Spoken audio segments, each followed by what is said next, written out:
Hey, what's up, everybody? Welcome to the beginning of Stream People Rivers. Hope you're all having a nice start to your week. I'm coming at you back to back. I literally can't stop streaming. This is day 9 out of 10.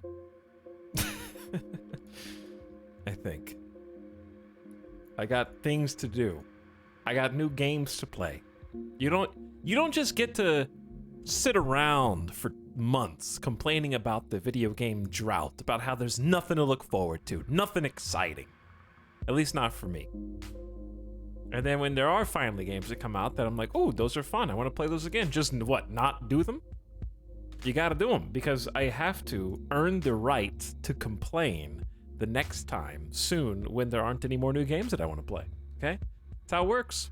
You only get to complain if you take advantage of the opportunities that present themselves. And Farthest Frontier was a game I had a lot of fun playing a few days ago. And I'd like to check it out again since it comes out tomorrow. I figure I have been given a gift. Access to a game that looks cool that you might want to see more of before it releases. Maybe make a more educated decision on whether you want to buy it or not. See if it's for you, or if, regardless of that, just enjoy some good town city building vibes. Win Kinshi. Is Kinshi releasing this week? I don't think so. Get in the back of the line. Game that has an announced sequel with no definite release date or early access. On the horizon, okay? Not coming out this year, are you, Marvel Midnight Suns? Nope. Is any game still coming out this year? I don't know. 2022 has been delayed to 2023.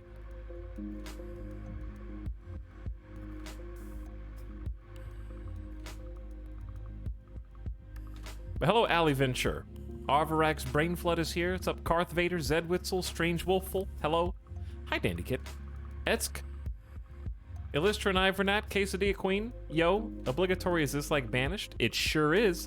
Zveninator is here. Trombone Ninjas people arriving. Fronald says you tricked us. That's true, I did trick you. Like 30 to 40 minutes ago, I was like, by the way, I am not streaming today, I have decided. And you forgot one simple fact. I am a streamer, and I am therefore fickle. So fickle, in fact, that I was like, you know what? I actually am gonna stream. I am tired, so this is not gonna be a long stream. I have a nice big cup of coffee that... Did you see that? I tried to catch it and I failed. It's a coaster. Cup of coffee. And willpower, okay? That's all that a streamer needs. A cup of coffee and willpower. And I don't even have to deal with the extracurricular responsibilities of children. Sim, I don't know how you do it, dude. Welcome, and thanks for 44 months. Appreciate you hanging out. This is my child is back there. That's all I've got. But hope you're well. I hope the fam is going well. Fact, I changed my mind, yes. Sim, how many times have you been like, you know what? I don't feel like streaming. And then 45 minutes goes by and you're like, I've kind of pumped myself up a little bit. You know what? I'm gonna make tonight a good night.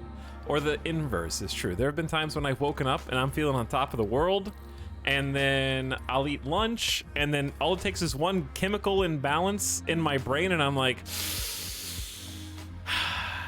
was I gonna record a video today? Was I going to stream? My energy has gone so fast. Like, it just happened.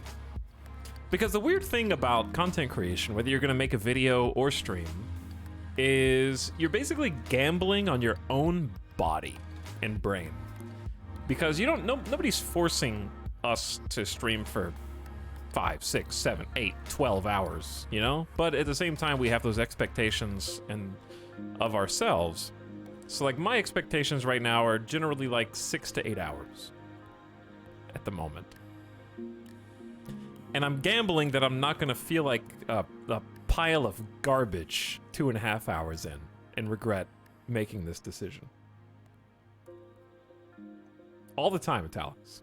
Mostly the inverse. I feel like I'm gonna make a video and then I don't do anything. I've been there before too, a lot. But hey, everybody who's just popping in. Long story short, I felt like just giving it a try. And if I get exhausted, then just deal with that when I get there. But I just have stuff I want to do. I have games I want to play. There's new content this week. It's exciting. I'm enjoying the RimWorld campaign. I want to get back to that. Kinshi has been going pretty well. I want to get back to that. So I gotta find time for games. But I also gotta find time for house stuff too. That'll come soon, because I'm gonna burn myself out. Because I think this is day 9 out of 10, yeah.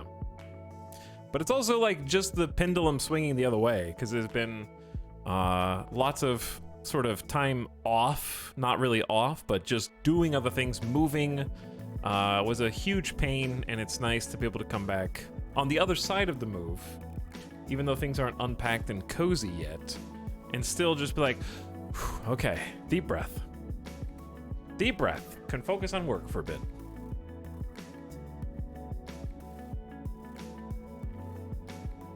Anyways.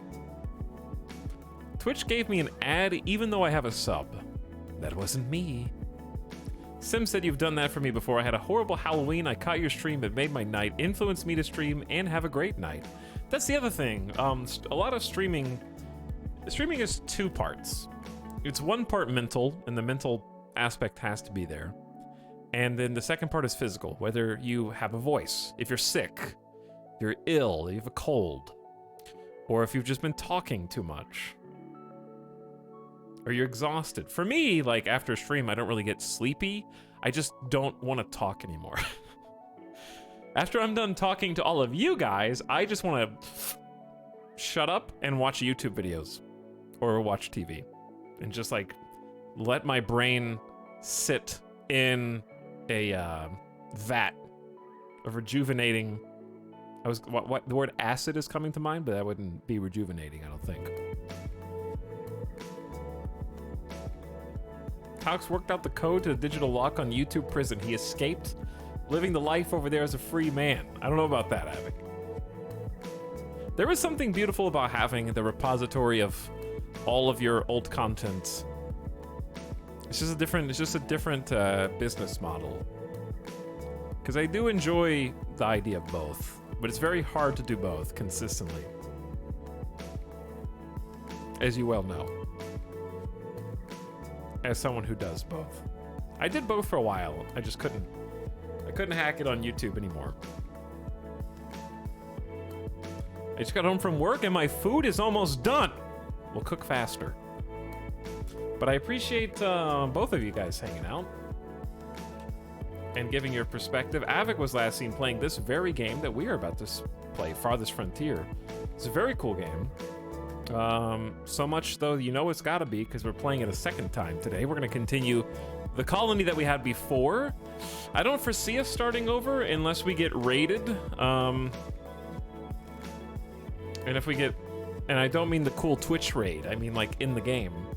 And unless we get wiped out, I don't foresee us restarting today. I guess we could soft lock ourselves on resources. You never do see yourself starting over until it's time. And then Sim has been on a Pokemon binge lately. Sim, I understand you're playing like are you playing special rules Pokemon? I don't know what all of the different types of rule sets are, but there's like Nuzlocke, and that's the only one I can think of off the top of my head. But those always sound like fun challenges and nice spins on classic games that many people consider too easy. So people just taking it upon themselves to be like, oh yeah, too easy? I'm about to pump this rule set up. But if you're here, chat, I recommend following both these awesome broadcasters. Their links are in the chat right now. As long as you don't get in trouble with the lady for working this much, we're happy to have you. I don't get in trouble, no. First of all, that's obviously not a thing. But second of all, the reason why streams can be more regular, moving has alleviated a lot of that.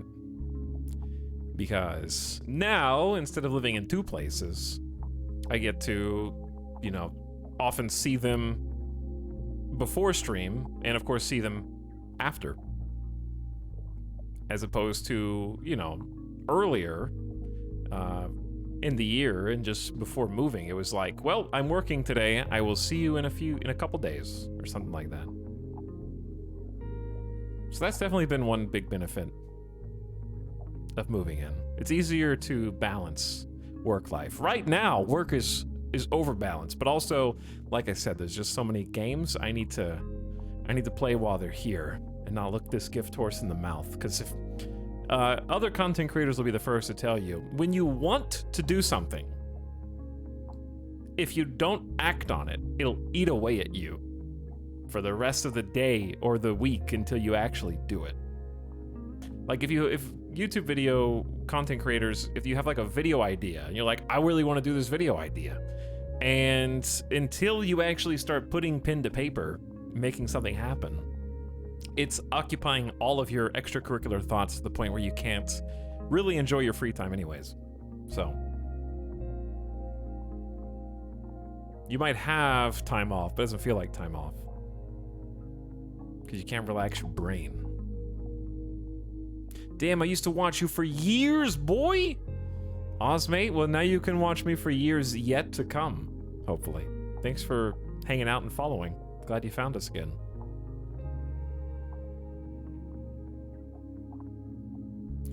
Avik says, glad to be here, actually. Funny enough, the situation with Sim is playing out for me now. Was going to stream, felt a bit rough. Now I'm here waiting for Etalyx magical stream, invigorating energy to pep me up. I got a lot of responsibility, chat. I got to pep chat up, too. Good evening, everyone. Hello, Kevril. Sim says, I used to stream 160 to 200 hours a month. Now I'm more at 100 to 125 having kids, enjoying the work-life balance. Hope you're able to enjoy the new balance, too. That's also, like, I was the same way.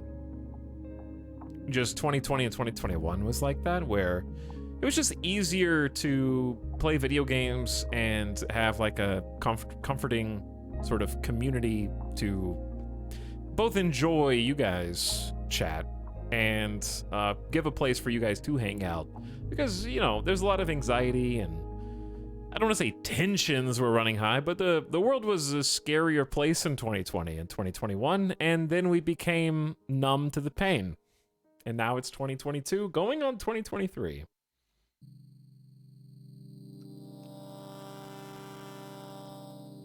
So it's just easier to stream for 60 hours a week. Hi, Wojess, how you doing? Thanks for popping in and saying hi. Nice cup, hey. Thanks. I got the TV set up. I found all the power cables. I got the cords. I'm gonna start playing Arceus again. Get some PS5, maybe play some Hades, even though I've already beaten the game and seen the credits. There's still more stuff to do. Get some free time video games.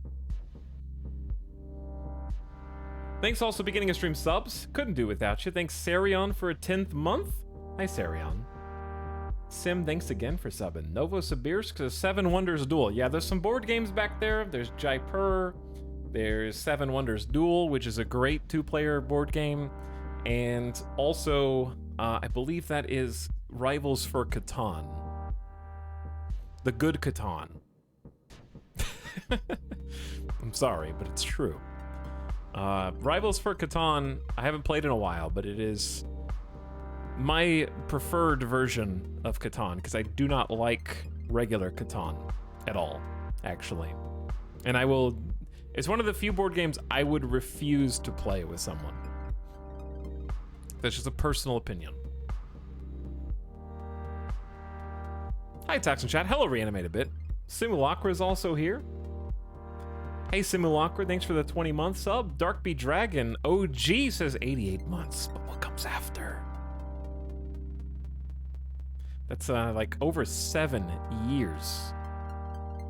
What's up, Darkbee Dragon? Good to see you again. That's an incredible length of time. Prismatic Flux says, your fellow streamers are relying on you. No pressure. Congrats on the successful move. Hey, thanks for the kind words. And appreciate all the support, chat. Thanks again, Strange Wolfle, for being here for 3 years. Happy 3-year anniversary. It's because you don't know how to be good. Here's the thing about board games. If you are the person who owns and teaches board games, nobody who is a rules explainer cares about winning. If you have a board game circle, the person who's always the one bringing the board game over and explaining the rules hopes that the other people that they're playing with wins. It's true. Because you think, as the person who's providing the entertainment, that if you convince your friends to play with you, and they're like, okay, not really into board games, but you're excited about it, so I'll play with you. You don't want to win, because then they're gonna think like you're the jackass who both made them play the game, made them sit through the rules explanation just so that you could beat their ass at the game. You know? Like, that's not a 1, 2, 3 punch that you want to do. I want them to win, so they're like, ooh, that was so much fun. I would like to play this again. And you're like, I got him. I tricked them into winning so that they would have fun and like it. So I'm always trying to like explain strategies and be like, oh, well, actually, did you know that if you go ahead and skip your turn this turn, that you will have a 1-turn victory against me next turn? You have the right set of cards in front of you to get a 1-turn kill. That's how it goes. So it's the opposite of, you didn't tell me that rule until halfway through the game. It's like, I hope I said every single rule there is. And if I didn't, we're gonna rewind the clock until it's fair, basically. But yeah, there's a couple other cool 2-player games I have. I recently got the Cosmic Encounters, Cosmic Duels. It's a good 2-player game too. I've only got to play that once, but hoping to do it again soon. And, anyways, so my thoughts on Catan. Seriously, if you want to play a good 2-player take on Catan, it plays very different from regular Catan. Rivals is a card game, which is, like, Catan has cards, like resources and whatnot, but this is strictly a card game. It's a very good take on it. Highly recommended. I don't really see it ever talked about in board game community. I own Rivals, but nobody will play with me. Sad. I'm sorry. Backseating board games. I try. Finally finished my first Arcanexus RimWorld run. Nice, Breeze Meow. I still haven't beaten Arcanexus. I have won the first Arcanexus colony. Gotten pretty far in the second one, but that's as far as I've got. But I'm hoping we can dial back the RimWorld colony. Bring it back into control. New apartment. It is not it is new, but it's old. But it's not, you know. But it's also not an apartment.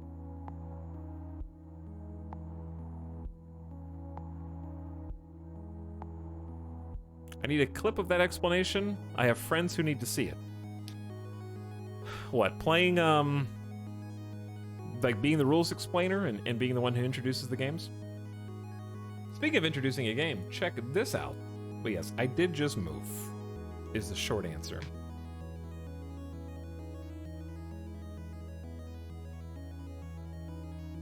I did just move.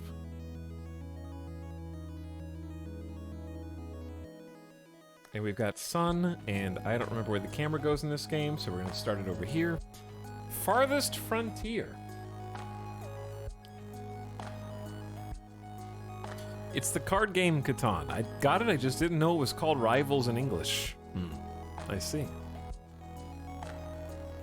It's a solid one. Jaipur is also a really good 2-player game. All 3 of the ones back there are fantastic.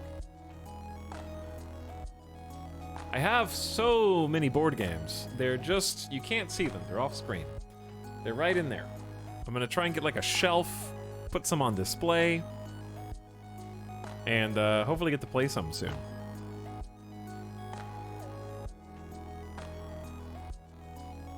Gotta make some new closet space. Just one day away to get this game. You're close. All right, music. It's gonna be a little loud. The intro screen is a bit loud. We are gonna just load into the Chorfist Frontier. Nobody's wanted to play Pandemic with me lately. I actually think Pandemic is a really great game that I never suggest playing. I don't even have a copy of it accessible.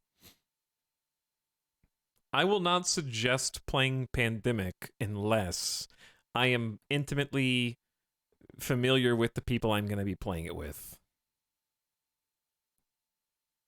because I've played Pandemic at least once with people who were ordinarily just really good friends, but given the opportunity to basically, like, one of two things will happen. Either I have to control myself from being the person who tells everyone else what to do, and it ceases to be fun for me because I'm like, oh, I see an optimal play. It's your turn. Okay, so listen, if you go to Mozambique, and from Mozambique, you need to use 2 of your actions to clear 2 of the pandemic cubes, and then I'm the one telling them what to do,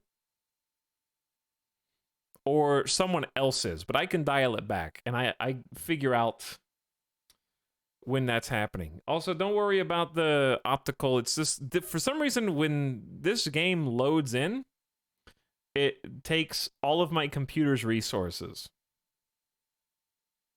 I don't know what it is, but it's like my bitrate is down to 1400, and the computer is chugging a little bit. Who's here? Oculine, thank you for the raid. I hope you had an awesome stream. The bakery is here with bonks. We got lots of bonks that need to be passed around to this chat. Okay, hopefully it's loaded in here in a second and it'll catch up. Let's pause, because there's a lot of red icons on the screen. And let's see if we can get the bitrate back up. I don't know why the bitrate took a dive. That was such a strong raid. Yeah, it nearly crashed the entire stream. Fantastic. Hello, Red Raven. How's it going? Timmy Miner, welcome back. Ever Zephyr, Hedge Wizardly, Oculine. Hey. Hi, everybody. Thanks for jumping in. We had a lovely time in Journey. I think I streamed Journey, too. It was an awesome experience. Start to finish. Pandemic has quite the quarterbacking problem. Otherwise, I do like it, though. Yeah, you have to be really self-aware of quarterbacking, because the problem with Pandemic is quarterbacking is almost necessary, depending on who you're playing it with, because there is often a right way to play, and not every game of Pandemic is winnable. So you're always sort of trying to find the optimal... It's almost like, Sim, you'll understand this reference. Playing Pandemic is like playing multiplayer Into the Breach, as opposed to, like, FTL. Like, it'd be like playing multiplayer Into the Breach, where there's not always a win condition. What do you mean by quarterbacking? Quarterback is like an American football term. I don't know if it exists in other sports, but it's basically the person who calls the shots. And you call the shots at the expense of the other players by basically telling them what to do. So even though there's like 4 players in 4 turns, you are quarterbacking. If you're quarterbacking, it means that you're basically playing their turns for them.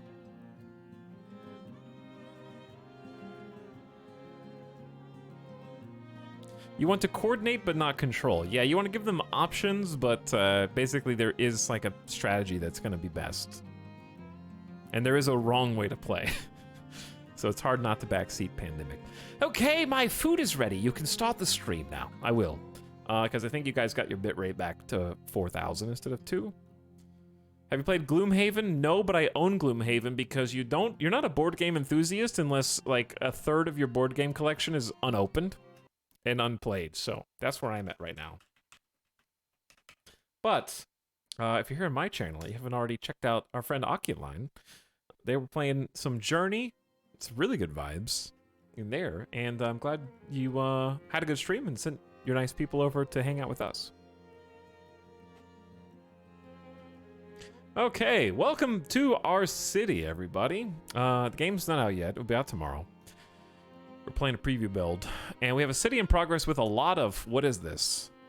Residents are complaining about unsanitary conditions. I see. Build a compost yard to help clean this waste up. I think I need to be like here, because all the menus happen on the right-hand side in this game. I don't remember seeing this much wrong when we played last. This warning definitely wasn't here before. Construction sites have been halted. Okay, well, I'll give you guys a little bit of a city tour, but first, before we do, I need to open a frame limiter app so that you get better frame rate. And I'll kind of explain what's going on. Since hello, chat. Where? Okay, well, punished immediately. I think we're live again. Whew, welcome back. Frames have been limited to 0. Hi. Oh, okay. I don't know what that is exactly, but it's gonna be one of those days. You may have to refresh the stream.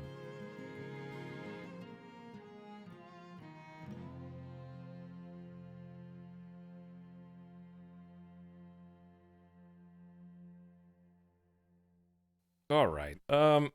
Chat. Let's do a test.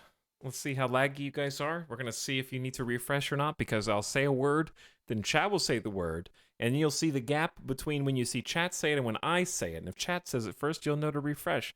So the word is going to be Meowth.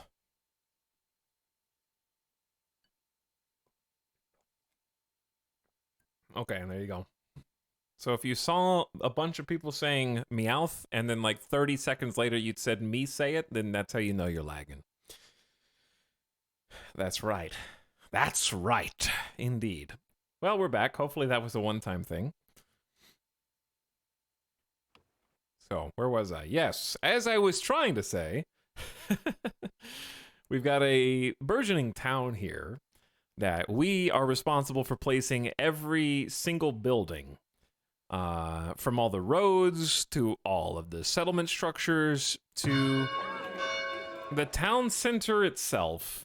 This is our wilderness that we're taming. It's a randomly generated map that we spawned a seed in at the beginning of the game, and there's different kind of biome types, I guess. Like the biome's all the same, but it can be like hilly or full of lakes.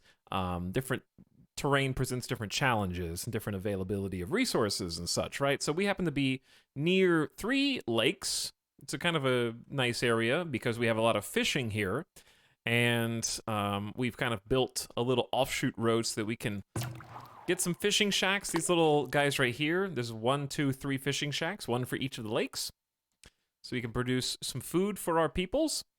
We also have an abundance of natural resources in the ground. Like we just started tapping it over here into, wait, this mine is out of ore. How is it out of, it's all out of ore? Like we're completely empty. Huh. That's not good. Such an such an abundance. Listen, I thought that there was an abundance.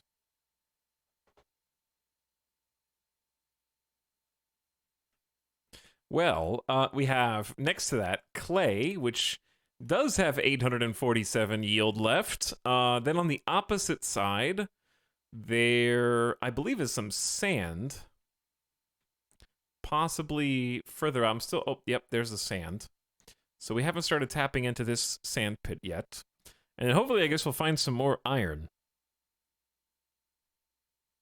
But I don't know, I know some of the buildings look homogeneous and it's difficult to tell what is what, but the short version is this is sort of, and you got to look past all the red icons.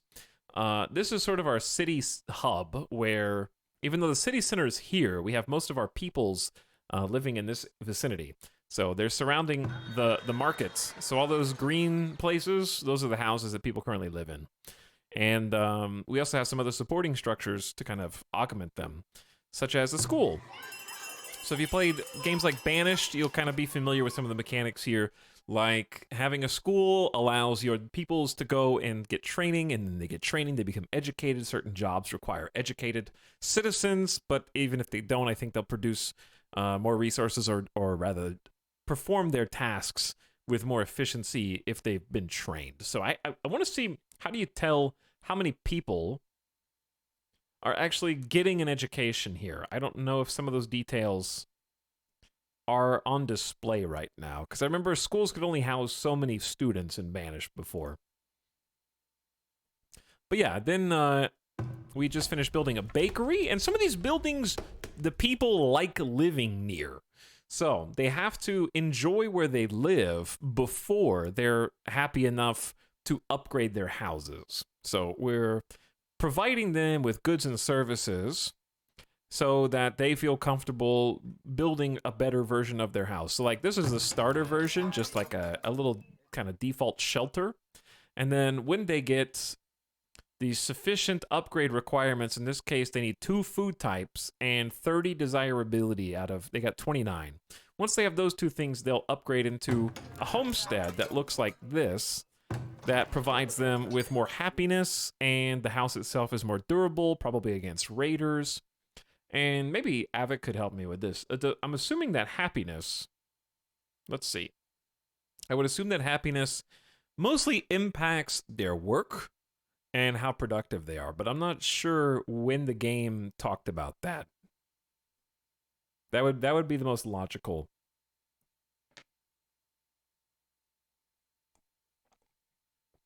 People, right. Hello, Pokenurse. Also, thanks for the recent subs. Zeray's pumping it for 11 months. Hey, Zeray's. How's it going? And again, Simulacra, thanks. Capitalists exploiting everything. I am trying to turn a profit, and that's what the market does, is taxes the people. So the more people that live in the vicinity of the market, the higher our monthly income goes. We're at 24 gold right now per month, and we need gold basically to protect the citizens. So we're giving, you know, the majority of our budget right now is going, I hate to say it, back into the police force. We had to get them tanks, okay? We had to get them tanks and grenade launchers. Don't ask why. Because I gotta protect the people. Jesus, what do you think? But in all seriousness, we are paying taxes. Our taxes are going directly back into the lookout towers. And the lookout towers can house up to 2 soldiers. Right now, this is our best soldier, okay? We believe in, first of all, 52 looks a hell of a lot like 92 in this game. Yara hasn't aged super well, but that's just the kind of toll that the wilderness and settling the wilds really takes on the peoples of our great nation. They are looking rough. But yes, our soldiers have to be equipped by us, so we will run out of equipment for them. We even have to provide them with ammo, so it's got a lot of logistics that you need to keep a tight rein over. So you can get a little lost in the weeds. You're just going to have to kind of follow along with me as I remember everything, because I can't explain all the details of the game up front, but you can see a good chunk of them. So unlike the sort of city center of our population core, we have some area over here you'll notice is mostly empty. This is sort of more of an industrial zone. So we have, say, a saw pit creating planks from logs. We have the tannery, which nobody wants to live next to. And putting these buildings next to population centers will lower the desirability of the houses, so you're incentivized to sort of keep them apart. And then we have a cobbler shop. So these also just make noise. They are stinky. They're ugly, and we need to shove them off to the side. Then we've also got, like, making baskets, producing baskets out of willow, which we can harvest from the earth. We just found a nice willow spot. There's a couple smokehouses across the street from each other to make smoked meat. We have 8 months of food, and we're expecting to lose 2 months to spoilage. So that's kind of the current dilemma, is extending the life of our food. And then the Fletcher building is taking logs and turning them into produced arrows, which we have a pretty decent supply of right now, bows and arrows. So I'm happy with our defensive capabilities, but we don't have any walls. So that's what we need to focus on today. We got 3 lookout towers, one in this corner, one in the middle of town, one in this corner, and I'd like another lookout tower down here, / I would like the ability to just build a wall and bottleneck anybody who wants to attack us. Okay, So I need to figure out what we need to do first. I don't know if I need to keep the game paused. We have 54 logs. It's decent. It's pretty good, actually. 229 firewood, which we recently had to step up. People need firewood to keep their homes warm, especially during the winter. It's mid-autumn right now of year 8. I forget what else uses firewood. And one of the things I would like to see from this game while it's in early access is the ability to click on these resources. Obviously, you can see your resources in storage. But yeah, just like being able to click on these from here would be nice. But what I want to see is firewood and what it is an ingredient for. So it's an ingredient in bread, beer, candles, coal, pottery, preserves, and some other things. Like another thing is eliminate the scroll wheel here. These icons are small enough that I feel like it should probably just fit all the icons on the screen at once. And then maybe a nice little green border around the ones that you're actually producing right now so that you can tell where it's going at this moment would be nice. So just thinking about UI stuff because it is going to go into early access. And quality of life will be the name of the game. Why is there wood in the bread? You got to heat the ovens. Also wood chips. You know, we gotta get the sawdust inside the bread in order to extend the surplus of wheat that we've got for the winter, like in that other game. Just put some sawdust in there. But yeah, the point is you need it for a lot of things. You need to smoke the veg. I mean, not those are not veg. Smoke the meats, preserve the veg. That's what I was trying to say. We're not making coal yet, but yeah, we need it for a lot of things. Planks we also need for a lot of things because it's basically every construction from this point on needs planks. And we only produce it in one place. We're also using planks to produce barrels, to produce ammo and bows, and a couple other resources we're not making yet. So I've got one saw pit here, and the saw pit is down the street from a stockyard, which should have some logs. Okay, so they walk the logs up the street, take it to the saw pit. Chat, this is hard to remember the logistics for me, and I'm explaining it both for your benefit and mine, because I gotta remember where all these like little supply chains are coming and going. Even after only taking like 2 days off since playing this, I'm still like, wait a second. Oh yeah, now I remember. That's not a good sign. I do remember that we were creating, because we were low on logs, I was creating another little hotspot to try and get these trees on this little, I don't want to call this a peninsula, but it's surrounded by water. A lot of good fishing shoals here. Wow. This is actually a ton of potential food here. 1, 2, 3 hotspots of fish.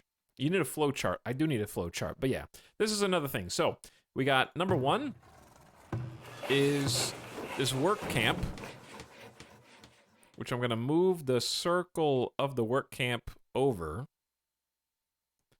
That's where they're gonna work, and it employs 4 people who are, at this point, they're just chopping trees automatically without me having to designate anything or observe them. And then they'll take the wood over to the stockyard and store it. And then they'll take it from there to turn it into some nice wood planks at the saw pit. Now, what I'd like to do to help them out is maybe build a couple of houses down here. Oh, I am doing exactly that right now. So my hope is that if we get shelters, the people who are employed by these buildings will automatically move over here. Best case scenario. So for that, I would like to build another shelter, but we can't build it too close to the work because the desirability is it's already negative 13% here, but some people just gotta live in negative 13% desirability. I don't know what else to tell you. All right, let's unpause and get some music on, and we got to figure out how to build a compost yard to clean up waste, because villagers are getting stricken with worms. Moken is stricken with worms. An infection of parasitic worms can lead to various symptoms, including stomach pain, vomiting, fever, rash, etc. Worms are spread by close contact or through bare feet. Chat, do not push your bare foot up against anyone else's bare foot, because that is how these worms spread. Ensure villagers have shoes so that when they push their feet up against each other, that their feet are covered, and then soap, clean water, and that waste is removed from the houses. I can't do any of those things. I don't think we have enough shoes, soap, I assume we have clean water. I don't know why it would be dirty.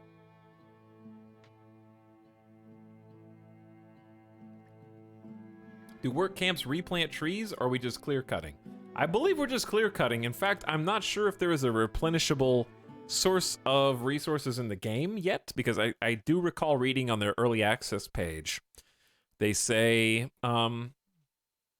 there might be tree replanters, because their early access says they want to expand late game with an additional tier of housing, more consumer goods, and production buildings, new ways to extend extraction of resources like stone, ore, etc. after initial sources are depleted. So right now, there is no way to extend extraction of stone, ore, etc. I'm assuming that includes clay and sand.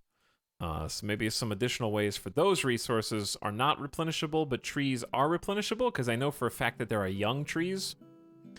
Because when you're looking at the work camp, you have an option to cut mature trees only. And you do indeed need to be a mature tree in order to watch this stream. This stream is for mature trees only. But we got to cut down basically the entire map's worth of logs, because I want to build a wall today. Palisades are 3 logs per. So for us to build this, we need to find like...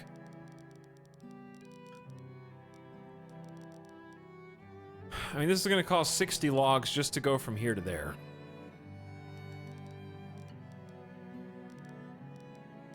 Just to go across. And I wonder if we can just do like a diagonal. It's an awkward diagonal though. Hey Tox, what are your thoughts on the game so far? I've been looking into it with piqued interest. Well, it's going to be an early access game, so you just got to keep that in mind. But I like the gameplay loop so far. It feels like Banished, but it's familiar, but it also has its own logistic simulations and mechanics going on that it differs from, and it's also just very pleasant to look at.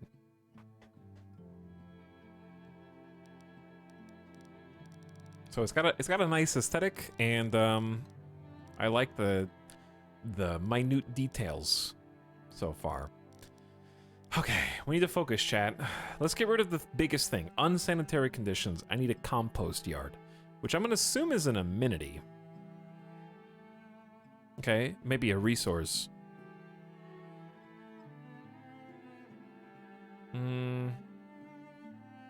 Where would you... Don't tell me it's tier 3. Okay, well maybe it's not food production, surely. I think a search bar would be good here for different buildings.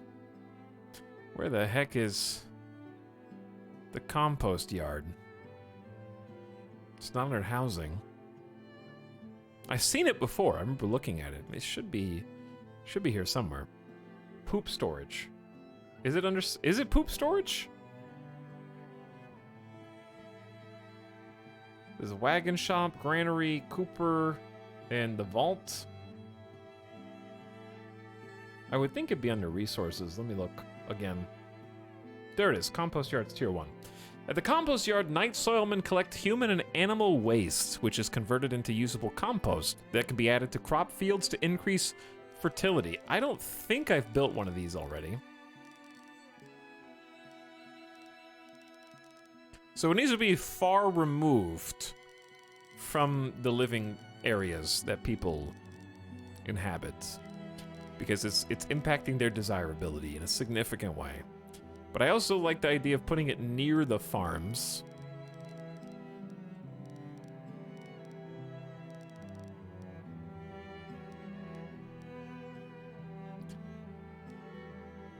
Which, I think should be doable, but that's gonna really impact... Oh, it's actually the perfect amount of space away. Oh my god, these... I see the gates around our farms. I see them.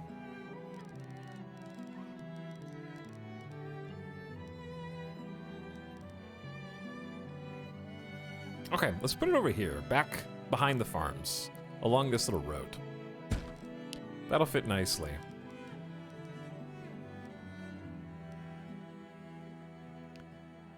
All right, 15 planks and 15 logs. We have both of those things. And that should probably be a build priority, please.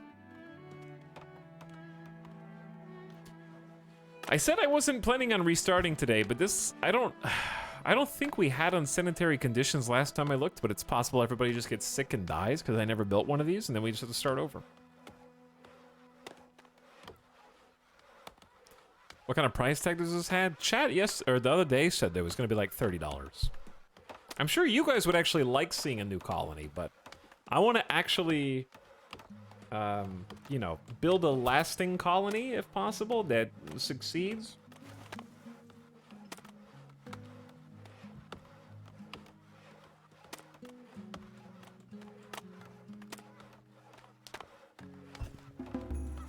A villager has been cured. We have no hospital for them yet. Also, I'm having an alarming bitrate and issue today. Hopefully the internet has not decided to be bad after a full week of good streams with no issues. But we'll see how it goes. It should be watchable right now, but it's just not where it's supposed to be. It'll be more than 30 after early access? That makes sense.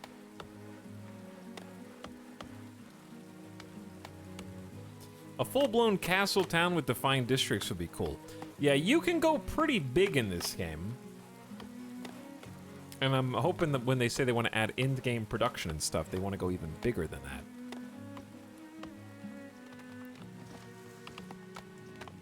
So my villagers are doing... We're approaching 100 villagers now, which is exciting. We do have some space for like 11 more. We should have an okay stockpile of food. Let's take a look at the food graph.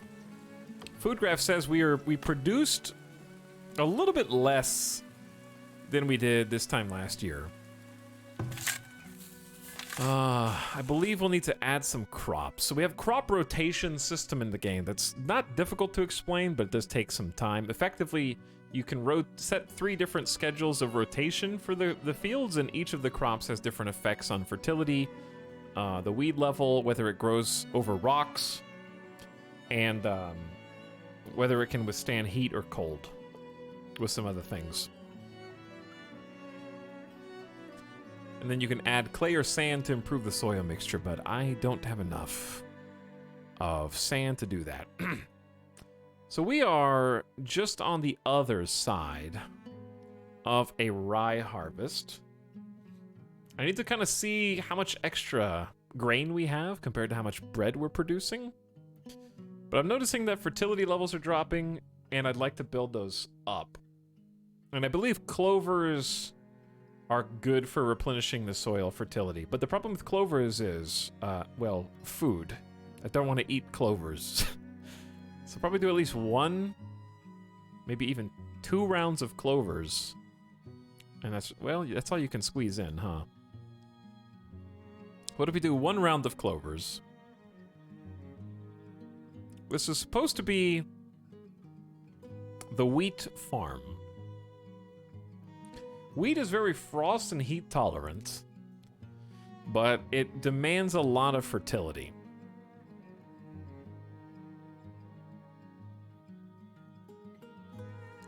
So what I might do...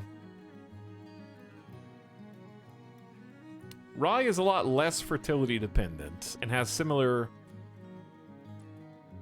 benefits. Alright, so we're just going to go for some clovers and then rye on that one too. And we'll see where the fertility is at after that season. But yeah, we can look at the worker distribution right now. We only have 8 laborers, which is not enough. So the next group of people that come in, we're definitely going to want to just kind of leave them to their jobs. Laborers, of course, are just going to do the stuff in between the other professions, like coming to chop down trees or hit rocks, haul resources back to the stockpile and such.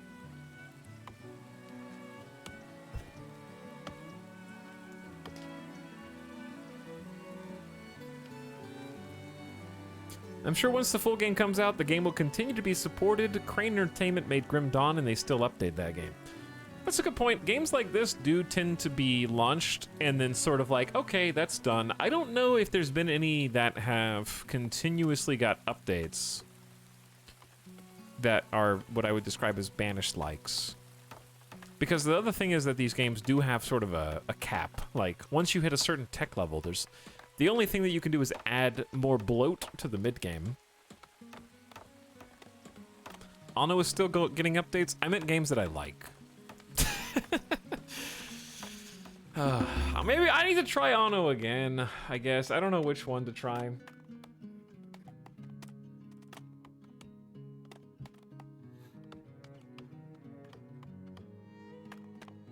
Villagers are immigrating, but like, okay. I need to try it again to have a fair opinion on it.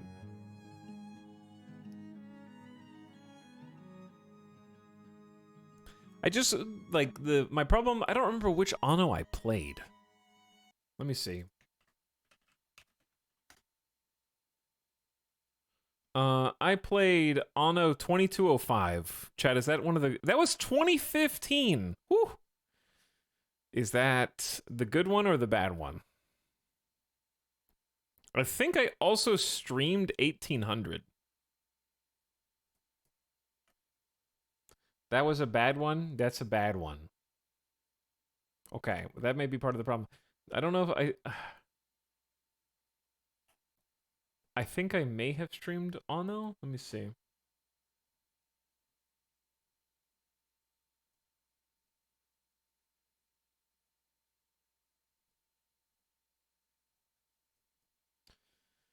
I don't know where my list of every game ever made and that I've streamed is.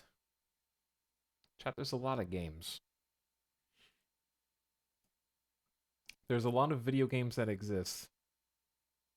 Did you know that? We played Total War Saga Thrones of Britannia. I forgot about that.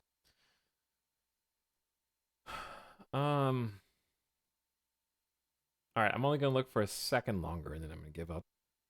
Oh, there's Farthest Frontier. I'm playing that now. Wow. Isn't that cool? Oh, we did play Anno 1800 on April 16th, 2019.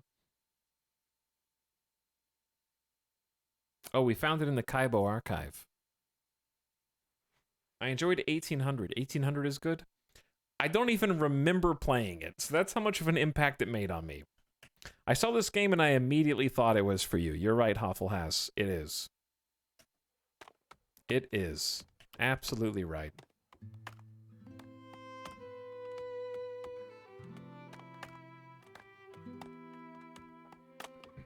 Kingdoms Reborn is unique. I still need to play Kingdoms Reborn. What I like about this one so far is that the logistics chain has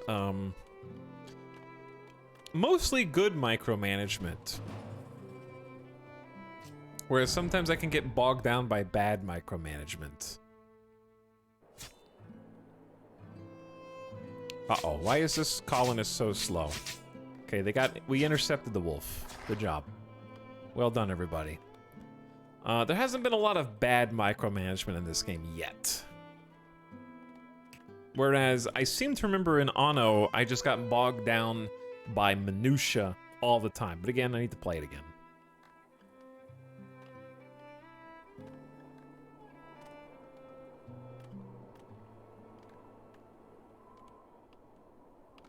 I love the idea of a city builder like this where you build your settlement and then can start a new settlement on the same world map and can go and load up whatever map you like. You're describing SimCity 2013, which I thought was actually a really good game. 2-point medieval. Let's get 2-point medieval in there, yeah. They can, like, go with the Sims direction, like Sims medieval. I'm sure there's other things I could be doing right now. But if I have to restart, I won't even be mad. Because rebuilding a randomly generated map and figuring out how to tame it and watching the city sort of organically grow around it is actually my favorite part of this game so far. Diagonal roads do a lot of heavy lifting in that regard.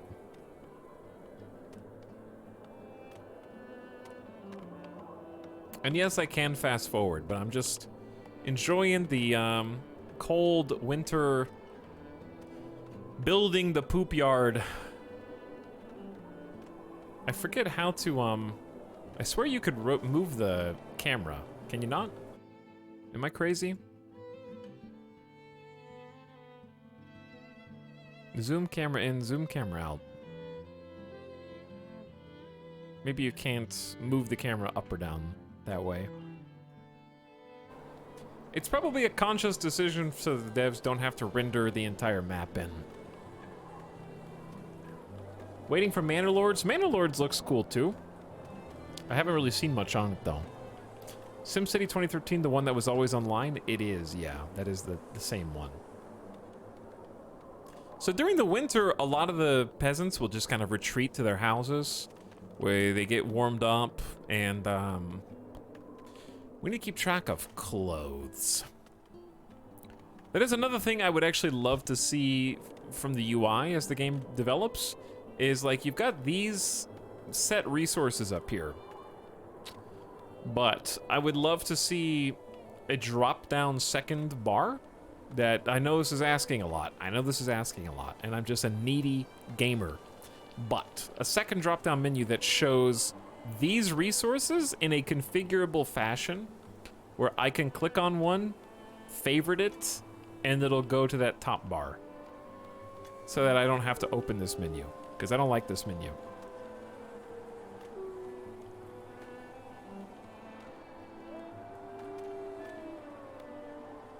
Because it changes depending on what you get. And it's hard to keep track of everything that you have. Like, I always need to have a surplus of coats. I always need to have tools. I'm always going to need bows and arrows. I don't think we have any extra shoes. Pelts are being turned into shoes. Captain of Industry. There is some similarities there. It's just a completely different type of game, but it does have some logistics similarities where you need to know certain things. Like here, what is this? This building storage is full. You're full of food, but you don't have any barrels. Because, where are we making barrels? I want to look at the controls again.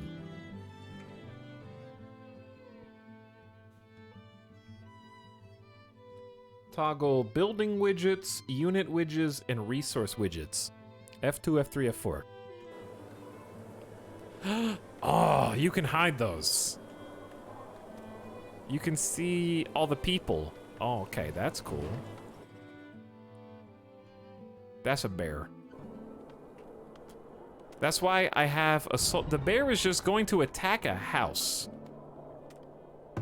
My soldier is up here. Pew, pew, pew, pew, pew. We got this bear has already torn down half of the house. Look at all the wood that's just hanging outside. Good God. But this is cool. I like this overlay because then you can see what all your people are doing. Okay. This actually makes me want to name people after chat, but I am not going to sit here and name 98 people by hand. So if the devs really wanted to get crazy, get a Twitch integration app that automatically names people in the game after chat members. Lazy. Hello, OpenTin. How long have we played tonight? We've only been playing for like 30 minutes, and of that, most of it was explanation. All right, F4 is, ooh, resources. Ooh, this is fancy. So you can see how much clay is in, or what's in every deposit. There's an iron deposit right there, but that's right next to all the wolf dens. I don't know how to eliminate this yet. You might be able to just summon the soldiers and take them all.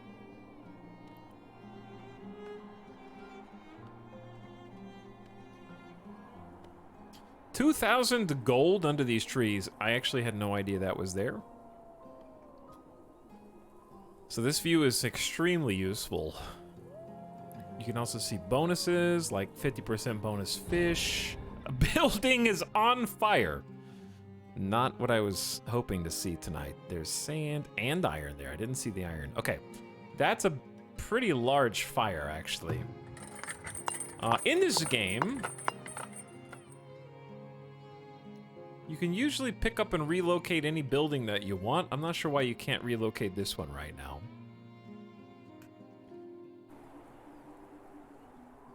Is that 2 or 3 buildings on fire? The villagers have responded quickly because we do have some very well-placed wells. I couldn't think of anything else to say. I tried. But winter is coming to an end. It's year 9.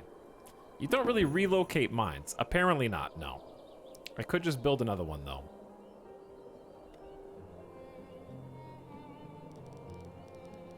Is this new? I don't remember seeing this before. Maybe there was a preview update? This is very nifty.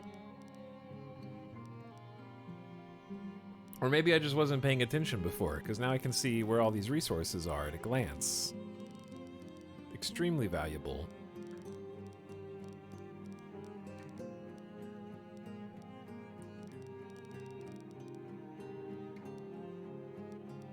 I'm gonna build this as high up the hill as I can.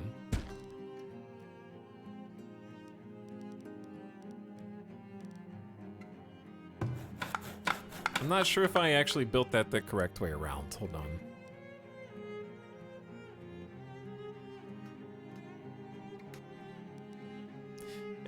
Okay, the arrow should be facing the other way. There we go. Okay, yeah, we need a new iron deposit.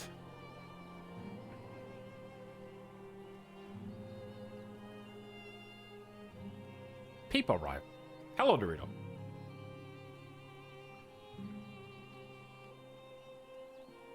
Bear cavalry? Hang on, are we talking about Immortal Empires? Bear cav?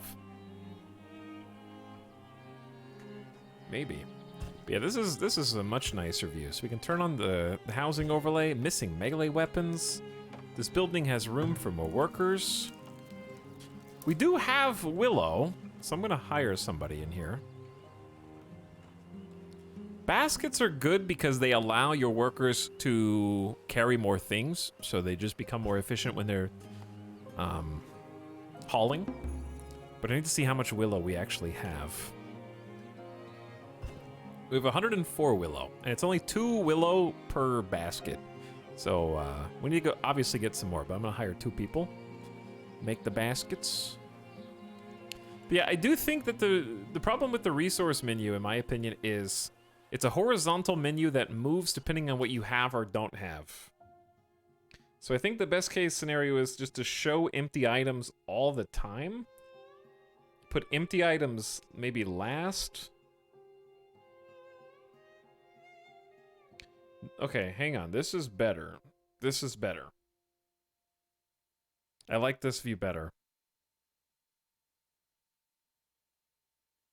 Inline categories is just even more compact. Yeah, no, we need to know all this information. Because I want to see what I don't have. Things that we're not even producing yet. How do you manage tasks? As opposed to how RimWorld handles it. You really don't manage tasks. You manage people. So you assign how many workers you want to be doing a specific job. Like, I want 6 farmers. And maybe you want an extra guard, but we have 5 minus 1 because they're incapable of working for some reason. But yeah, you manage how many people are assigned to a job. And then they will work and go home on their own. Because they have to retreat for different reasons. So like...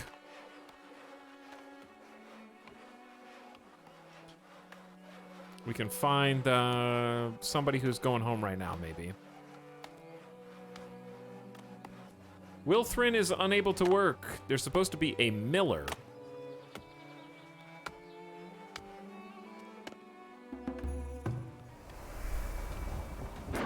So the miller is unable to work because we do not have enough grain. So they'll just go home. So if we farm more grain, which we should be getting from this crop field rotation soon, then they'll have a job to do. For whatever reason, thought you wouldn't be streaming tonight. I also thought I wouldn't be streaming tonight, and then I changed my mind. All right, let's go ahead and salvage the iron mine. That is empty. Bear! The bear has returned. I don't think it's attacking the person. Gathering up the carcass. I like the view that shows me what all the people are doing. That's really cool.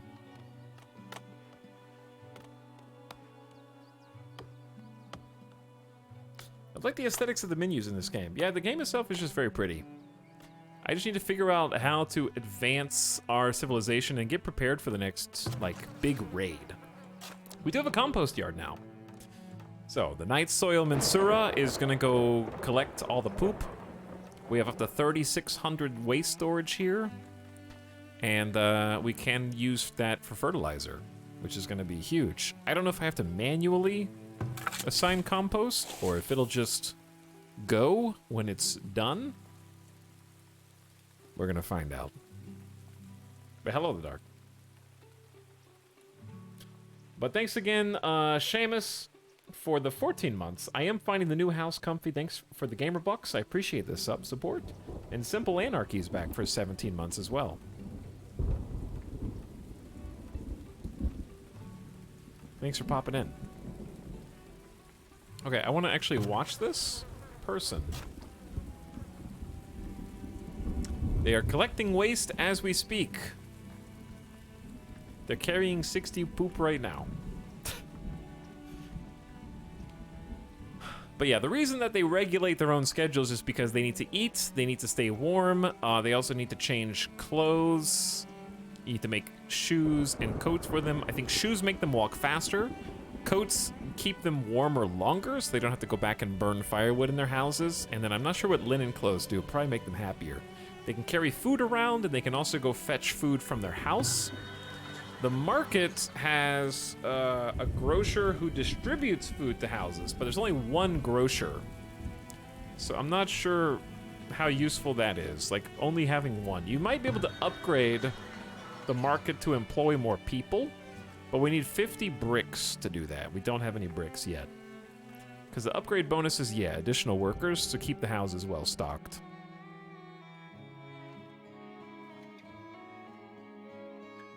So what I want to do now is kind of go back. We have 99 logs. I'm just going to start.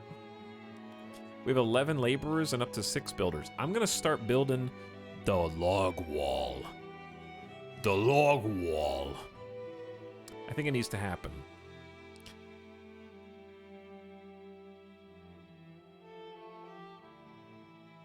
Palisades. They obstruct the approach of enemies, making it difficult for raiders to enter your village and giving defenders time to react. So we're definitely gonna want a nice palisade gate along the road.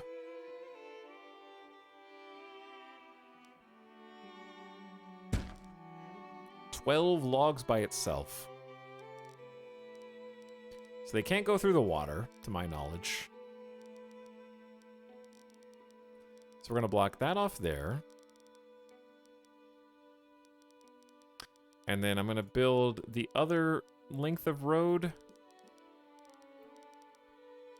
that kind of curves back in here. I'm just watching that. Okay, I want to do the same type of road. So I'm building it right along the lake on the left. And this area looks sort of unbuildable, more or less. And that's okay, it's gonna go out of town. So we're gonna get another gate. Don't blame me if these gates turn out wonky, okay? I'm doing my best. But yeah, we'll get another gate there. And then walls.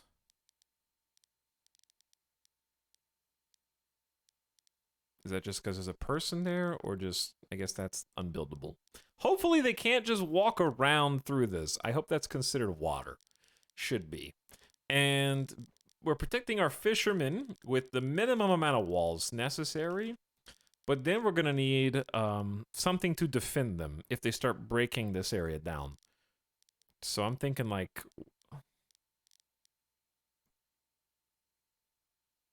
This hits a pretty nice margin.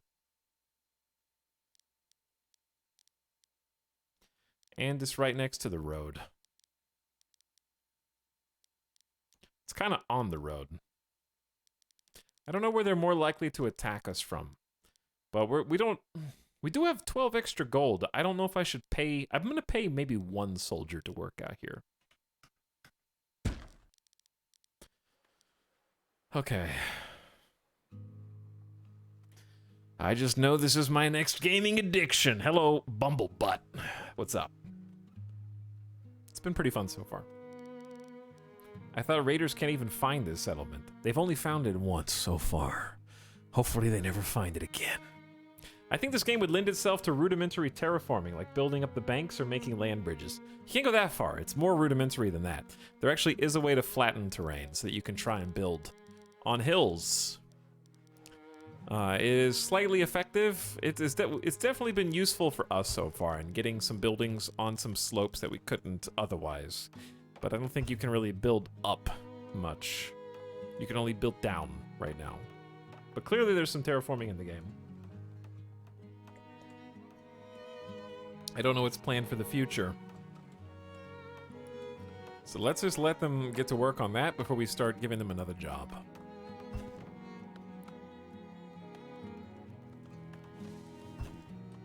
Ooh, we have a trader. The trader wagon is right there, actually. Fantastic. Let's see. Scorv the Butcher. Scorv has herbs, pelts,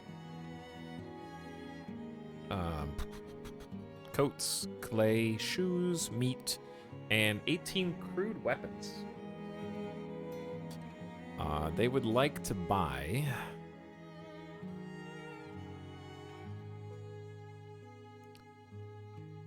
Okay, so I guess my only problem is I don't really understand this UI because it says the trading post is green 2 arrows up for herbs. And it says a merchant is trading this commodity at far above average price.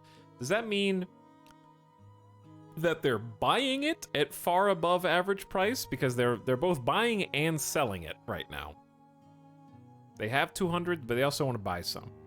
So I can't tell if I'm getting ripped off, if I'm getting a great deal if I buy from them, or if I'm getting a great deal if I sell to them. So that'll be interesting. Hey, Etalyx in chat, is this a new Banish? It has a lot of similarities, Faller, but it feels like its own game. This is from the makers of Grim Dawn. Chat says it is, so I implicitly believe you.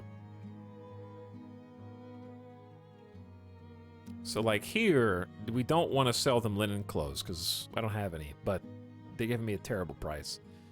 They buy tools.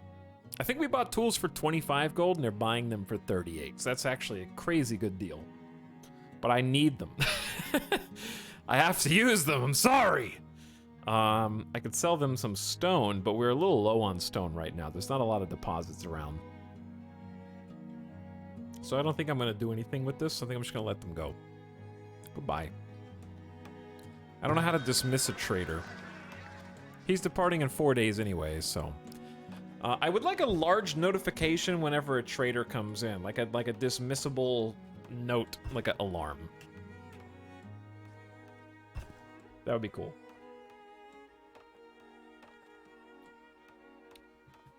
Cool, this game looks great so far. What's up, Boltron? How's it going?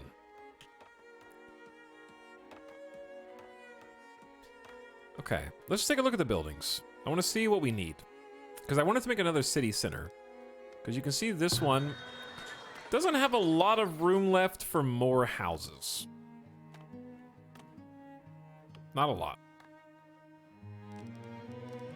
There are some places that we can squeeze in, maybe 1 or 2. Like, this is a hunting cabin. I don't think the hunting cabin even is doing anything. I don't see... Oh, the deer are over there. Okay, I'm just gonna move this whole building. Most of the buildings in this game can be relocated, which is fantastic because you don't have to salvage the entire building, waste resources. So it lets you experiment with sort of the road design and trying to make something that is aesthetically pleasing and functional without having to like waste 50% of your resources. But also, you don't have to move buildings unless you want to free up that space for a different building, because one of the other nice things... Okay, that noise scared me. One of the other nice things is you can move the work area of the different buildings and kind of tell them where you want the workers to work, instead of it being locked to a spot around them. Heat wave! The winds have died down and a period of sweltering heat has set in that could last for weeks. Ensure your town has adequate water, as villagers need to draw more water from wells. Crops can also be damaged if they're heat sensitive. We have 244 water in that well, 232 in this well. I think there might be one more well that I forgot where it is. Is that a season ticker top center? Yeah, this is our year chart. I mean, not chart, but, you know. Someone in chat said there's a button to click here for an alarm.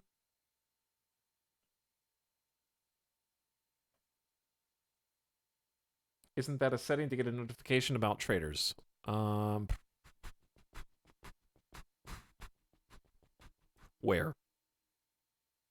Am I crazy? Where do you see that? Tosh, you get attacked yet? We did get attacked last time we played this once. And we're prepping for the second time. Yo, hello, Maritanapa. Smilk is here. Everybody hanging out. But it might be here and I just don't see it.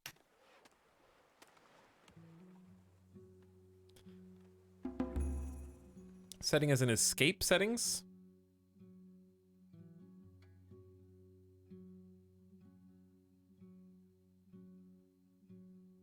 They're all checked.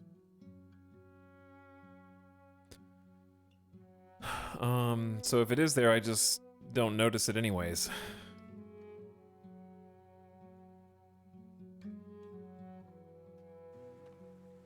Five villagers have graduated and now have a basic education.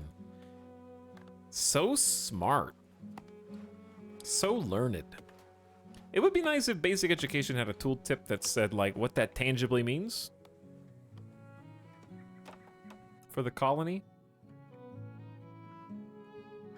I want to turn the music up. It seems quiet compared to the other noises. I do like the soundtrack. Ooh. Look at this. We can also upgrade it to stone later. Speaking of upgrading to stone, we've been upgrading some of the streets and roads because they're not terribly expensive.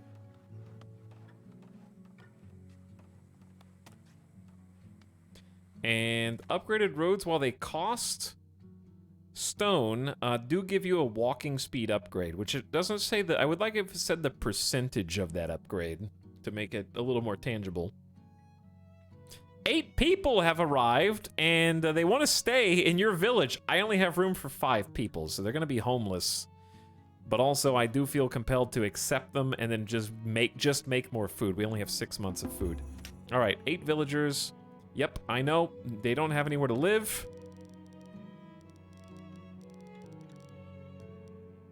I'm working on it.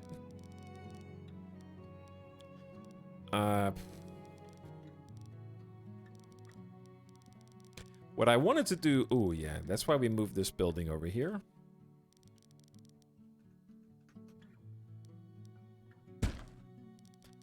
There's no space. Looking to squeeze in little spots. These are 3x3s, which makes things difficult. These farms are not in the best place. There is, I confess, a small desire to restart the game. I'm not going to. Unless something goes really bad. I'm going to prioritize these houses so they have somewhere to live. But it always feels like there's something you could have designed better. This is like City Planner Simulator. I know, there's a housing shortage. Where it never feels like you planned enough. Basic education, if I recall correct, it means they do harder jobs like be a tavern owner. I do remember there was a tutorial tooltip about what the educated pawns do, but it wasn't very specific. I'm liking our wagon driving. So, our wagon driver, Rashala, goes around and can collect large quantities of Doug resources. Uh-oh, hold on. Are you okay? Oh, good job. You are the huntress, my. Go defeat those wolves. But yeah, the ox is required to carry things like clay. People can't do it, it's too big for them. Some good, like, logistics buildings out there. Okay,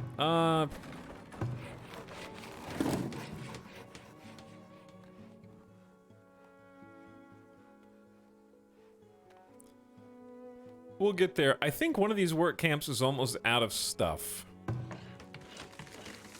There's certainly no more stone back here, so I'm gonna move this work area back here.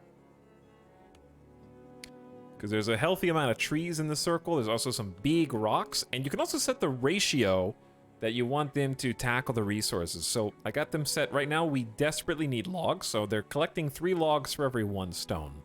And we can move that left to right as we see fit. Still a housing shortage? I think so. But they're building new shelters as we speak.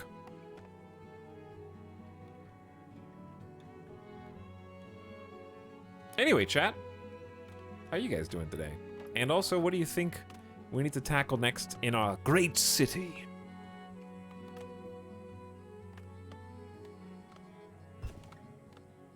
What's next on the agenda? Okay, no more housing shortage. They're good. They're not... Okay, so if you don't build houses, they don't have shelter. If they don't have shelter, they'll die to exposure in the winter. I'm doing grand. Nice, platypus. The build noises remind me of Age of Empires. Especially when you click on a building. Just have nice, crispy sound effects. Taking a break from Crystal Project. Oh, I've seen that, yeah. Let's build a casino.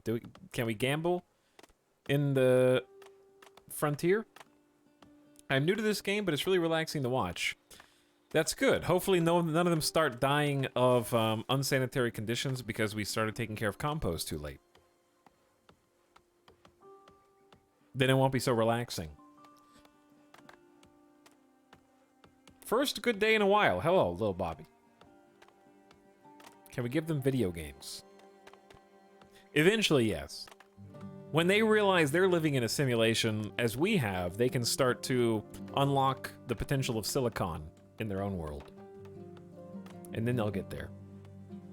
What determines town size? Is it fixed or can it be upgraded to a larger size? Basically, town size right now is dictated based on me building houses. So if there's room for people to spread out, the citizens will sort of leave and couples will have children. Or people will immigrate into our town. So if there's no space, then the people who live here won't really have as many kids. So we have to build them more places to live. But if you do that, you have to supply them with food. So I've noticed our food stores have been dwindling. We had 8 months of food, then 7, then 6, and now we're down to 5. So I'm gonna do the thing that I said earlier, where there's all these cool, like, shoals of fish where you get bonus plus 50% fish out here. And tap at least 2 of those.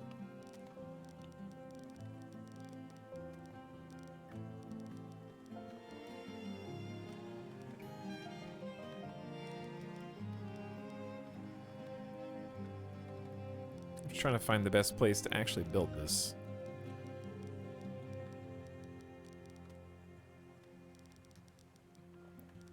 Okay, I think that's acceptable, and we'll just have a little road that kind of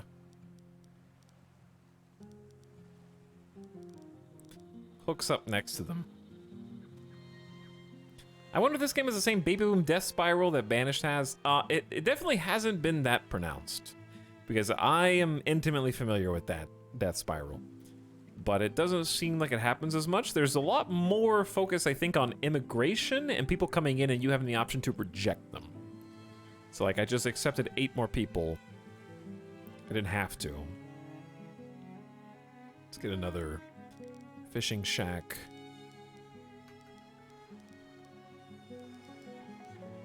Down here. But yeah, I haven't noticed quite as much in the way of just like an infinite number of babies and children. I bought Disco Elysium on sale. What do I need to know? Nothing. You just have to install it and play it. See, like this. I don't really have room for 7 more people, but I have room for 5. But also, I think depending on how nice your city is, more people will try to immigrate to it.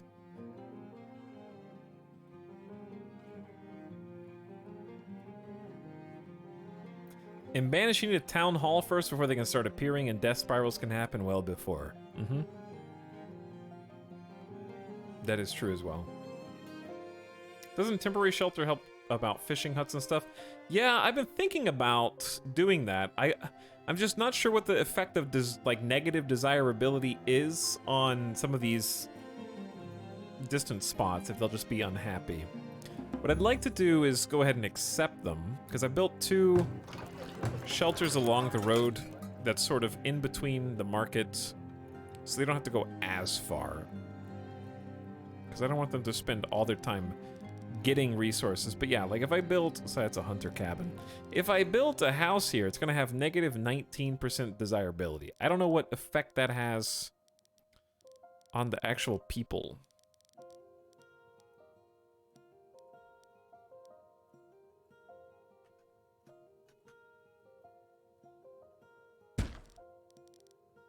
Because this is at least a 0% desirability. How many people do we employ down here? 4, 5, 6. We actually have a big surplus of planks now, which is interesting. There's only 6, maybe 7, 8 people employed down here.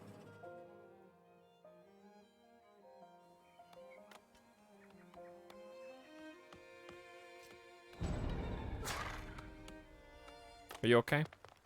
You're perfectly fine.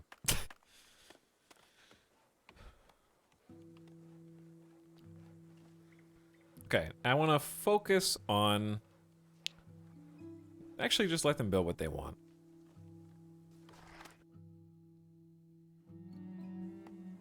Damn.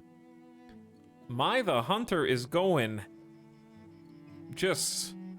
slaughtering. Actually, we can get rid of the wolf den, I think.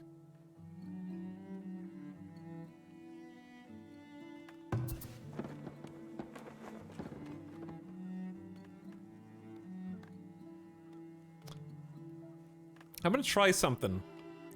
I am gonna try assuming direct control.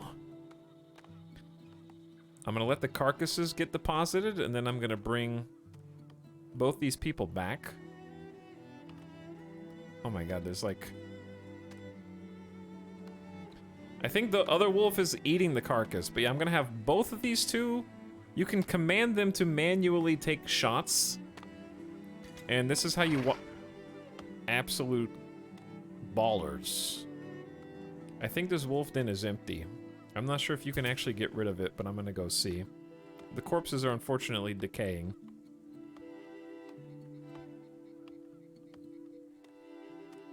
But I don't think there's any wolves in this den, so I just want to see what happens here.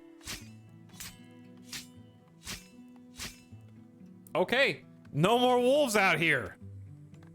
Threat eliminated. I am more than excited about this because there is iron ore. There are a lot of deer that we can hunt. The hunters can now go out unperturbed.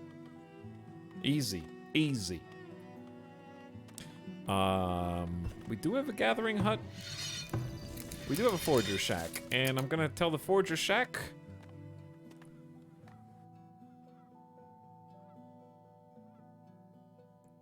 Looking for, like, I want to keep the willow. I'm looking at the forge sources at the bottom.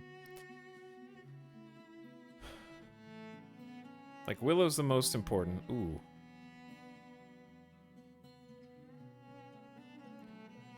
That hits like 5 resources.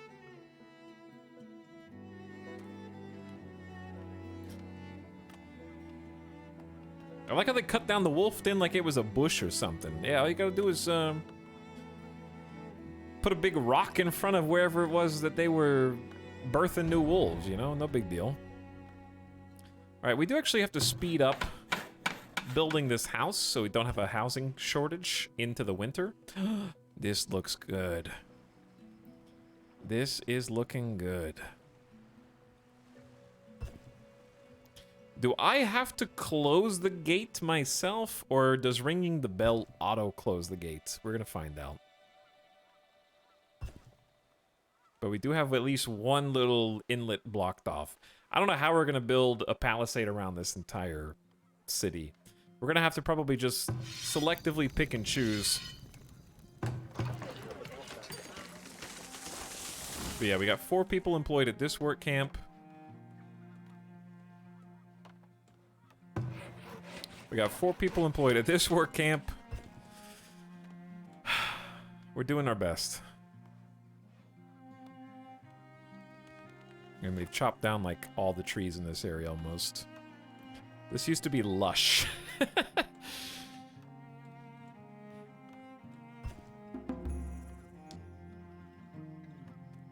It looks the wrong way around. What, the gatehouse doesn't open inwards? Don't gates always open inwards instead of outwards?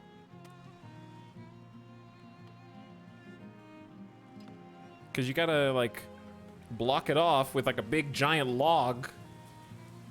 I guess that works the other way, too.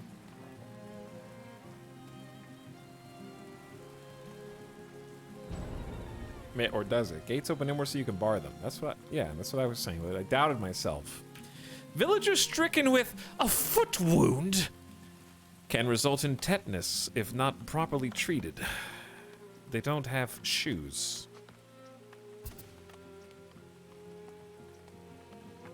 Okay, let's take a look at the resources.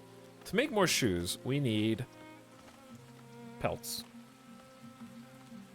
We have 755 smoked meat, though. We can't easily separate that from hunting. So we just need to do more hunting, it sounds like.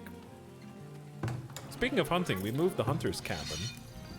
And I don't think I moved it over where the deer are.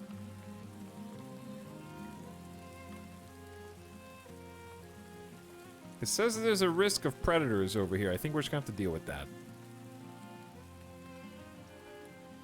But yeah, I want to get them some shoes.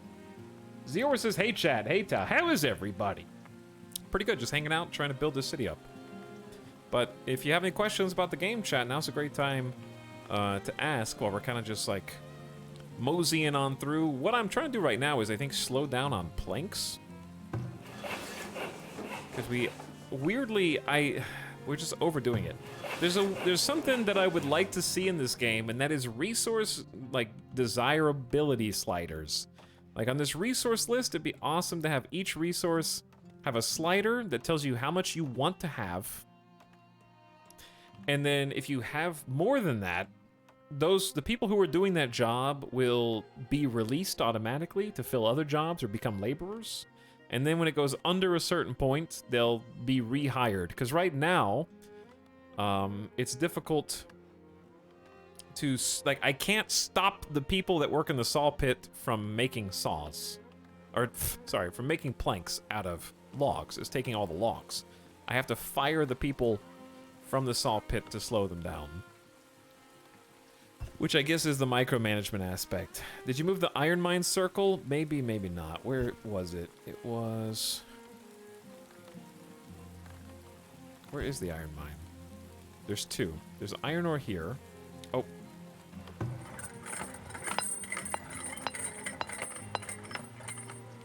I think this is already working.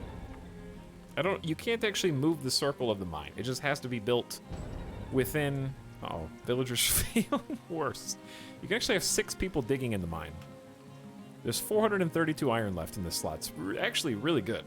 It's a really nice place. We should start gathering sand from the sand pit, I think, and stockpiling that. Hold on. The predator has been sighted. The problem is this is a very steep hill. So what we're likely going to have to do is try and flatten a bit of the terrain.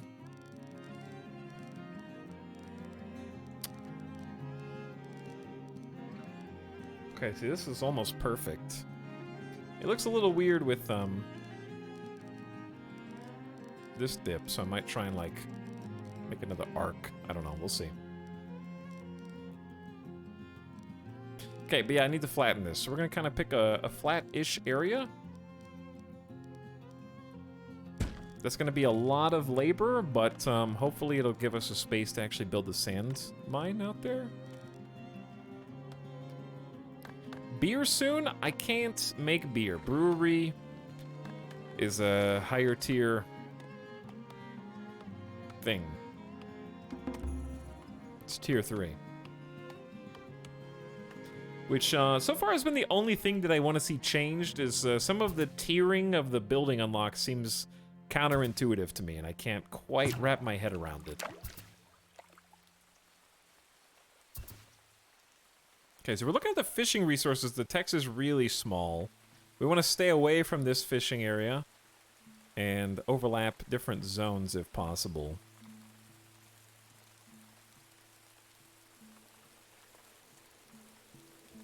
I guess 13 is fine. Because we do have some nice bonus shoals. Alright, and let's move this one as well. So we're looking to try and get the most of these blue pips.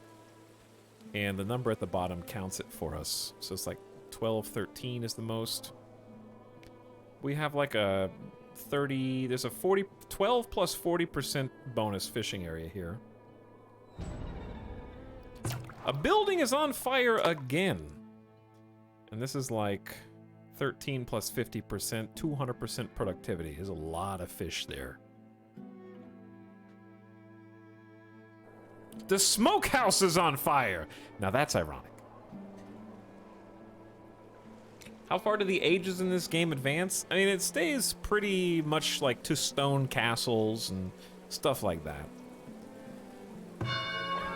So once we have 1,200 ingots, 100 clay, and 100 planks, we can upgrade the town center again.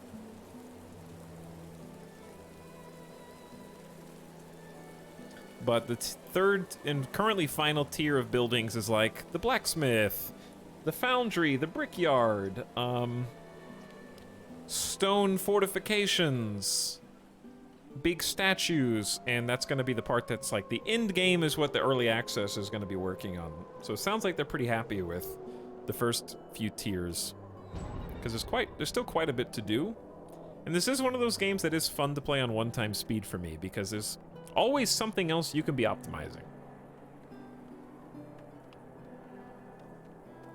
Just in time for fire. Hi, she's the worst. Welcome, though, thank you. How's it going?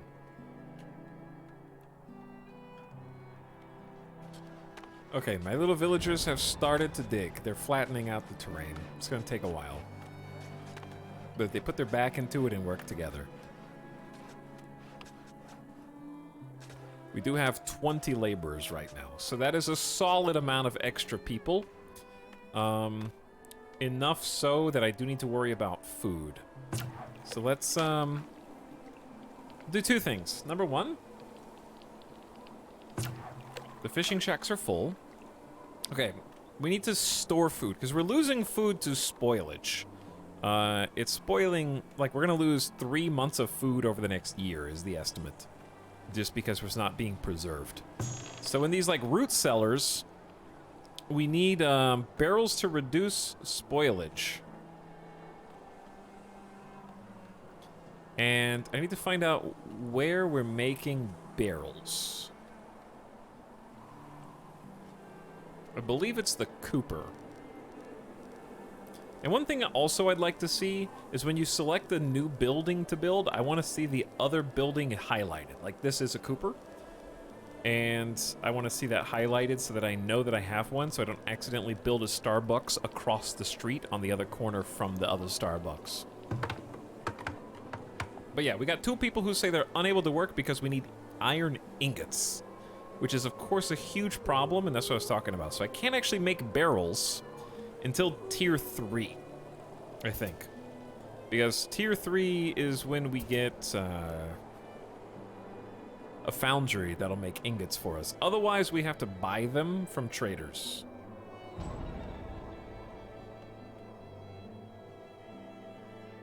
Do you have a healer? I don't. Healer is an amenity that costs 30 gold a month. I do have 450 gold right now, but I haven't figured out if the monthly cost of this is seasonal. It's not clear, because obviously there's 12 months in a year, but there's only 4 seasons. It doesn't really track months. So I don't know if it charges you per season, so the language is a little unclear. I can't tell how much this is actually going to cost. I can build one and then just turn the building off. But I also have this other problem where I need 1,500 gold. 1,200 gold, sorry, to upgrade, and then I just have tier 3 stuff, and I can do all that myself. Like, I can make more gold because I can make a brewery, so I can make beers, so that I can have a pub that actually services people and gives them entertainment.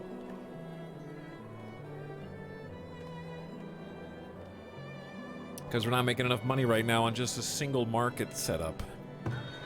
But we're cramming as many people as we can in here, and we're giving them as much property value as we can.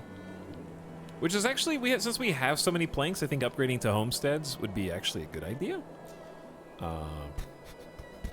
I was gonna get some decorative spots. If they're cheap. Because these all cost gold for decorations, but decorations improve the desirability of the area around it. Even trees cost oak. But the healer house is a really nice bonus to desirability too. And that's a 3x3.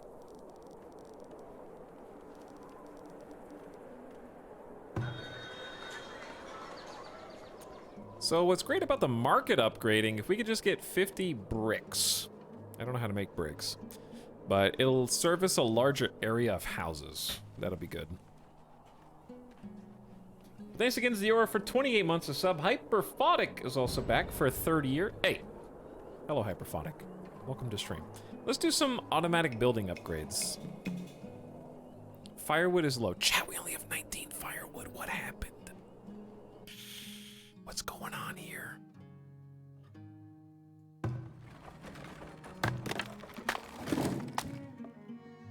Where's the other splitter?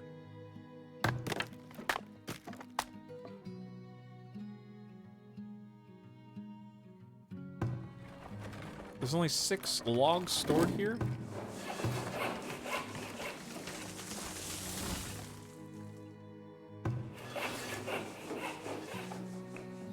We're gonna freeze! It's Frostpunk! We might freeze. Alright, I'm gonna make another firewood splitter though before we actually run out. Let's put it close to this little sort of wood cutting area. I'm hoping the trees grow back here a little faster.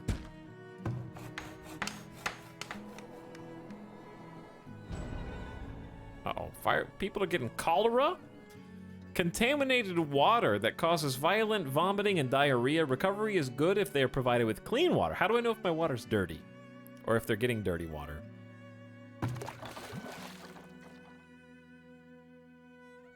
Because this basic well seems like it's doing okay.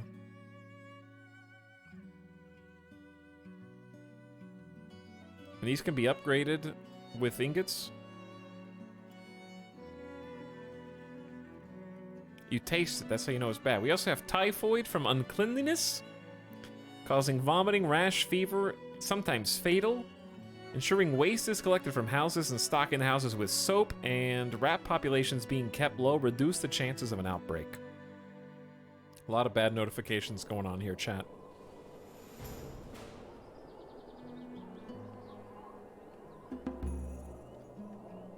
Deceased villager. Villagers succumbed to illness.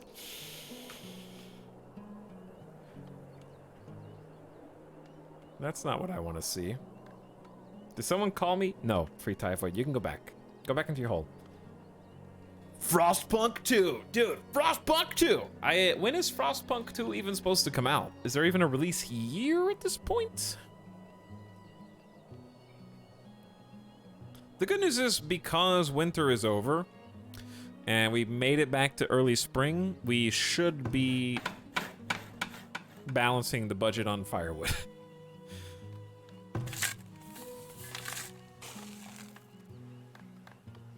Okay, what are we doing here? We're trying to buff the fertility.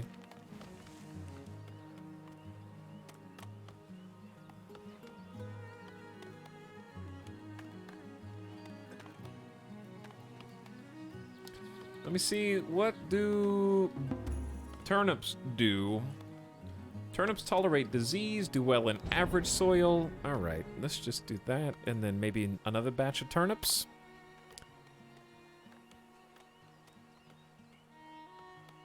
I don't think there's a set date yet for Frostpunk. Gotcha.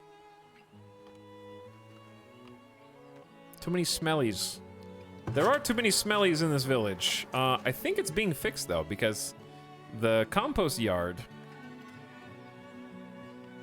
has got 338 waste.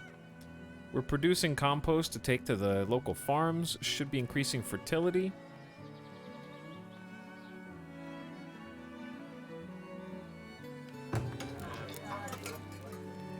The shelters up here are looking pretty nice. Okay, but yeah, since we, like I said, we have so many, like, potential builders, I'm gonna allow automatic upgrades of buildings. Wait, I think they're already allowed.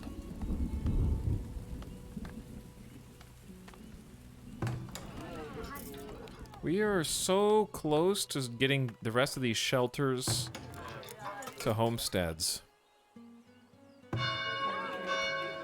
Chat. Oh, yeah, no, we need 25 homesteads and a population of 125. All right, so our new mission is get 25 homesteads. So I am gonna go ahead and just spend gold.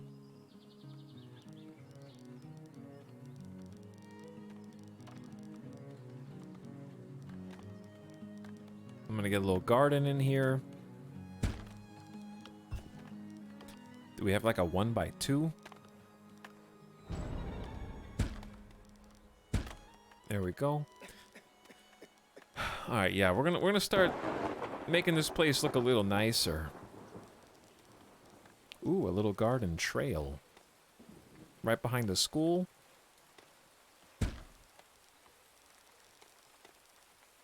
We gotta make if we can make the surrounding areas look nicer, then they'll upgrade their houses so we can get a higher tier building. That's big. A small plaza. Wait, is this like just a floor? Cobblestone paved plaza that has desirability bonus. Ooh. I didn't plan on having a plaza. This would change everything.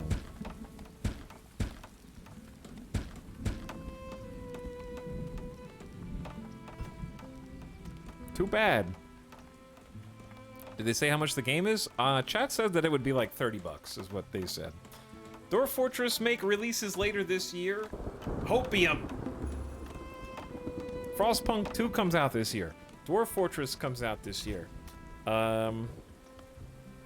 Marvel Midnight Suns was delayed, but still comes out this year.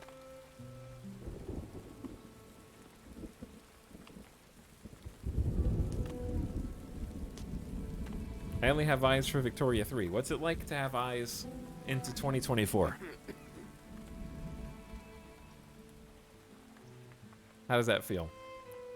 Are you farsighted enough for that?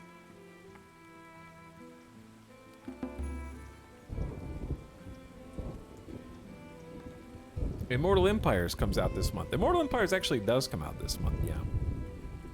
That's a nice little spot. Dude, this little bakery corner is looking really, really cute, actually. And at least one of the nearby houses is ready for an upgrade, so that's good. But yeah, we have a lot of homesteads that need to be built. We'll see how that affects desirability soon. Whew. Okay, how... Ooh, yeah, the Palisades are going up. We've only got one guard in this tower. I think we'll end up regretting that later. Let's start focusing on more walls. We only have 29 logs, I am well aware, but we need to guard the choke points.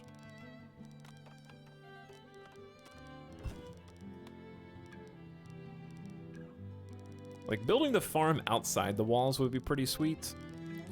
Because I'm trying to figure out how the heck we are actually going to defend this. Because I don't have enough resources to build everything.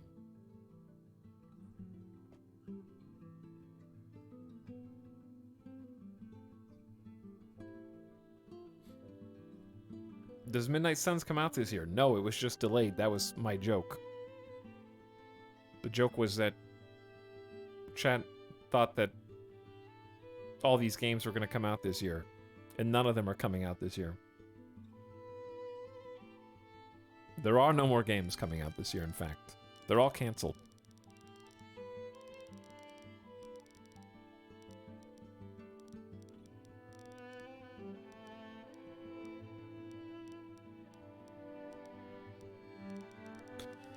Oh my god, look how much this is gonna cost. Chat. What am I what am I supposed to do with this?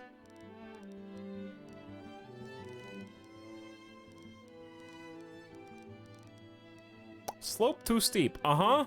You think? Ooh, that slope's not too steep.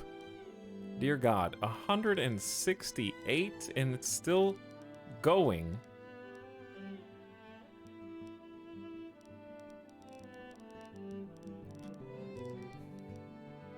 This is gonna be the project that takes, hopefully, the rest of the entire stream. I mean, hopefully it doesn't, but it's gonna take the entire stream, more or less. I need to use this.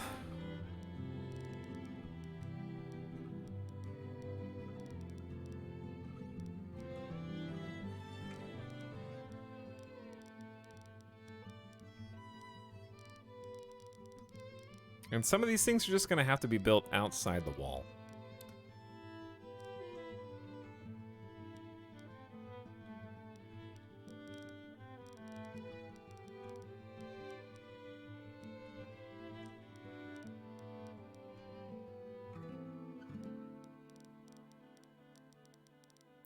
Don't worry about this, chat. Don't worry about this. Don't worry about the literally hundreds of resources that we need in order to make this possible. It's gonna be fine.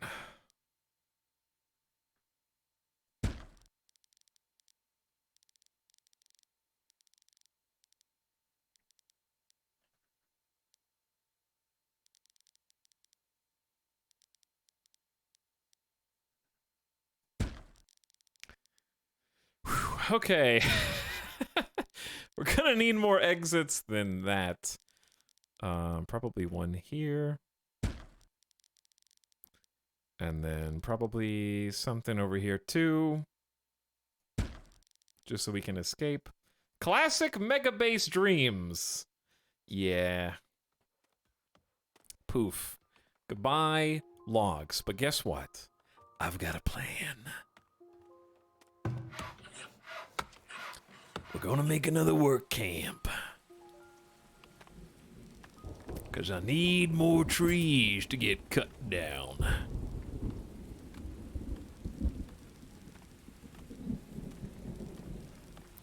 In fact, you have to have logs to make a work camp. Fantastic. Yep, no, that makes total sense.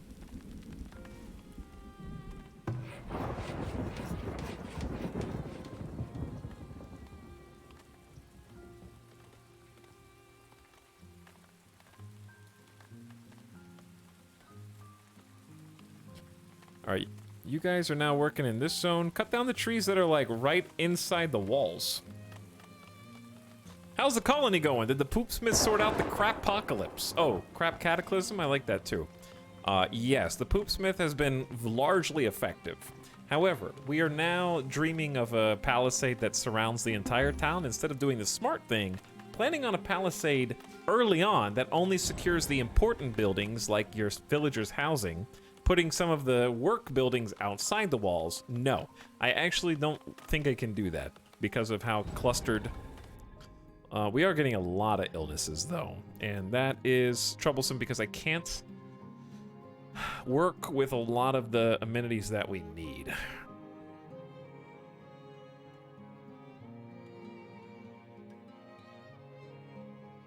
Such as the healer's house. Monthly cost of 30 gold. I guess I can try. I don't know where this was planning on going.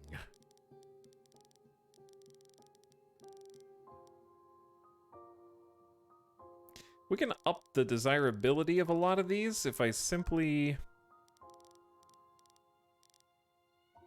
remove one of the unupgraded.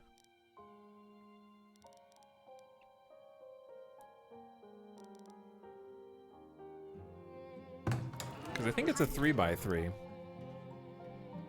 But there is a different type of cataclysm, and it's a log apocalypse. Okay, I got too many things to think about. Let's start at the beginning. We need logs. So we're gonna get another work camp. We're gonna find somewhere that has a prolific amount of trees, such as this lovely spot here, just inside the wall behind the poopsmith. I don't think there's a front per se, but that will do. Make that priority. And across the street from that, I don't know if this is a good strategy or not. I don't know, Avic, maybe if you've had some luck with this. How do you feel about putting log storage across from where the logs are ostensibly being chopped? The thing is, I guess you only need storage in so much as you have logs. And if we don't have logs, then we don't need storage. It stands to reason. Because any planks, we have plenty of space. They're just in distant stockyards. It's my only fear. And these buildings are actually... What if we just moved all these buildings? Now you're thinking, chat. See, now you're thinking. Yeah, what if we just moved this stockyard? Because it is just so far away.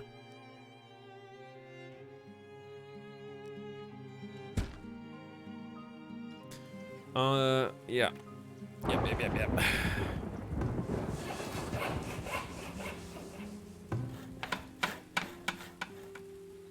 Because these are just like... This could be a new city center, actually. Like, we could have a new town, a market. It could just be a suburb.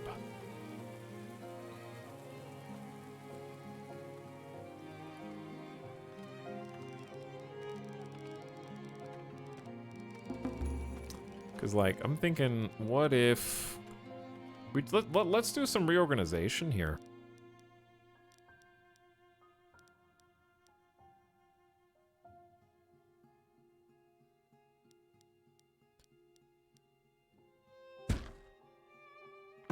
Okay, because this is a forger shack.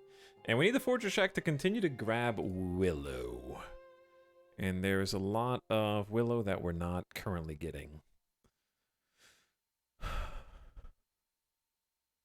So many mushrooms and berries. But yeah, willow I think is the most important bit.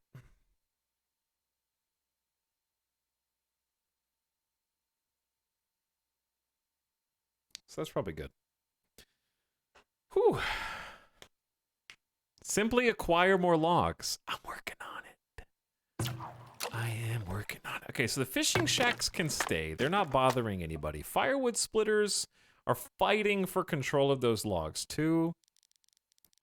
The firewood splitter can just go right in there. We're probably going to end up moving these things more than once.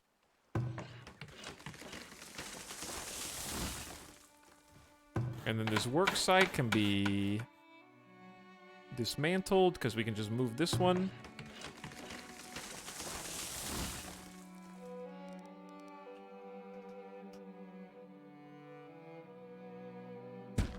Okay, perfect. And if I wanted, I could create like a new sort of marketplace and little housing peninsula spot right there. Lightning casually striking everywhere. The storms are raging. What's up, Brynjar Bjorn? How's it going?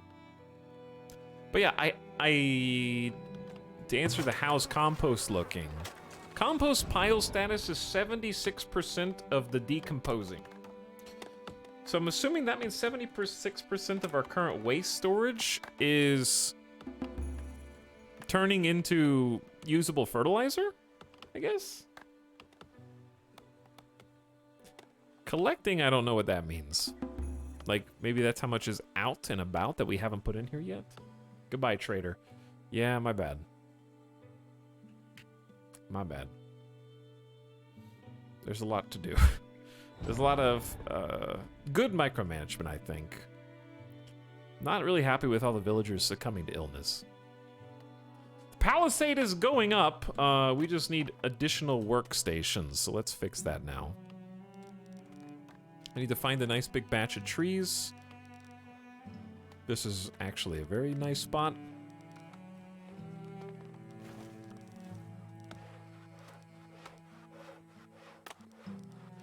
I would also like to build some roads out here.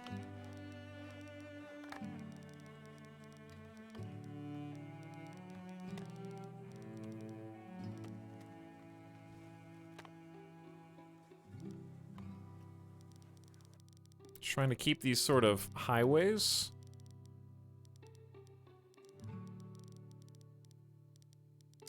Okay.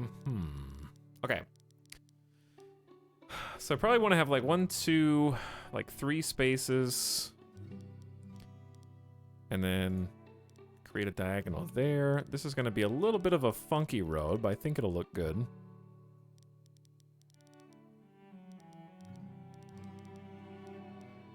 Where's the end of this road? Okay, excuse me, chat. Just hold on. I know this is a little funky. 1, 2, 3. 1, 2, 3.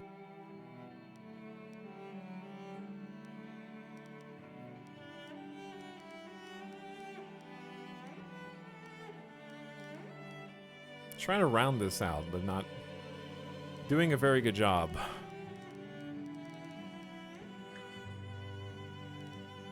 There we go.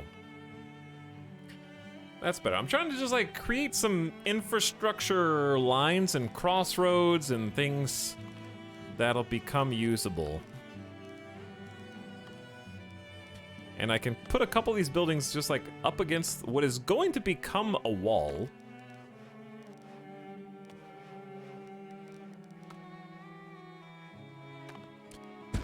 Okay, I screwed. What is this? Get off my screen. Excuse me. Try that again.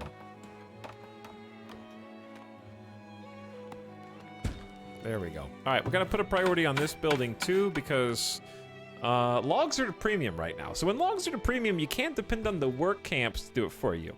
What you need is to say harvest resources. So I am just gonna tell the laborers, I know the trees make this settlement look nicer. But I told you, I gotta cut them all down. It's nothing personal.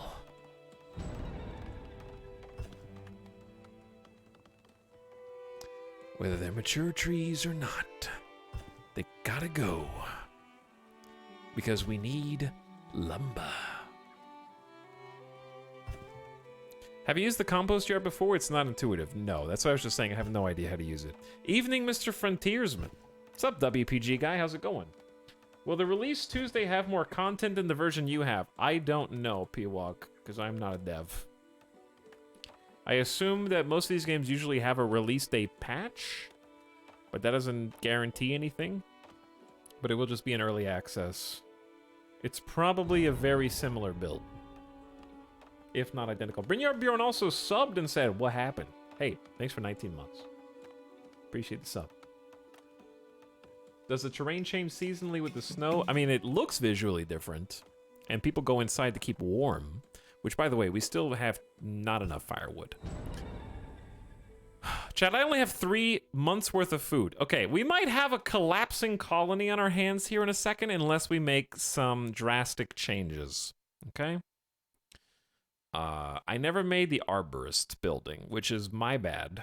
We could definitely afford that now. An arborist will work at the building and maintain and harvest fruit trees nearby. What? Do we have to plant those ourselves?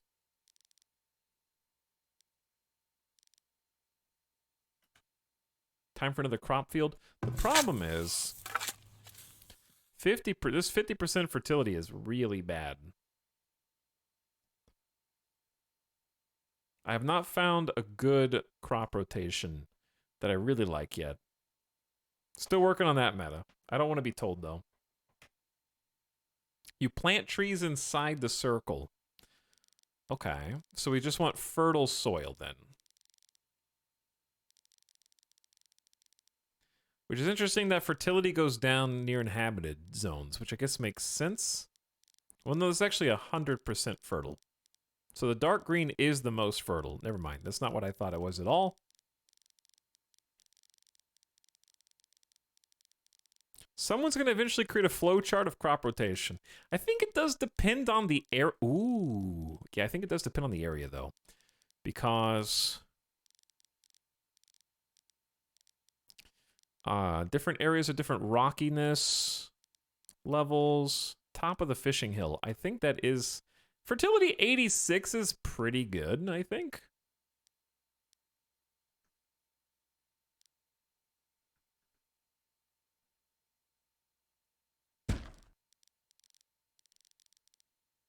I think that area speaks to me. I don't know where the front of this building is, though. I like the idea of sort of an organic connection that splits off back around the clay pit. Looks good. Hilltop orchards. I think that'll look pretty good. We need to set this to be a priority, too. And you know what? We have so many things to construct that I'm going to increase the total number of potential builders, because we have 17 laborers. Let's go up to 10 builders. We need a lot of food. We don't have any cattle. We already have a bakery and a windmill. We have smokehouses. Let's check on raw food. We have 50 raw meat and 45 raw fish. We have 2 smokehouses going around the clock.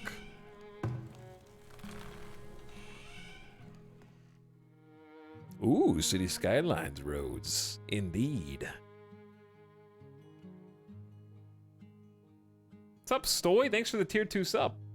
My liege, okay, a then. new sub for your collection. Blood while you still can. You know what, guys? Being a sub's not so bad. Get that guy. Hey. Get that guy. There's a lot of berries over there.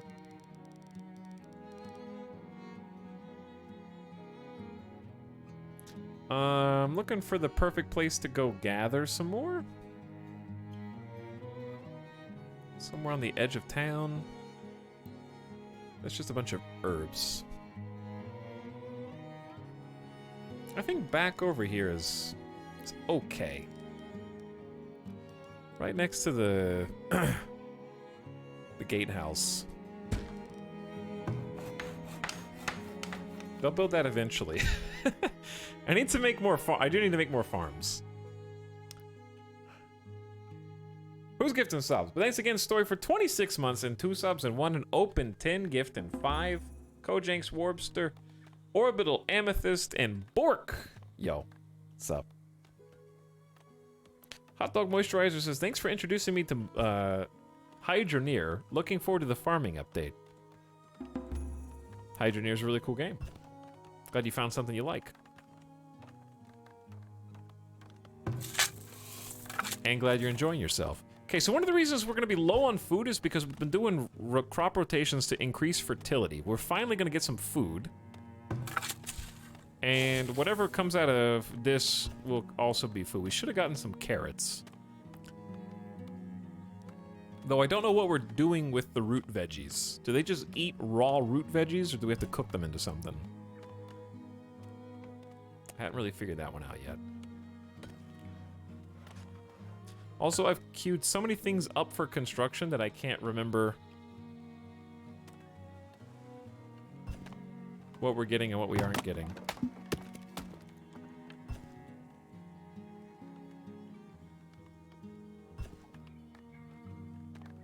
Field status infected. I think just different crops have different disease resistances. And... wait, what am I doing?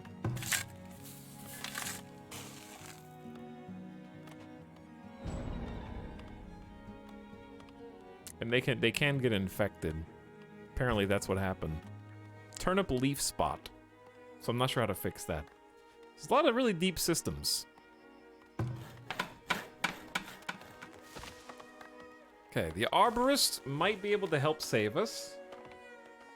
Since we have 2 fishing spots over here, I actually think it's a good idea to go ahead and put a smoker or a smokehouse. This is a undesirable building. Oops, Z apparently goes back to the town center. I did not know that. This is an undesirable building. So if I ever do want to build more villager spots, we'll have to keep that in mind. How often do they de-stone the fields? So different things have different effects. So, if they do one of these cycles, the farmer maintenance, that will provide a chance to reduce weed levels and remove rocks. And different, different types of crops have different efficacies against rocks or fertility. So I'm still kind of learning about all the details therein. Villagers are getting so sick. Dude, these villagers are so sick. Did I build the healer's house already? No, I never did decide.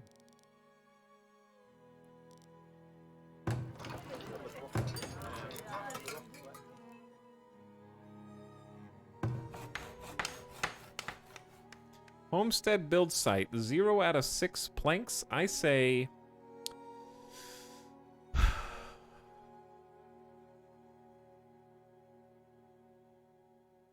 I still don't know how to cancel construction. Oh, construction was disabled. I see. And maybe I'll let them build this and then I'll move it and put the little healing spot around the town center. That'd be nice. I see the desire to restart creeping in. No. No. They got typhoid, they got cholera. I'm working on it, okay?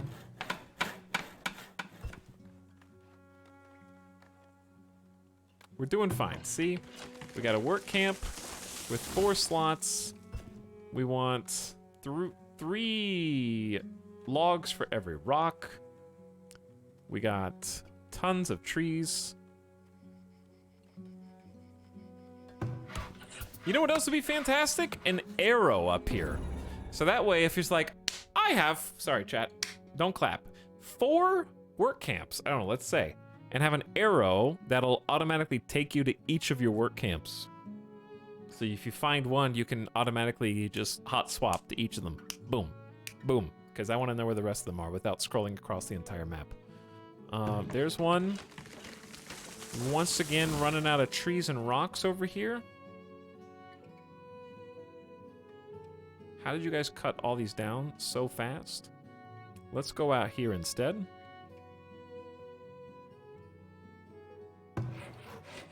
Need to move this work camp outside. You guys have the same allocation of workers. Whew. Okay. Work camps on every side of the base right now. You can't simply tell me not to clap. I can. And I have. Okay, I'm gonna relocate a building. Eventually.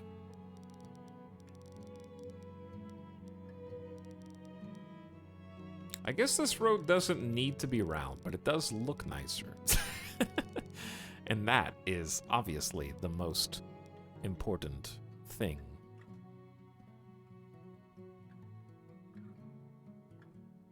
There's only 8% desirability there, but I don't really care. I just need to move this guy so we have space for a hospital, because there's 9 people who are ill. We got broken legs, we got worms, we got typhoid, we got 9 bedridden villagers. We only got 6 months worth of food. People are getting stricken with scurvy. They need fruits and vegetables in their diet. Health is at an all-time low in the colony.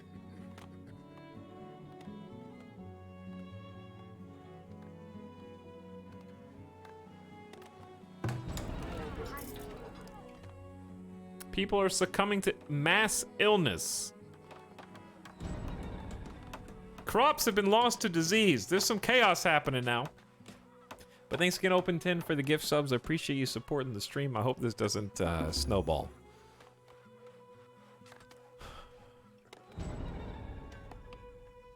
I hope it doesn't snowball. I'm doing my absolute best.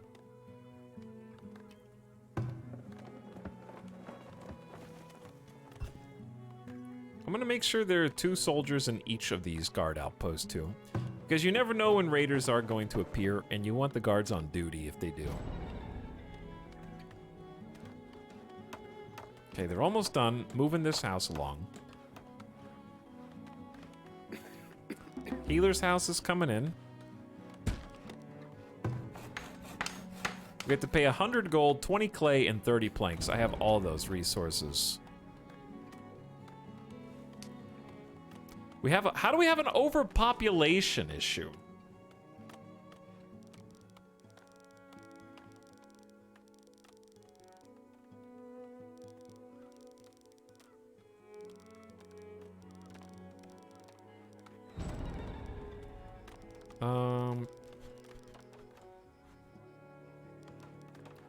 The game is saving, which scares me a little bit. This is desirability -6%.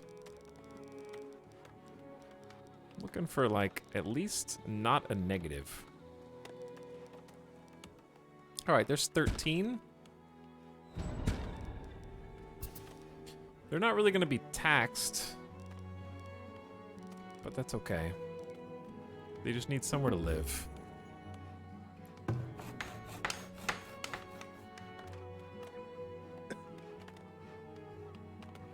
When's this game set?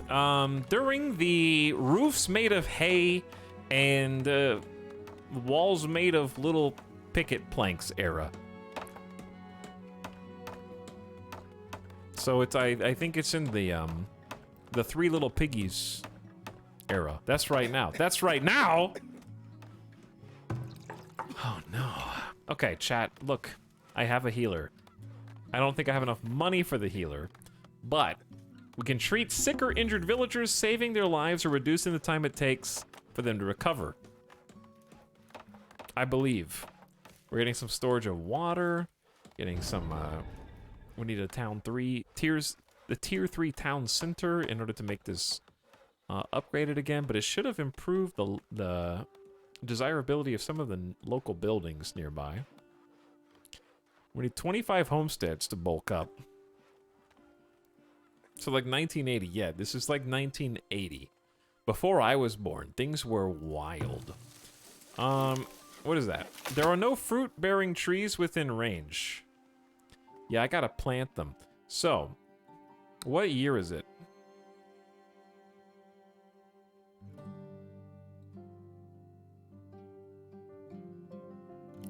So, September to October.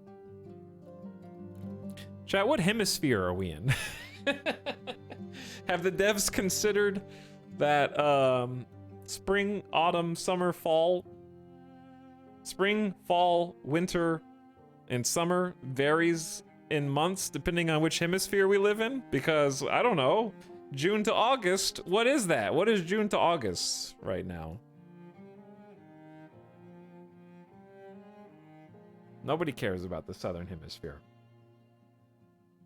All right, let's try pears because it's September through October. I don't know. Wait, I have to plant them?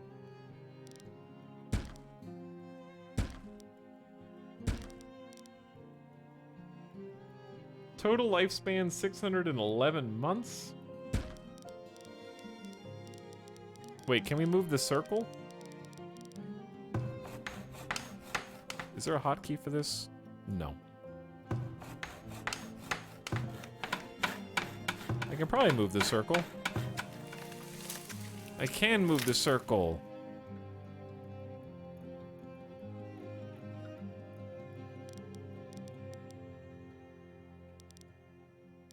Does this look like Australia or Latin America or South Africa to you?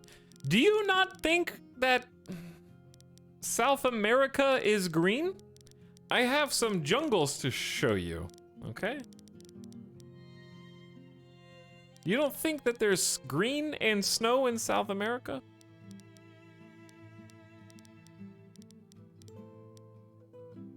I'm assuming trees can be put like next to each other because that's kind of the whole point, is it not? It's only 49% fertile. Okay, some of these aren't going to be super fertile.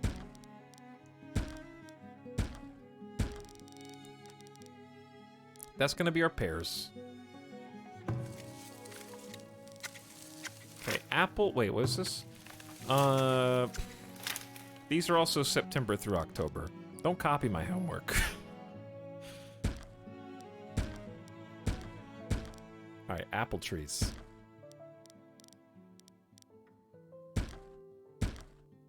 Oops, that one.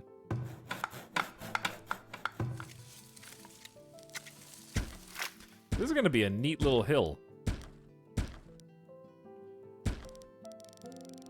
Let's start with that, and then we'll do the ones for the summer.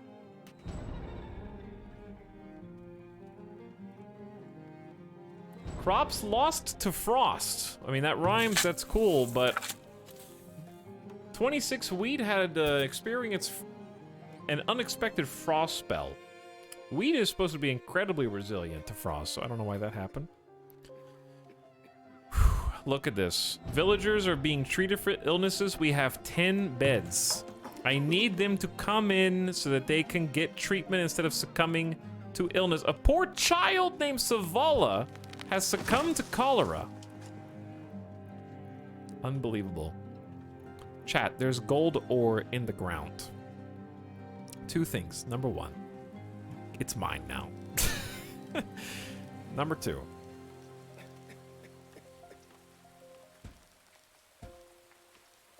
we're gonna have to do it like inside this circle. But I want to do it away from the trees. All right, that'll work. I'm curing as many people as I can. Now there's only one bed occupied. They have to actually come in to get treated, though. I think the number of ill is going down. There were 10, now there's only 7, okay? Oh, how's the sand pit doing?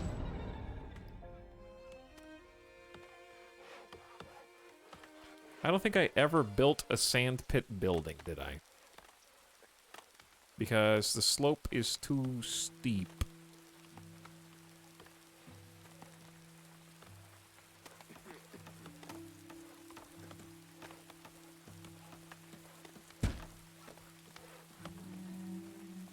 Sand pit is giant litter box. Well, chat is a bunch of cats, so I guess that makes sense. Well, the palisade is actually being built because we have more logs than we need. We only have 6 laborers. Where did all the laborers go? And we only have chat. We only have 49 firewood going into winter. We might be in a bit of a spiral.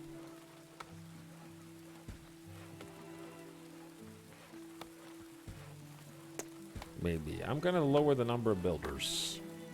Increase the number of laborers. Time to freeze to death. I have as many firewood splitters as... Why are we limited to 5?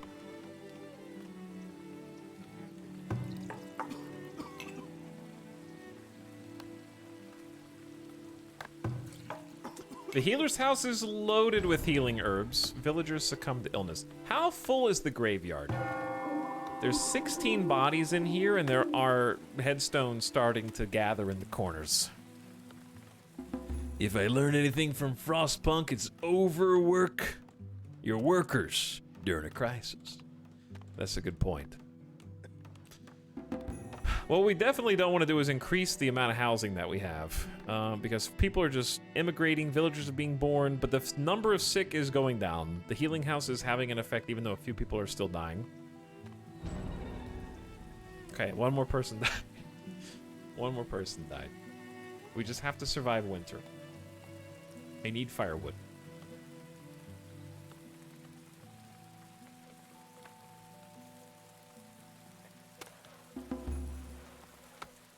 I'm gonna get yet another firewood splitter and put it across the street from the current work camp.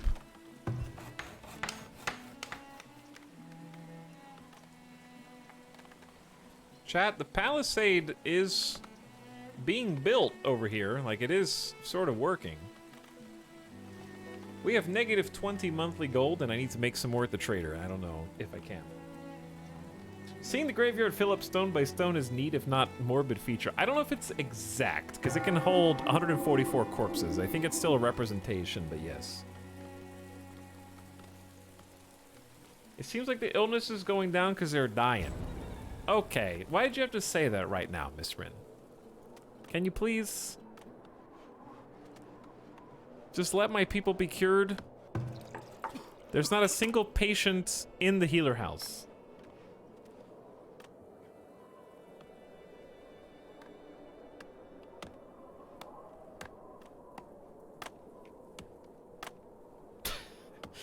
We're not killing the sick on purpose. This isn't that crazy, Frostpunk. But yeah, there's some gameplay similar. It's in the same genre as Banished is, chat. But it's not a one-to-one copy of the game. I wouldn't even say... It's definitely heavily inspired. But right now, it's just early access in that... there's 3 tiers of production buildings. We are probably like at the 50 to 60% marker. I would say 50% through the available content. And then I think they're supposed to be adding some more production buildings over time. Chat said this is by the Grim Dawn developers, and they are confident there will be more updates over the course of the game since Grim Dawn's been supported so much. Take that as you will. But there are raids and attacks that you have to defend your settlement from, as well as predators, crop rotation, soil fertility. I think this is a lot more in-depth logistically, like resource harvesting to crafting, than Banished was. This is a little bit more focused on meeting... I think is a significant amount more total resources than was in Banished.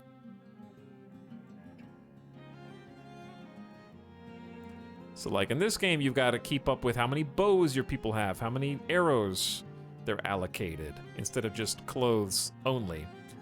They gotta have weapons crafted for them for the soldiers and armor and stuff. Are your houses tier 2 yet? We do have, desirability around the homestead has declined and it's been abandoned. Whoa, I didn't even know. That explains what low desirability does.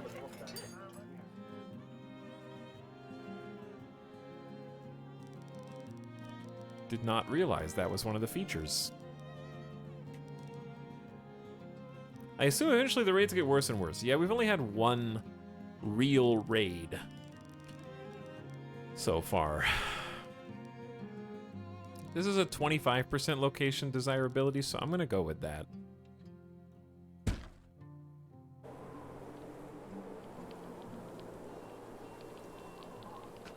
But yeah, I think there's more resource logistics focus in this.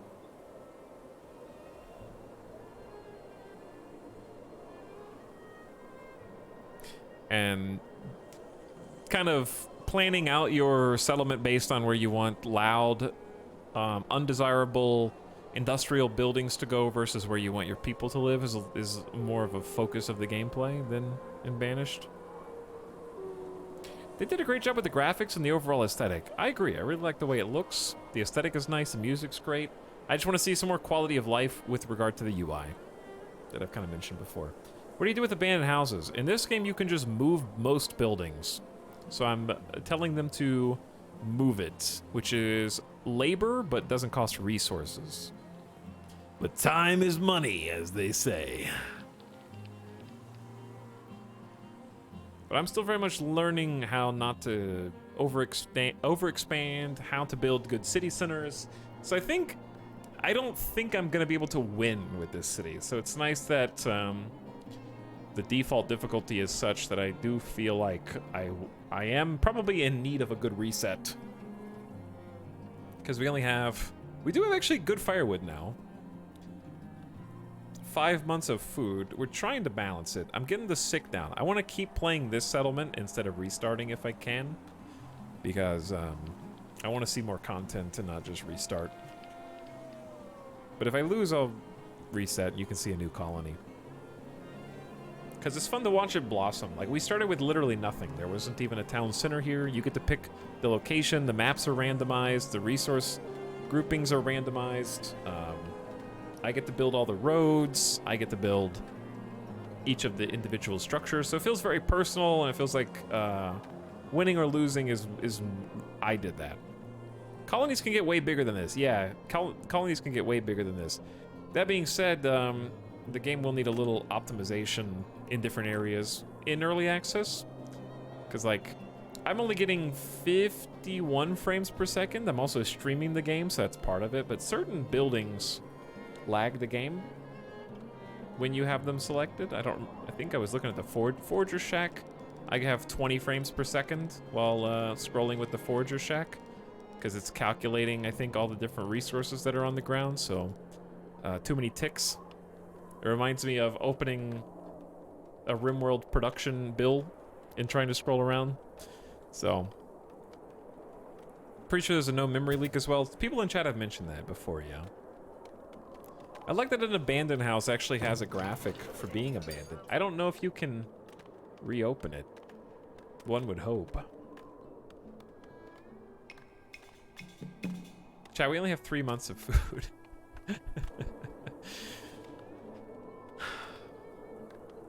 Are you excited for Manor Lords? I am. I'm always excited for this genre of game. Because, especially when they do things that are different or shake up the formula a little bit. I think one-time speed has been a nice pace for me on this one, because I feel like I'm always looking for the next sort of shortage. Like, things that we have to deal with right now. We actually did get a surplus of logs, which means that the palisade is just being built. It's going to take time, but it's going up. We have a consistent amount of planks still. We're balancing on planks. Once that gets under 100, I might give them an extra worker. We actually did bounce back on firewood. So I'm probably going to go in, and since it's not winter anymore, take a couple firewood splitters off and free them up. We do need a miller. See, that's one quality of life thing I wish would happen. Sometimes when people die, often when people die, the game doesn't refill their slot. Like, I have 119 people. I can't mourn everyone who succumbs to illness. So for sure, if there's a pool of 16 laborers, like, I was like, why is my food going down? Oh, my miller died and one of my 2 bakers died, so we just don't have any bread anymore. So some things like that for sure need to be quality of life a little bit. Is if somebody dies and there's a pool of people, automatic refill of the rolls is a natural feature, I think, to add that reduces micromanagement that you don't want to do. But, like, you can say, well, what if you want to keep a certain amount of laborers? Like, you probably could just have you have a desired builders list, here. You could just have a desired laborers. Like if you always want to keep 10 laborers, it can try and you can govern that with just a plus minus button over here.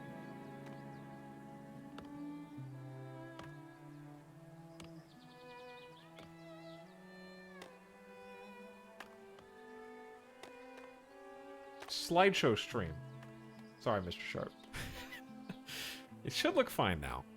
Should look good now. But yeah, things we're looking out for is we're not making enough gold because I haven't been doing a good job trading. You're ostensibly at tier 2 supposed to like produce something that you excel at such that you can sell to vendors who come to visit. Like, hello, someone actually just arrived. I think this is them as we speak going down the road right now.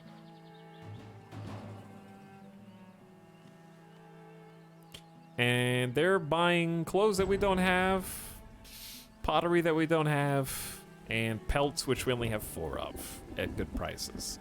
So it can be difficult to find things to fill in the gaps.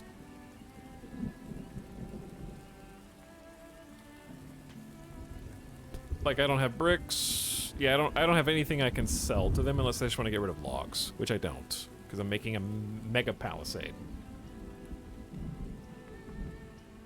If you add more builders, does it help with the speed of building? It does, but like right now, there's only 1 active builder even though I have 7 desired.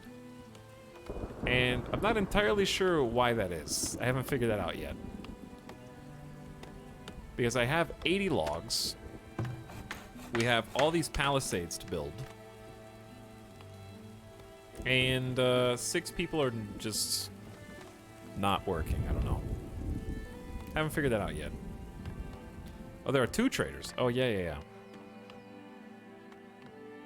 I knew that. Where's my... There are 2 traders.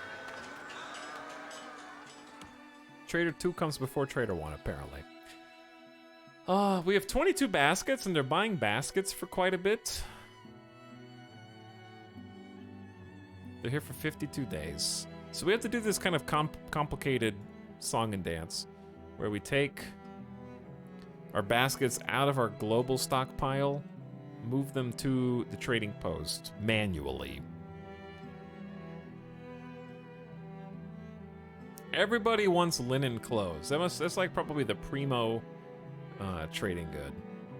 And then they have bricks, flour, pottery, candles, clay, and linen clothes themselves. They're also selling grain. No thanks.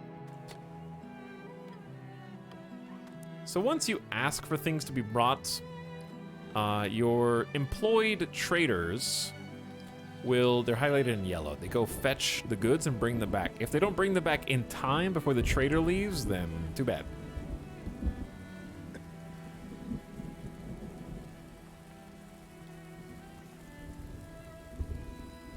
The Star Citizen still count as being in early access? Technically is. It's just very expensive early access. Very expensive early access. Okay, I think the medicine has been working. So I'm happy with the healer. There we go. 20. So I am going to sell... There probably should just be a button for all instead of manually typing this in because it doesn't... There we go. Minus 20 plus 320 gold. Did that work? Chad, did I just buy? No. No, I have 320 gold. Okay, good. I did it right. And then we have to transfer that gold into our main pockets. So they have to actually take the gold, I think, to the town center by hand.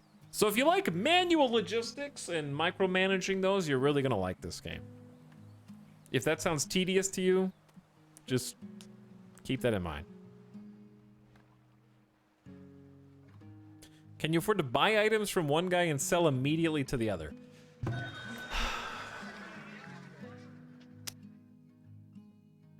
Maybe, but I don't know. It would have to be something that they're selling, buying a lot for a lot of money. Like, the only thing I would sell to Trader 1 is pelts, pottery, and clothes. And this one is selling pottery for 12, and I could resell it for 16, I guess.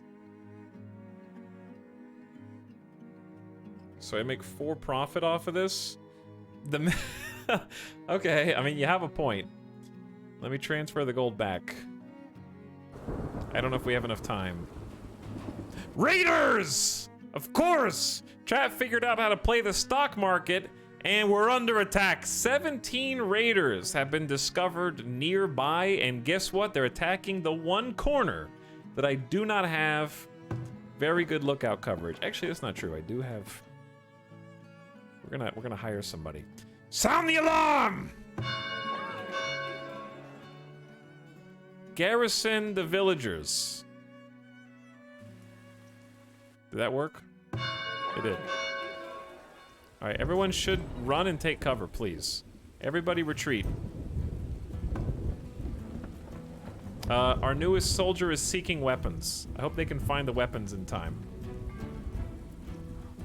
Oh god. They're sniping my peasants! Our guard tower is trying to shoot these little sword-wielding backpackers as they run down my streets. Our second soldier has acquired weapons, I think. And if they get too close to my town center, we snipe them from the town center too. So we got another tower over here, and then another tower over here. So we got some of the corners.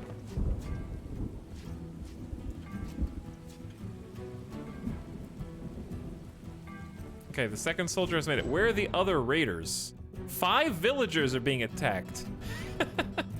Oh god, I think they're just like scattered across and oh dude, there they are.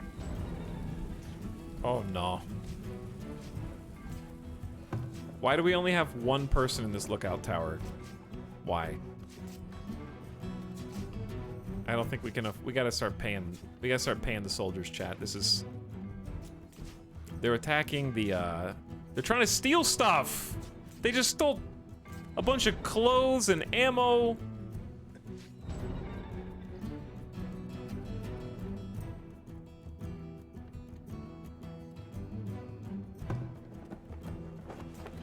We do have some coverage here, though.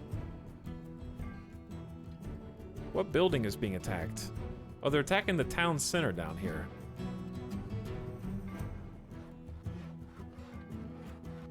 They're trying to run outside of town now. They got gold and smoked meat. All right, you're gonna have to land your hits. It's like a tower defense. Oh! What do you have in your pockets? Hang on, hang on, hang on. Can I get that guy?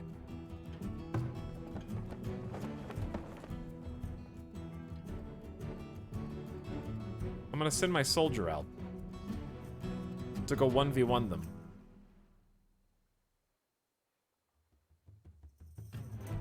I think they're gonna get away with stuff. Food stocks are low. I only have 3 months of food right now.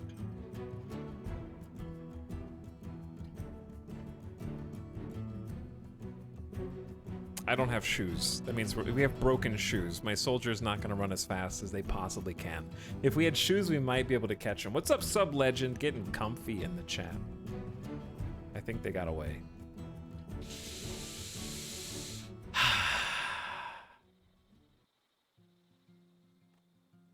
Where's the after raid report for the main raid? Cobbler mod check? We don't have enough hides to make shoes for everyone is the problem.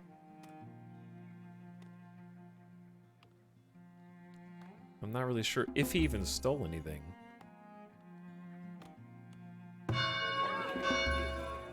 Alright, release the peasants back to work.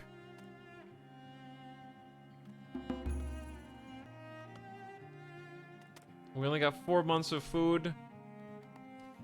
We gotta go pick up the stuff they dropped in the streets after they tried to steal from us. So, the traders are leaving, so we can't do our arbitrage. I think that's what we were about to do, is arbitrage. We also need to plant some summer trees.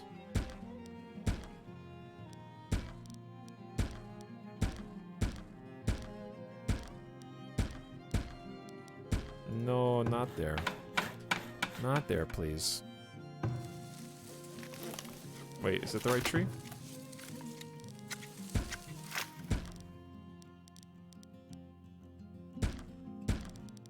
Alright, that looks pretty good.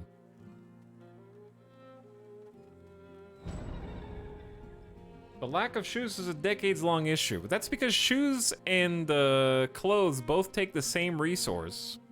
And what the game really needs is a quality of life feature to stop overproducing one item by setting a limit.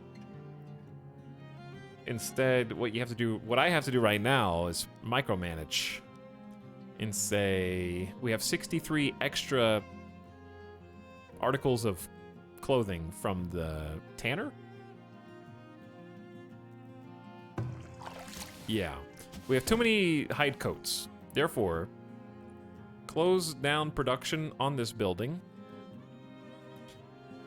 Which I can just toggle building production. Nobody's even working in the cobbler.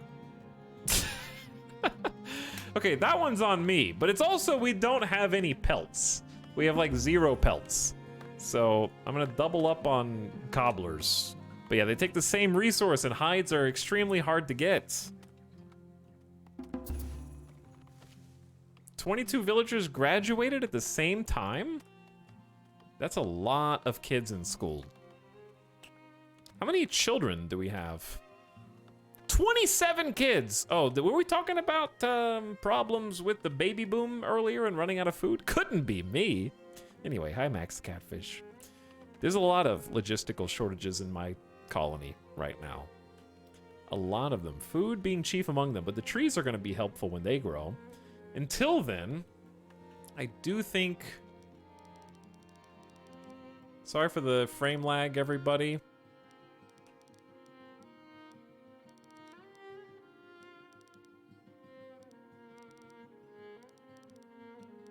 I think I'm gonna, like... Yeah, for some reason, when it's figuring out...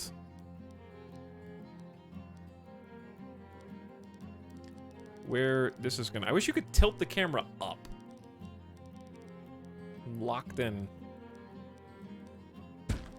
Okay, we're gonna just put it outside the walls.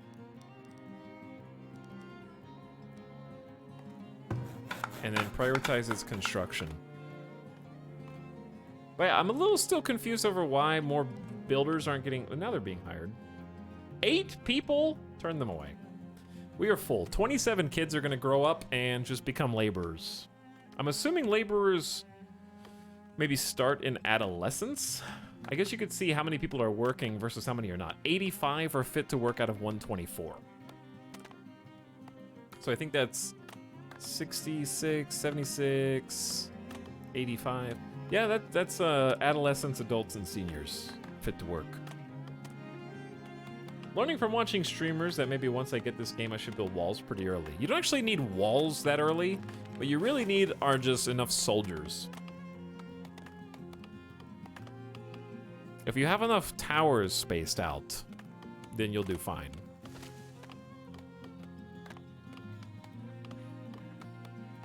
Speaking of, I am actually going to do more. Because we're not... It doesn't seem like... Are we even paying the healer right now? Services -4. This... I think the game overestimates how much you have to pay the healing house. It says monthly cost of 30 gold, but that's not true. Because we're a net positive monthly gold right now. Soldiers are 32 right now. And I'm going to add another. We also need to make the barracks. It's a defensive structure. Soldiers need to deal with more heavily armored attackers and siege rams. I don't know when the hell that starts, because that's spooky. But that should be, hopefully, ways away. Because we are not even close to ready for that.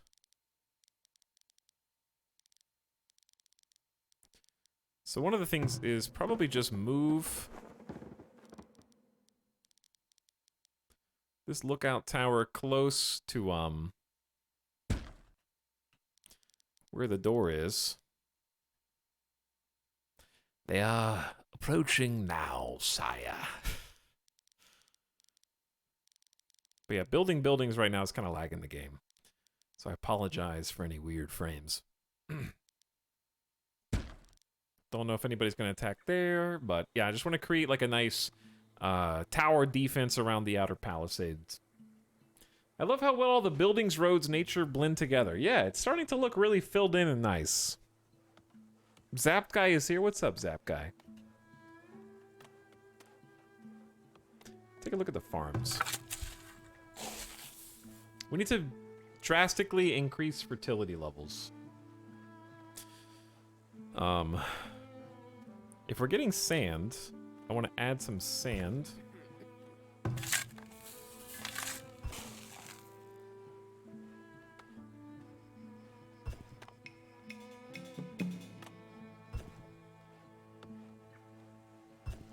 What is this bar right here?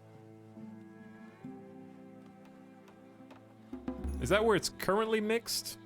Chat, food stocks are low. I know. What do you want me to do about it? You got the arborist. We don't have a barn because we don't have any cattle. I don't know if you trade for those or find them on the map. Oh, let's check the resources because how much grain do we have? 0. I see. But we have 300 bread, so I guess we're making the grain into bread properly.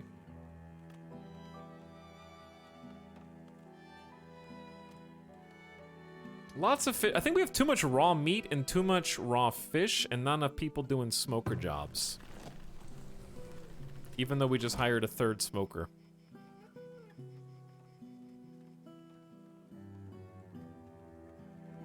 It's producing like 150 food a year. You need to add work in crops to mix the soil. That does make sense. The crop rotation is an intimidating aspect of the game. For me. I like your square road inside a circle road scheme. Hey, thanks. I tried to make it at least look kind of nice. Very city skylines in that sense.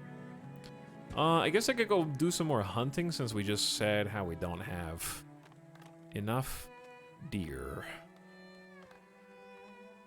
There's deer over there. We're already hunting those.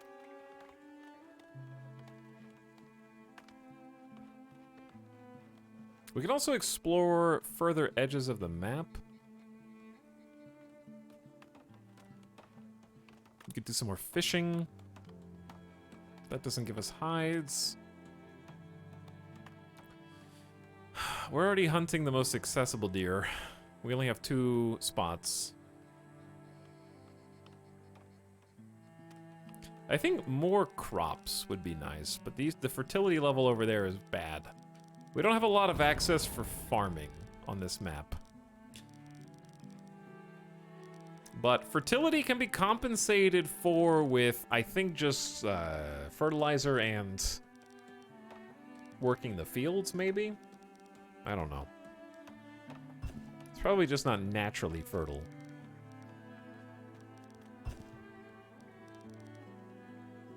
Don't you get hides from cattle and stuff? You do, but I don't know how to get cattle and stuff. I can build the barn and see what happens. Nobody wants to live next to the barn. Unsurprising.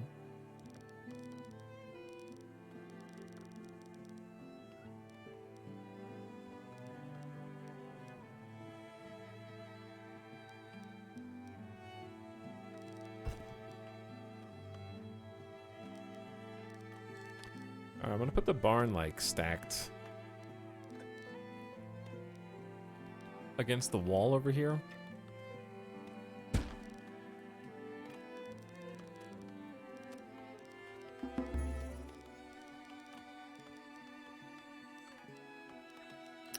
I could build in this. Oh, there we go.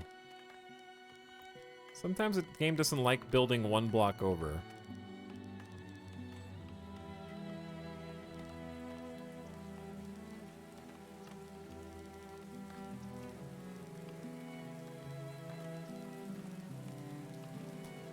I don't know why. So you can't really do these zigzags very easily, even though it seems... It tries to automatically attach it to a nearby road, which is a problem.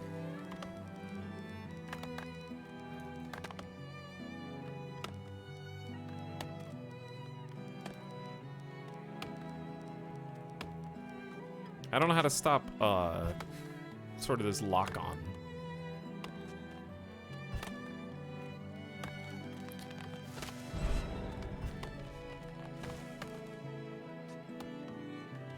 So there's just gonna be a gap in the road, I think. All right, I take a quick gamer death break. Can you just double click one tile? No, because when I left click once, actually, let's see. Can you double click a tile? Nope. It has to connect to something.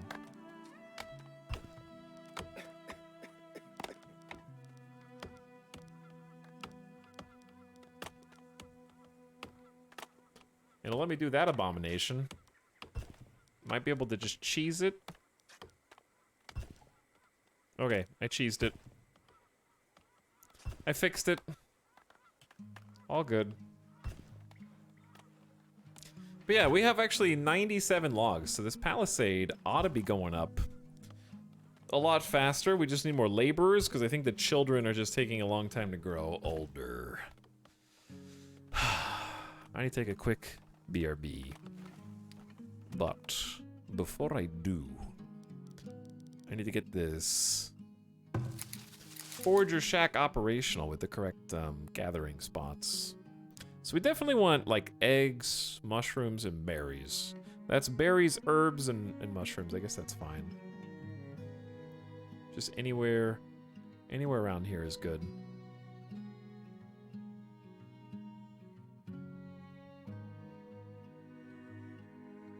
Okay, very nice. How many hunters can be employed from the same hunting lodge? Just one? Chat, we have so much work to do. I'm gonna leave the game unpaused while I'm gone. What would you like to see develop?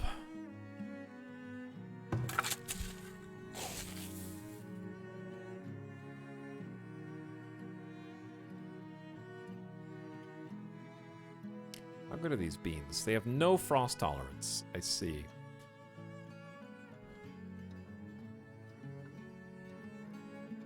This has some frost tolerance, no heat tolerance. Let's give that a try.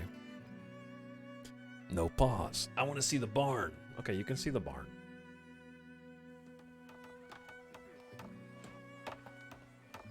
You got this whole area to play with, all right?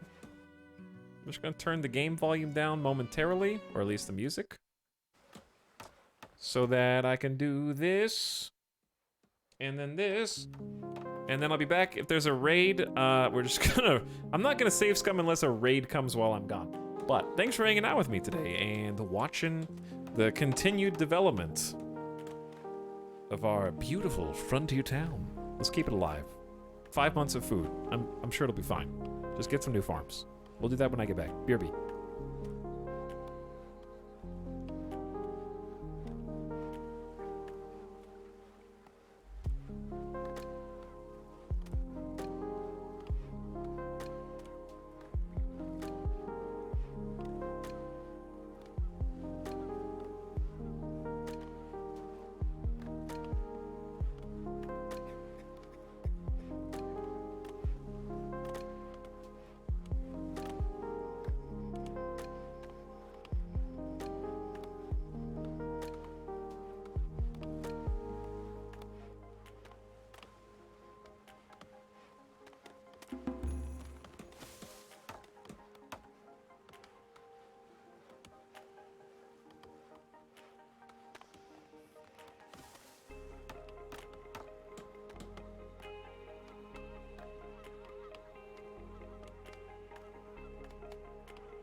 Yo, yo, yo, yo, yo. How we... Ooh, it's winter. How we doing?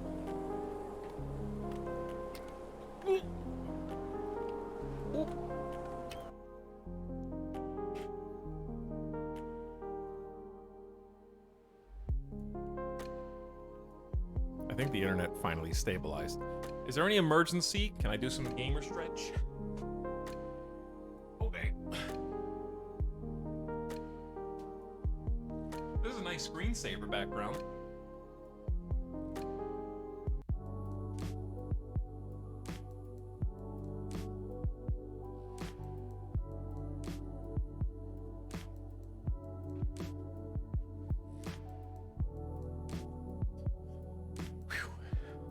Is there a hide UI button? I can hide certain elements of the UI.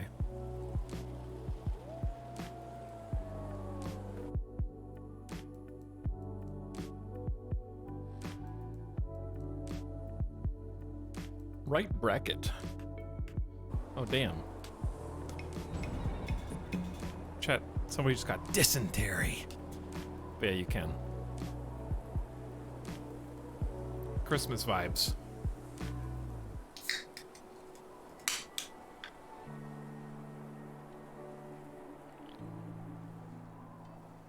With all the little people moving around carrying stuff.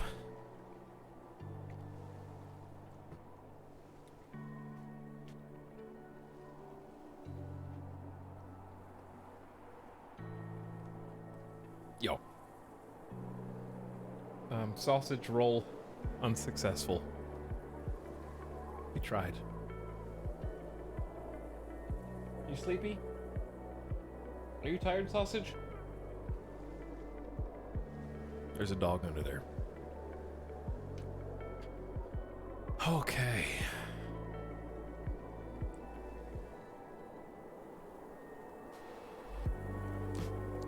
Now, we've got two things. Number one, turn that music off, turn this music back. We got some problems and we got some solutions. First problem is food. But guess what? We made 5 fruit last year. Good job to the brand new arborist. You did fantastic. 5 whole fruit. But the good news is that we've actually planted all these trees. And many of them will grow June to August. So we can just make it to summer and then September to October. We have a lot of trees that should produce, like this is going to be the first full year of fruit trees. Okay.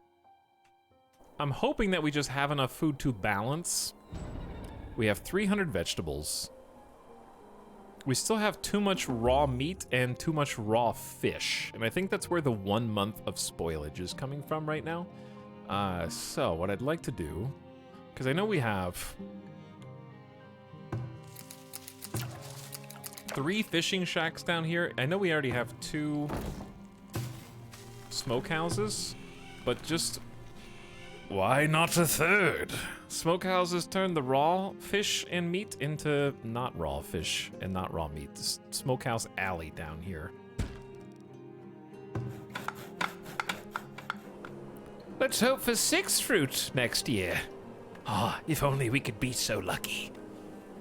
Spoiled fish, you say? I did, Avik, but not fish molies. Not the fish molies. So, you never did you ever tell me? I'm gonna look at your chat history. Because you were like, hey, do you know how to use compost? And I was like, no. And then you just didn't explain how, I think. So, I still don't know, but this is ready. I'm gonna click it, and then I'm gonna add compost. Did I figure it out? I didn't spoil it for you. I think I figured it out. This field will be fertilized with compost next year. However, does it need a worker cycle to do that? Or will it just happen anyways? Like, do I need to consciously add a farmer maintenance? That would be interesting. I'm not a bloody Jeff. Aren't we all Jeffs deep down inside? But yeah, 55% Fertility's bad. We're gonna get another clover harvest to boost fertility and then try to get some more wheat. I mean, some more grains. Grains. Hey, chat. Hey, Ta. Hello, chat. Welcome, people riders of the evening. We got a nice thing going here, but we are trying to stabilize. We're not quite ready for tier 3. The thing about farmer maintenance that I don't quite understand, does farmer maintenance just raise fertility by extension of not planting anything? Because its tooltip says that it's this field maintenance, providing a chance to reduce weed levels and removing rocks, but it doesn't say anything about fertility. I'm assuming, though, that by not planting anything, fertility should go up. Even if only a little bit. Hello, Tropical. This game is pretty cool so far. I'm just trying not to lose. If we run out of food, we're gonna have a very lovely death spiral. We did have plenty of firewood for winter, though, so that's good. Nobody can Jeff because nobody has access to it yet. Yeah, chat can only backseat the things they've watched other streamers do, which is why I am getting very little in the way of backseating. But yeah, I have 3 cycles of clover on this crop field specifically to raise fertility.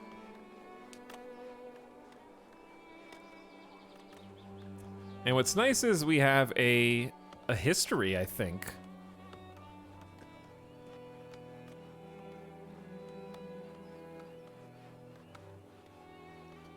So the fertility on this is how the fertility affected the yield, but we don't care about the yield, I don't think. But yeah, there is like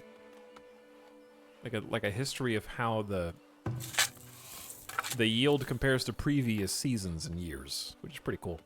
So like, currently it is early spring. We started the new crop rotation cycle. So we're getting turnips. Max yield of 424.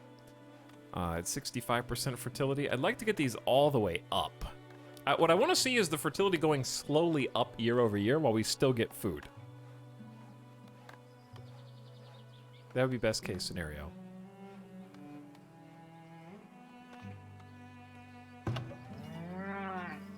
Okay, how do you use this? With a barn, cattle can be raised for food, hides, and milk. Cattle must be purchased from a visiting trader at a trading post. Tools are needed to work this building efficiently. Guess what? We don't have tools. I am worried about that. Chat, I have 0 tools. We had 10 last time I looked, and now we have 0. Everybody knows what happens when you run out of tools in Banished, right?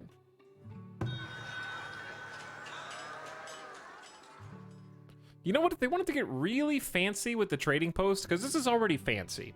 You have to manually transfer money to and from the trading post. You have to manually transfer all goods to and from the trading post when buying and selling. However, you have to set all this stuff up via transfer buttons and keep in stock buttons.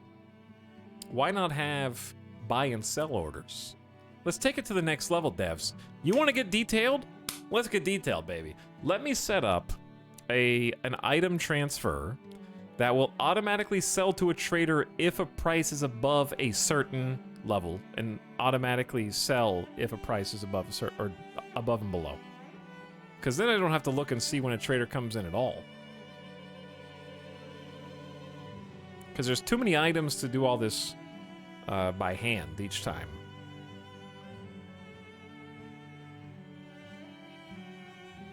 Because then you could have like desired purchase and it'll transfer those goods automatically. I miss so many traders from the lack of a notification. That's been my biggest complaint about the trading post too, Havoc. It is such an integral part of the game. Like, the devs have purposely made it where the trading post is a pillar of tier 2. You have to use tier 2 buildings with traders.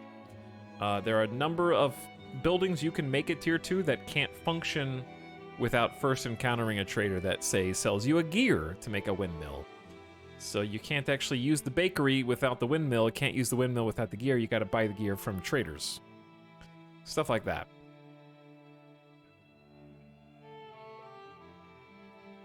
However, the trading post itself doesn't have anything that draws the attention of the player to it when traders come in.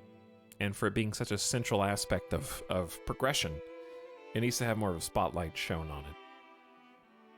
Why do streamers talk as if chat can do anything about the game functionality? I'm not talking like you have anything to do with it. I'm talking because you don't have the game yet. And if I don't identify the problems I'm having in the game, then you don't get an accurate assessment of the experience before release. So that when you do buy it and you encounter these problems, you can be like, I want this game in spite of said problem. Or, I want to wait until this problem is addressed before I acquire this game. And the second thing is, if you don't think that devs often hang out in different streams of their game, especially around launch, there is a non-zero chance that any streamer talking about any of these issues might be heard by a developer somewhere.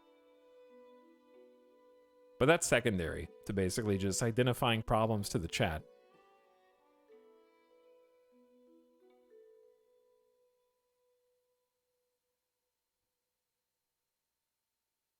Avic has some pet pics on Twitter. I'll have to look. Gonna have to find those.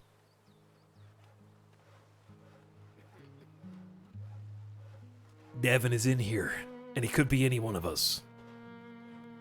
But for me, none of those problems are like impeding my ability to enjoy the game. They're just things that, if fixed, would make the game much more enjoyable. Because I think that there's basically two ways to go. And there's either put an incredible focus on trading in order to progress, which I think is the current status of the game. Like, you have to use traders in order to progress. So because of that, making the focus point of quality of life features on the trading post and making it easy to use, making it fun to use, should also be a focus. The other way is to lessen the importance of trading for the purpose of progression, which it doesn't seem like they want to do, which is fair enough.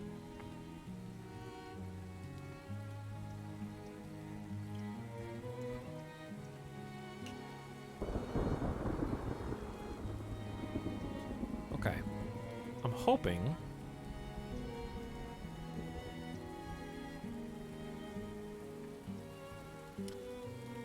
that we actually see something. Ooh, you can cull the fruit trees for wood. Trader alert! Now chat is going to become the trade alert. They are buying wood planks at an incredible value. I don't really want to sell all of those planks, and they're buying stone. Oh, that's iron. Okay, fine. Let's just make some bank. I think selling ingots would be a lot better, but I might regret losing all this iron down the road. But I think we need gold desperately to progress. I'm gonna sell 60 planks out of our 70.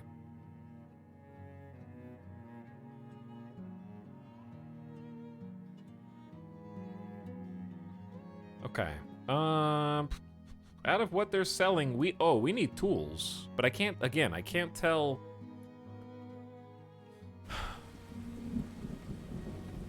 One thing I do think is odd, again, from the trading post being such a focus, Avic, correct me if I'm wrong, if you're still here, but they buy and sell at the same rate.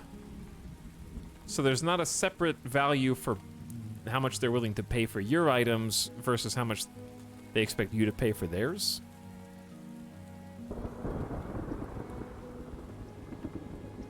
Does it sound like Tropico? I think Tropico is fine, but I really don't like the things you do in between building the city and Tropico. So, as a result, I don't really enjoy Tropico that much, but I'm willing to keep trying until I do. I play new Tropicos with an open mind. I've just never enjoyed the combat. Which in this game I think is alleviated by the fact that it's mostly a tower defense combat game. Which I'm totally fine with. Building some walls.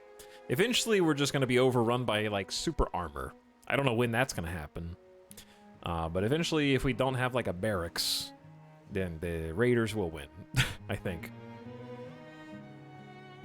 But I've never loved Tropico. I've tried it a few times. I think it's like a cool game. I like the style of it, but I haven't really found it addicting.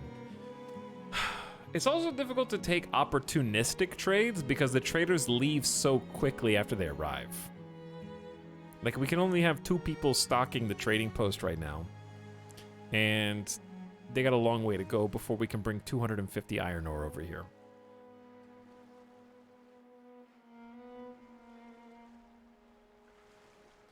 Raiders will win eventually. Famous quote in Oakland and Las Vegas. Wow.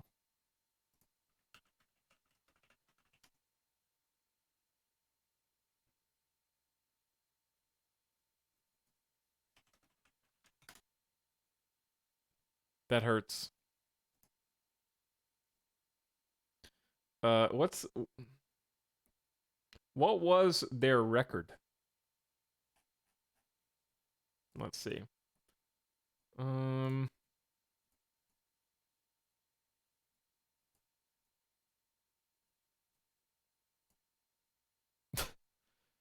10-7.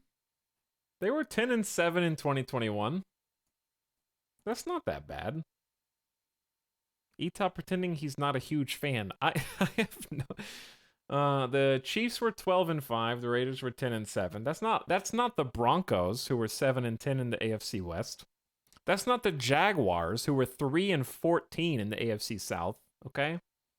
That's not the Jets who were 4-13 in the AFC East.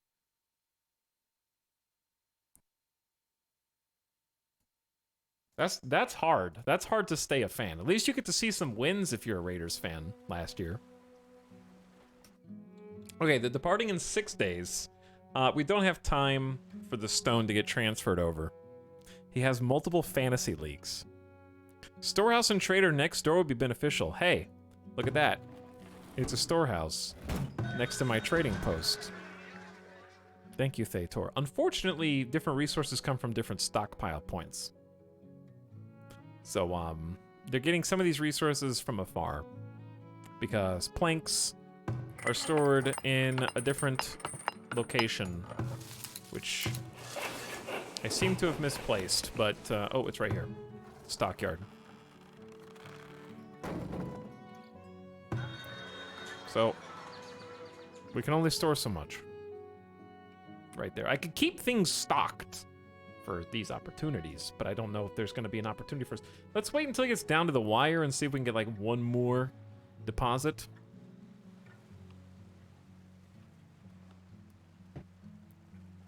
Four days. I do wish the traders would stay a little longer.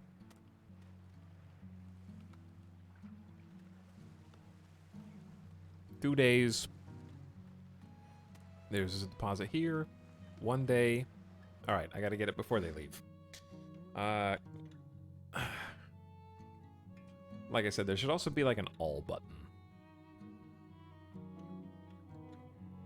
What happens if you click sell even when you don't have as much as you want? Oh, that is all. Okay.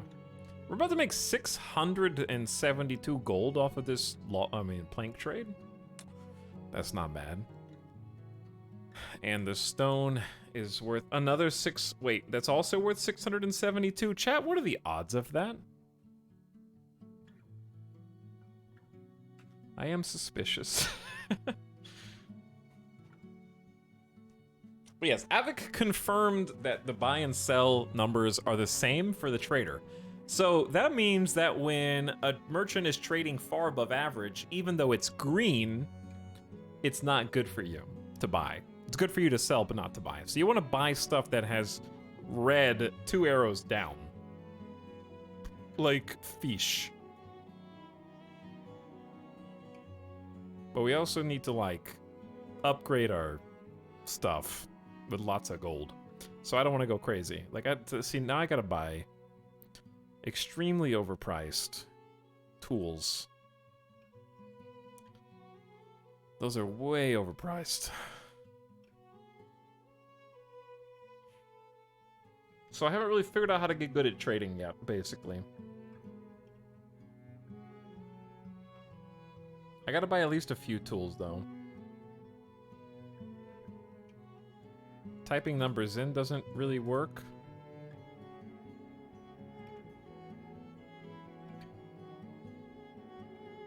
Okay, I gotta buy like at least 6 tools.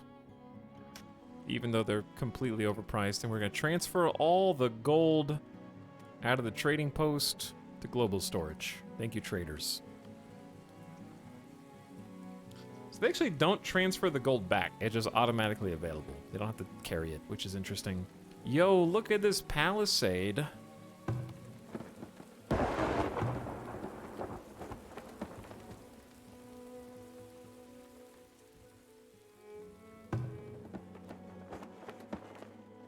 got 2 guards in every corner.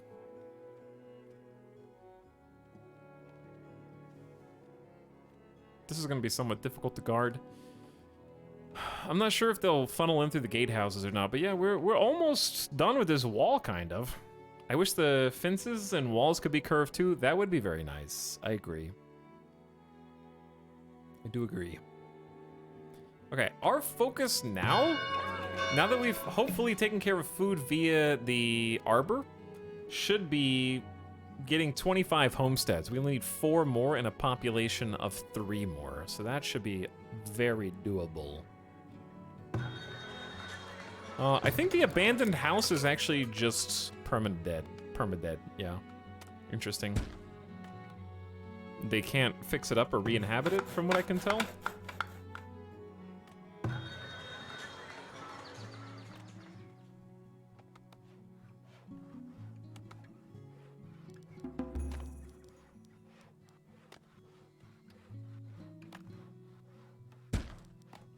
This is not a very desirable section of town, living across the street from the graveyard, but somebody's gotta work here.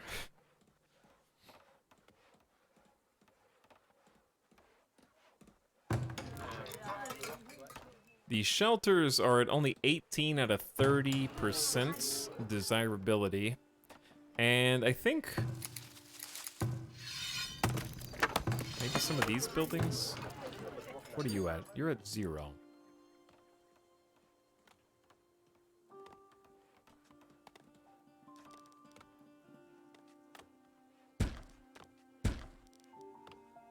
Okay. Let's go ahead and get some more houses, because like I said, we need 125 people. And just a small number of homesteads. The thing is, these are almost all upgraded, just not these ones. This one, this one, this one, this one, and this one. So you have 2 things that you can do. Amenities. We had been planning on building a pub ages ago. And now we have educated citizens who can actually use it. This is a 2x3 building. So that may mean that we can squeeze it in somewhere.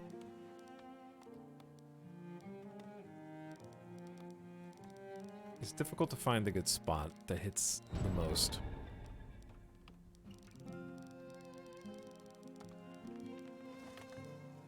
I think I'm tempted to delete this road.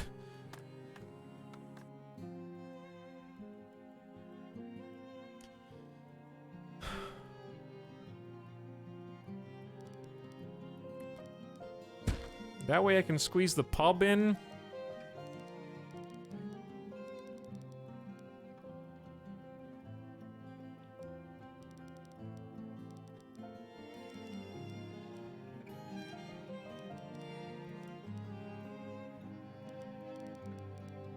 Trying to find a spot where this can, like, still curve around.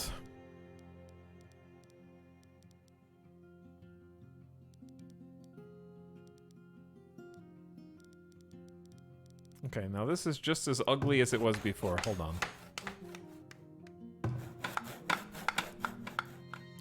One more try. Because, yeah, it's got to go, like, roughly there.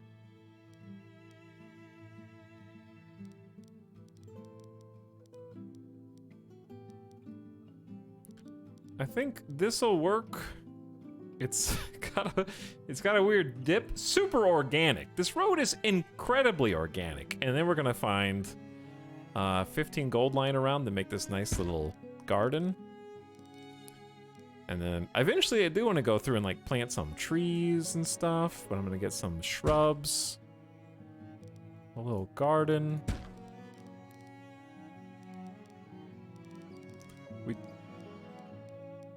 Wait, I think I could have squeezed it in there and not changed anything.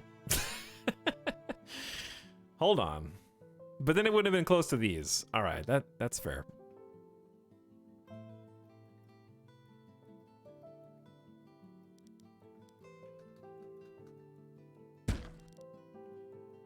Because, yeah, now this is prime real estate. Is that too many houses built all at the same time? I think it may be. I'm gonna get a medium garden back here, and then a small plaza. Goodbye, resources. Thank you. Prime real estate next door to the bar. You know it. It's exactly right.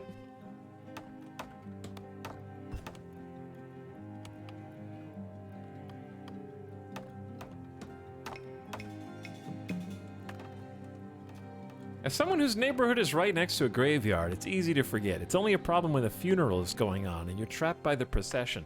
Being trapped by the procession is how I would describe living next to a new fancy school, like an elementary school. It's like, oh wow, look, my kids only have to walk around the single block in order to get to school. Oh no, if I want to drive anywhere between 2:30 and 5 p.m., I am going to need a private jet to escape my neighborhood. What's the objective of this game? Build all the buildings and upgrade stuff and don't die.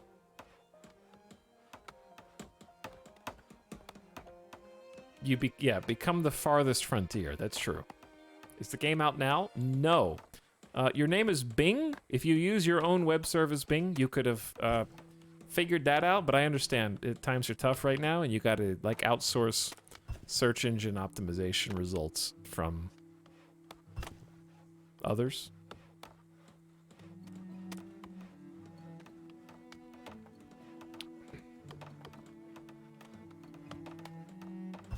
I used to live across the street from a city fire department. At least you knew whenever there was a fire in any of the nearby areas.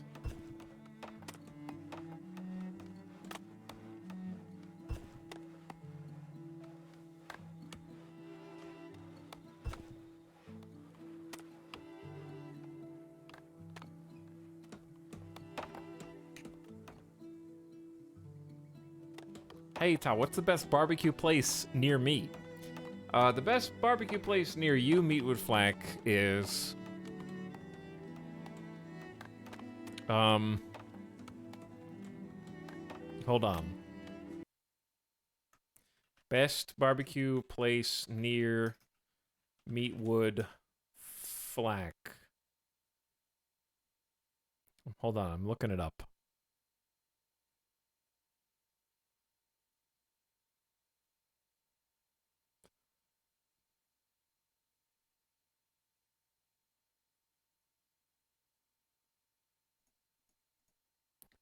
Okay, the best barbecue place near Meatwood Flack is apparently in Birch Square, which is in Ukraine.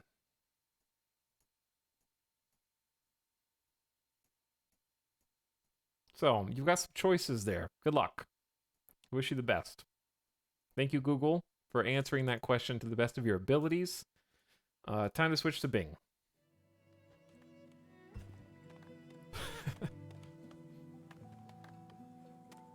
Okay, buying a ticket now. Sounds good. Sounds good, yeah.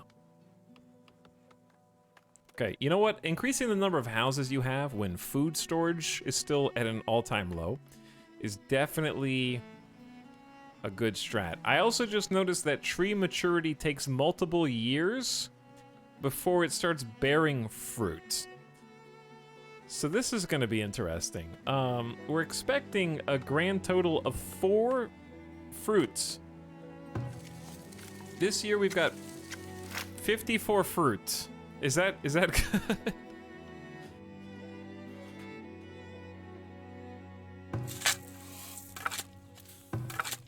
I don't know. It doesn't sound good. It doesn't sound good.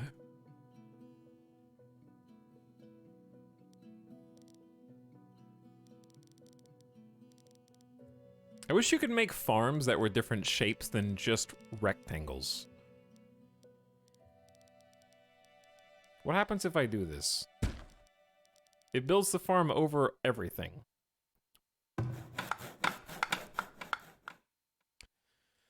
So I definitely don't want that. I don't remember where any other sources of deer are. Besides the ones that we've already seen. Is 1 hunter cabin per deer area probably good? Because you don't want to overhunt. I guess it is. How about a forager shack? I don't see any food up there. Chat, we're running out of, like, just food options. I think it's just because we need more farms. Should I just build farms outside the walls here? Fertility is 40%.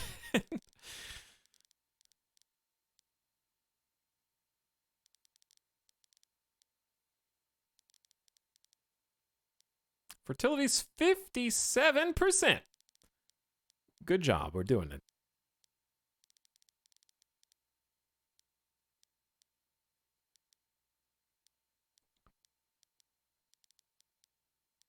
All right, this is the max we can do. 10 by 12 here. Get to work, laborers. Clear that land.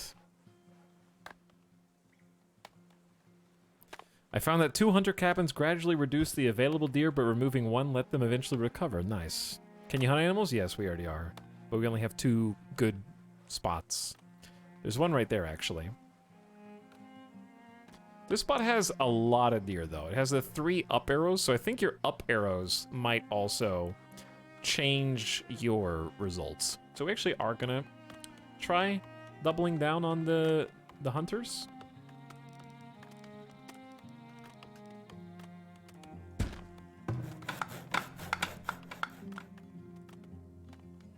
So we need to prioritize certain buildings. Okay, village professions. We have 10 laborers, a good amount of builders. There's still 29 children. I don't know how long in game you have to wait before more workers pop up. Set grazing. Oh, you have to set grazing area for the farm. That actually makes sense. But I don't have... I don't know if I want them to graze on the trees, the fruit trees.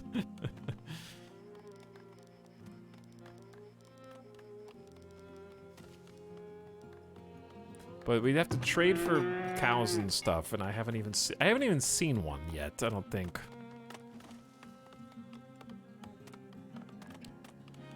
Okay, the city grows. Oh, we're making the pub here.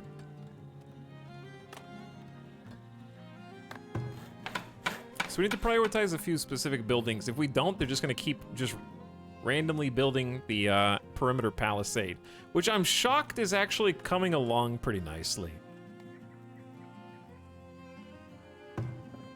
We desperately need some defense down here. And we're just going to have to pay into the monthly gold report and find another way to make more money. Because I can't afford this corner to just get attacked.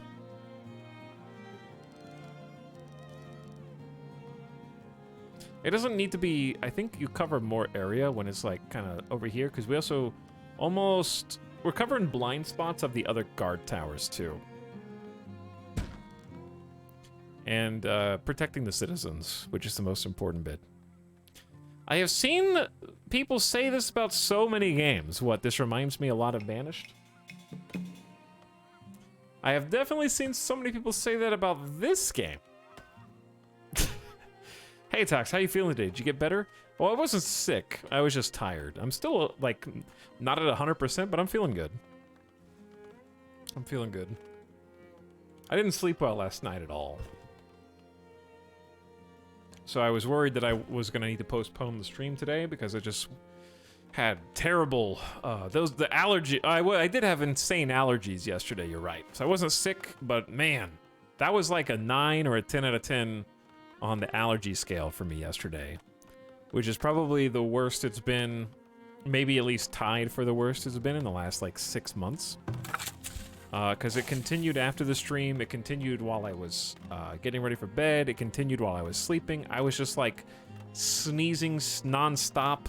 I couldn't do anything. Like I went to go try to plug in the TV.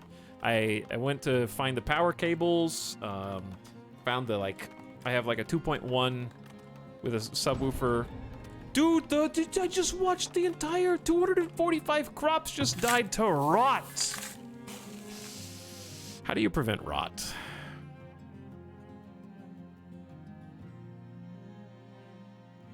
I need to figure out how diseases work here. First world problems, too sick to plug in the TV. But no, like, I stirred up some dust mites or something, moving some furniture around, and I don't know what it was. But it was so bad that I would do one thing if I bent over, there would be just mucus dribbling down my face, and I would have to blow my nose. And then by the time I was done blowing one nostril, I had to blow the other nostril, and then I'd sneeze, and then start the whole process over again. And then find like one cable, and then repeat. And then when I was trying to like lie down to go to sleep, it was still there, but it just stopped coming out of my nose and just started going down my throat instead for the rest of the night. So, had a really fun night last night. Luckily, I didn't get a sore throat.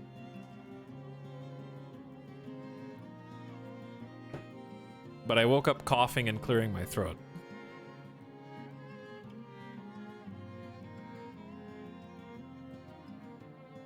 Is this game good? Looks nice. It comes out in early access tomorrow. I'm having a good time with it. Okay, chat, we need to study this real quick before we move on. So, right now, current disease. Bean brown spot. Affects beans. It's 15% infestation. Crop loss is 13% now, 60% at peak. Spread chance is 4% within 50 meters. Now, I laughed out loud when I looked at this page. I looked at the page for Farthest Frontier, and one of their blurbs says...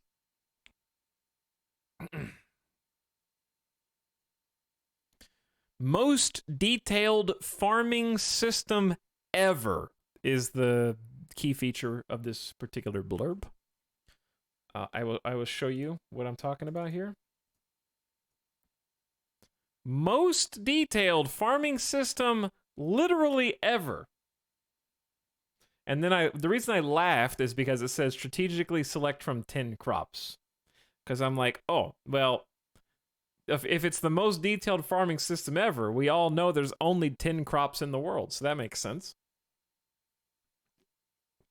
But anyways, I understand the point that they're trying to make, which is this is very detailed in terms of like it's got a chance to spread within it's affecting only a single type of crop. You're having to maintain all these different meters that are complex, and you have to like account for different diseased crops that might be your standard. So there can't be, here's the perfect meta, because the perfect meta of crop rotation in a field might be afflicted by one of these diseases, and then you have to change up the rotation.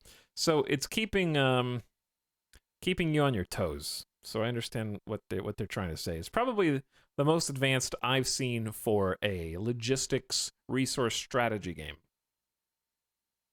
if that makes sense.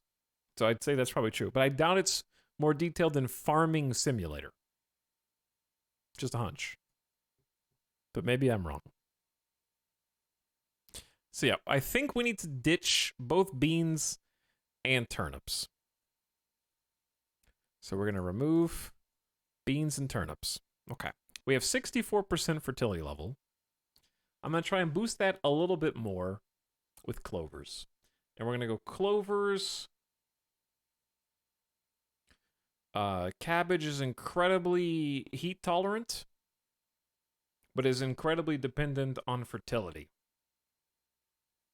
So I'm actually thinking we skip the entire next year and do all clovers all the time. Maybe. Just to boost fertility as high as it'll go. And then year 3, we go cabbage is frost, super frost tolerant, heat tolerant, just double down on cabbage. Or if we don't like the second cabbage, because the fertility will drain by like, actually not that much. It's only like -3. Whereas this is a +5. So what we could do, I like this idea too. Until cabbage gets corrupted. I like the idea of just doing a rotation of clovers, cabbage per year. Because in theory, fertility should be going up year over year. Until our yield is very strengthened.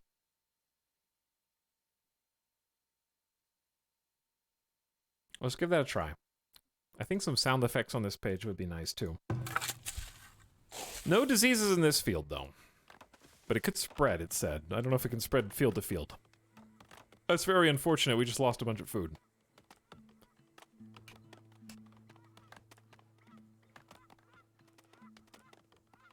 Farming Simulator actually isn't that deep. It's more like operating farming vehicles and tools simulator.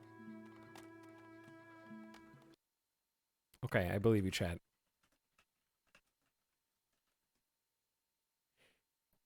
I raise you Stardew Valley.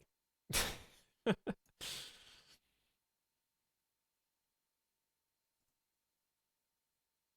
about that? That's the most advanced cave diving simulator and fishing sim I've ever seen in my life.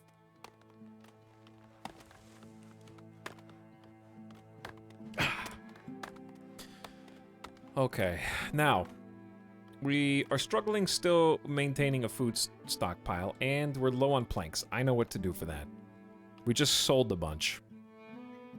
We should have plenty of space. Chat, why are there 6 farmers missing in action? Do we have any farmers? Hold on.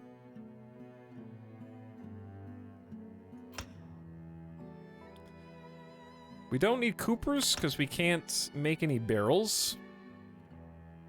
Let's also do a quick resource check to make sure that we have hide coats. We have plenty of hide coats. Good.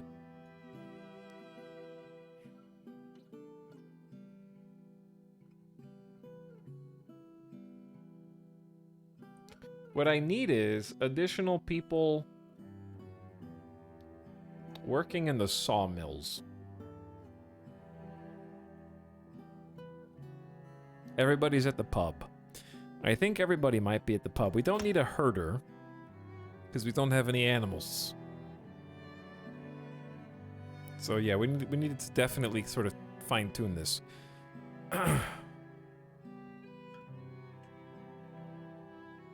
But I'm pretty confident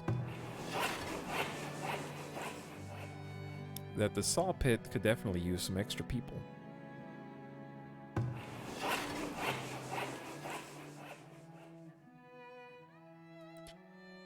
The location of the saw pit is questionable, though. Let's move it.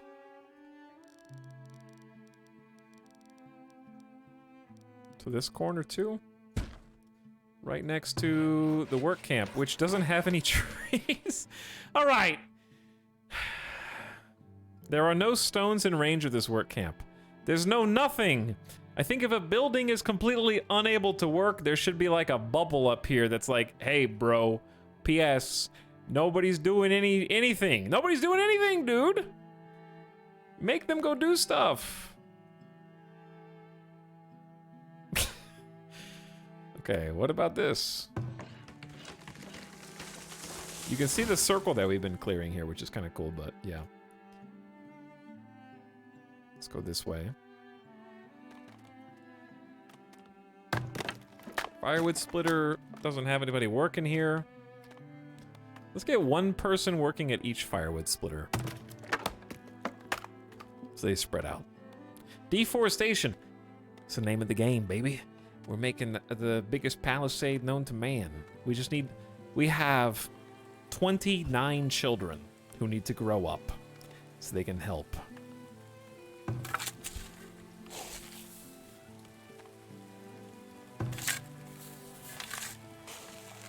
Okay, at least we're gonna get some grains this year.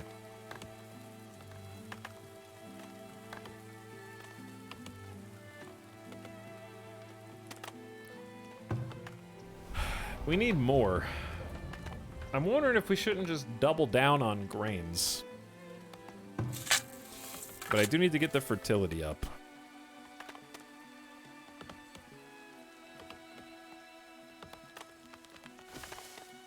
Because if we wanted to do wheat... Okay. So clovers have a +5 / ±5 fertility. I don't know what that means. Oh. It's +5 plus or -5. As in, like, it could be 0, it could be 10. Depending on factors that I don't know. Would you say the tutorial does a good job teaching you how to play? The tutorial's fine up to a point, and then the tutorial stops. So I'm assuming that they'll do more tutorial in the future, or you'll just have to look some stuff up. Because the tutorial's okay, but it explains, hey, here's crop rotations. Here's how you add one, but not the details of all these different meters. But you probably have to Google a few things, but it doesn't feel overcomplicated. It feels like the right amount of complicated.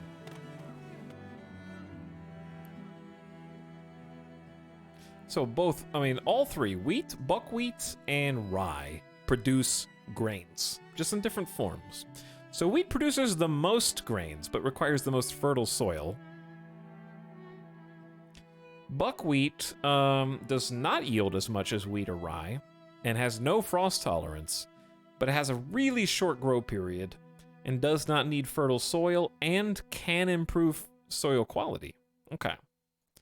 See, that's what I'm talking about. So I think let's actually just do a whole year of that. But again, there is no frost tolerance. So I'm wondering if I just squeeze those into the middle. If we can avoid frost, or if that's too late in the year.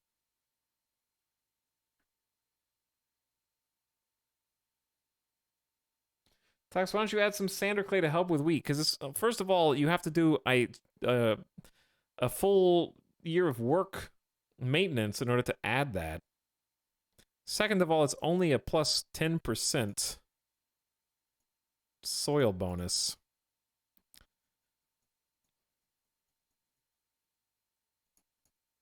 Which isn't that much for how much work I have to put in yet. But I might in the future. Right now I'm focused on fertility, which is having a greater impact on yield than clay or sand. So I think fertility, weed level should probably be your focal points, and then worry about the mixture.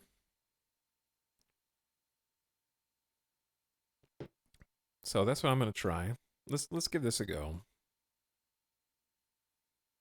Okay, and then rye, not as high as wheat, but is less affected by lower fertility and is more frost tolerant than wheat. So I might do another one of these. Give it a try. Let's see what everybody's doing down here in my village. What are you all up to? I'm anxious for this palisade to be done because it's looking good.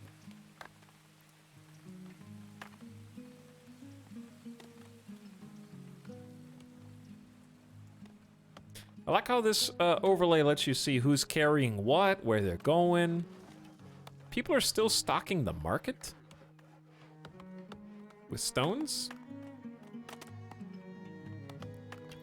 Can the village eat what you're growing, or do you need to make bread? I'm making bread, so it's actually a little complicated. You have to grow the grains, then process the grains in the windmill, which you can only build if you have a heavy tool, and you can only have a heavy tool if you trade for it until you get to tier 3.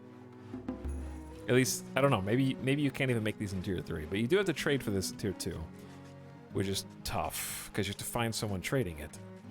Then you take it from there to the bakery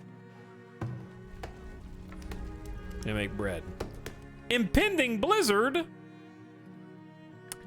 Okay, there's an impending blizzard. Apparently it's late autumn and we're about to get a cold snap.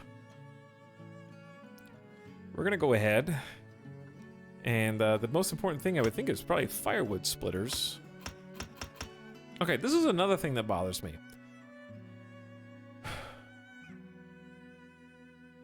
You see how I'm trying to add firewood splitters? And it says I've got 4 out of 5. Two things. Number one, you should be able to see where your buildings from this menu. Like pushing up should increase their capacity. So like now I have to find the firewood splitter. I'm not angry, I'm just commenting on things. I have to find the firewood splitter. There's like 4 of them. And then manually enable a slot so that it can be filled. I have never seen this screen before in at least 10 hours of gameplay. This is the first time.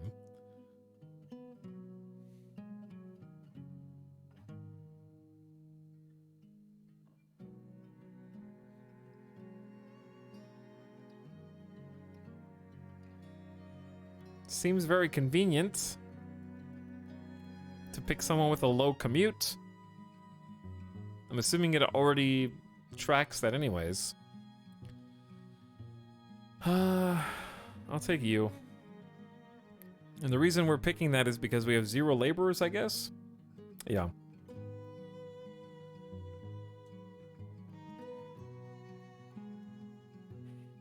Jeff could have told you about that screen. I think Jeff was trying to, but how did we go from having 10 free laborers to having 0? We have 12 farmers now.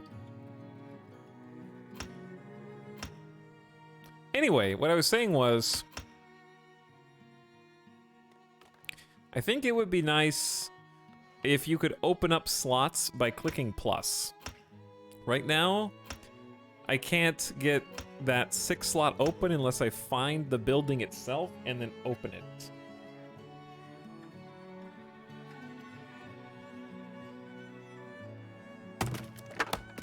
So like if there's another, where is another one?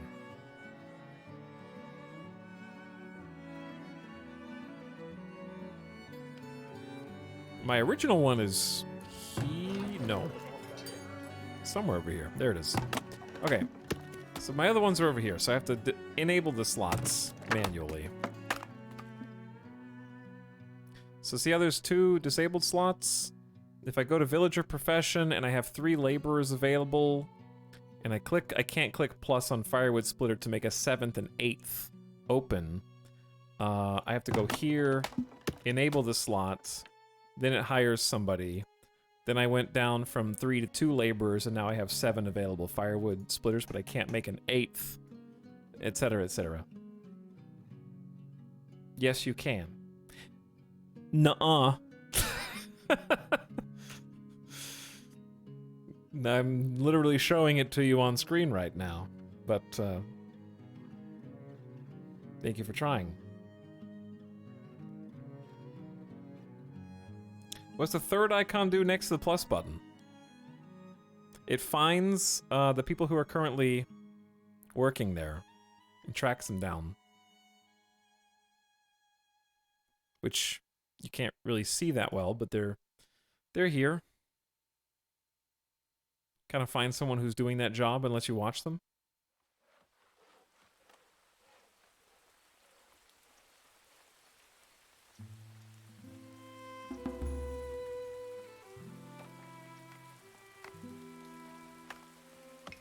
No comment on the new villager's name?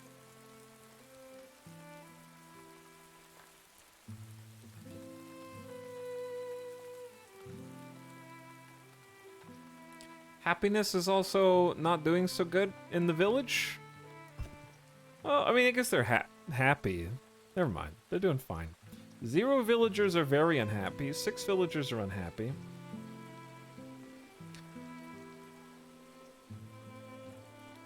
In most games, that button would toggle the building. Yeah, that's what I would think too. You should probably just open and close slots that way. I think the point of it, like, I don't think it's that useful to me, but the point of it, I think, is so that if you want... I have, I guess, 2 things. Number 1, the game does that so that you can optionally choose which sections of your city are enabled and disabled slot-wise. So if there's, like, let's say we're not getting any wood from this side, I may want to turn this wood chopper off because I don't want someone to have to commute over here when there's no wood over here. However, the game already tracks the ability of people to commute to and from their job and how far away they are from individual resources. So I think it's probably, if it's smart enough to put villagers into the correct home that's close enough to their job, then it's probably also smart enough to open and close slots based on the availability of nearby resources.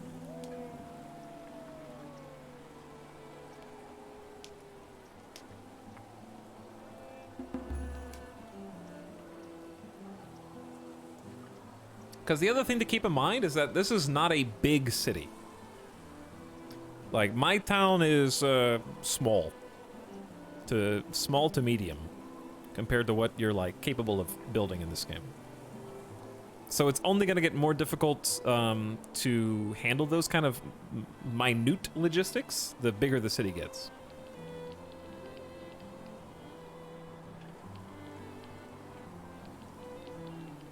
Of keeping track of, like, the 12 different fire splitters over time. So maybe, like, the best thing to do is... I think the ideal scenario is probably just opening... How would you do this? Probably just opening every single slot and then just never closing slots. And then limiting how many people... Okay, I can't open tannery slots right now because nobody's working there. But yeah, like always leaving every building open, maybe? Leaving every slot open. See, yeah, that I can't find them all. I forgot that I even disabled these 2 slots. I think disabling slots is probably just less efficient. And then go to the profession screen and lower it from there. You know? That way the slots stay open.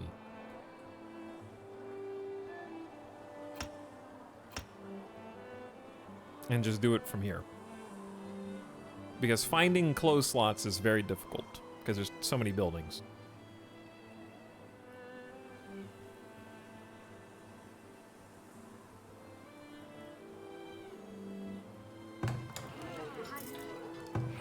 Like, right now I'm kind of just clicking on stuff at random. Yeah, like I disabled those.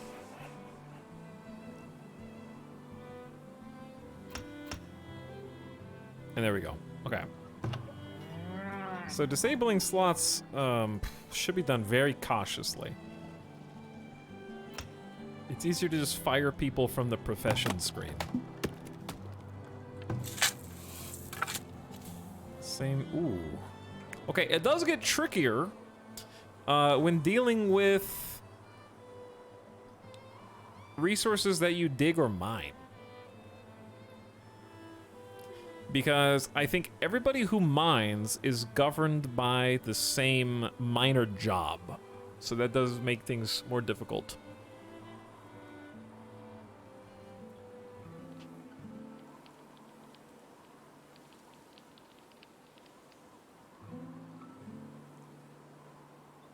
Are there any games like this where it's multiplayer? No. No. But that's I'm laughing because it's very wishful thinking. I'm trying to think of how a server would keep up with 1 million players with all these resources filtered back and forth and their individual pawns. And also the fact that everybody would beat the game on their town in 15 hours and then be done.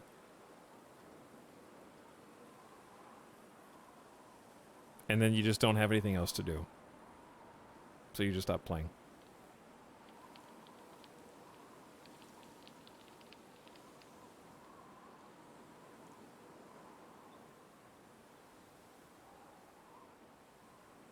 Because you'd have to be able to attack and defend against other players, and that would be a whole issue.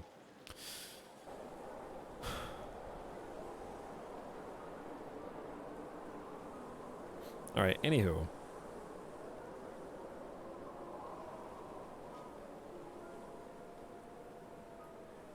I haven't really gotten a, good idea of how to gate all the different professions yet. We have 6 laborers and, 5 builders. I guess that's fine.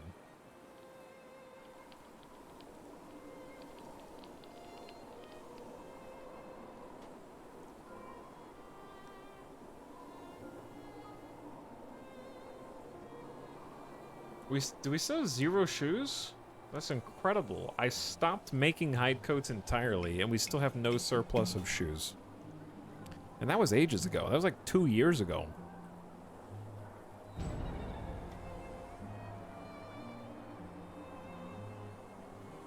CK2 and CK3 multiplayer are very different experiences. Kingdoms Reborn has multiplayer. Chat, Kingdoms Reborn does not have... I'm gonna look this up before I make a fool out of myself. But Kingdoms Reborn does not have a system by which hundreds of players can play together simultaneously, elect a mayor, and every person is a mayor of their region, and there's also state and national leaders to report to with a hierarchy.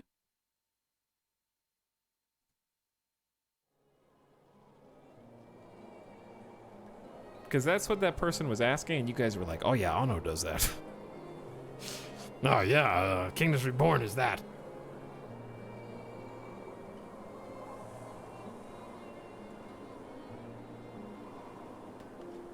But no, I don't think there's any games that match. Star Wars Galaxies. Yeah, Star Wars Galaxies is as close as it comes, I think, to that. That's true.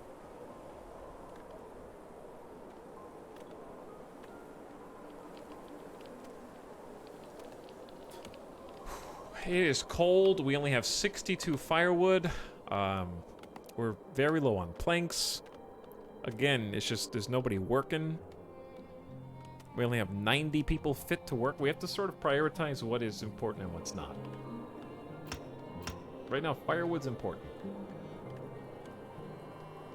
Mining is less important. I do think that gold, all the different types of mining should be different jobs. Like gold, clay, coal, sand should be under different umbrellas. So this screen is more useful.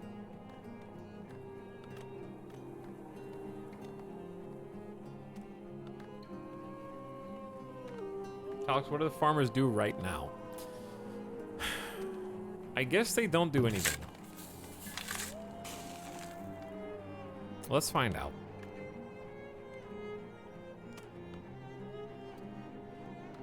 Yeah, they're idling and unable to work. So, do idling, unable to work workers become de facto laborers in this game? Because that would be pretty sweet. Otherwise, I guess you could try and micromanage all the farmers. Let's see what happens. If I fire him from being a farmer, he becomes a laborer who is still idling and unable to work.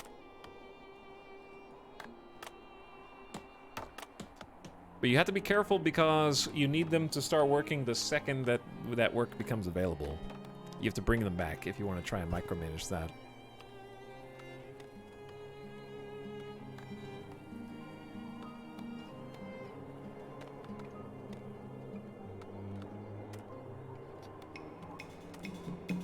So once the snow starts melting, like in late winter, this is probably when... Status mining stone as a laborer. I don't think I have any stone queued up to be mined, other than a worker camp.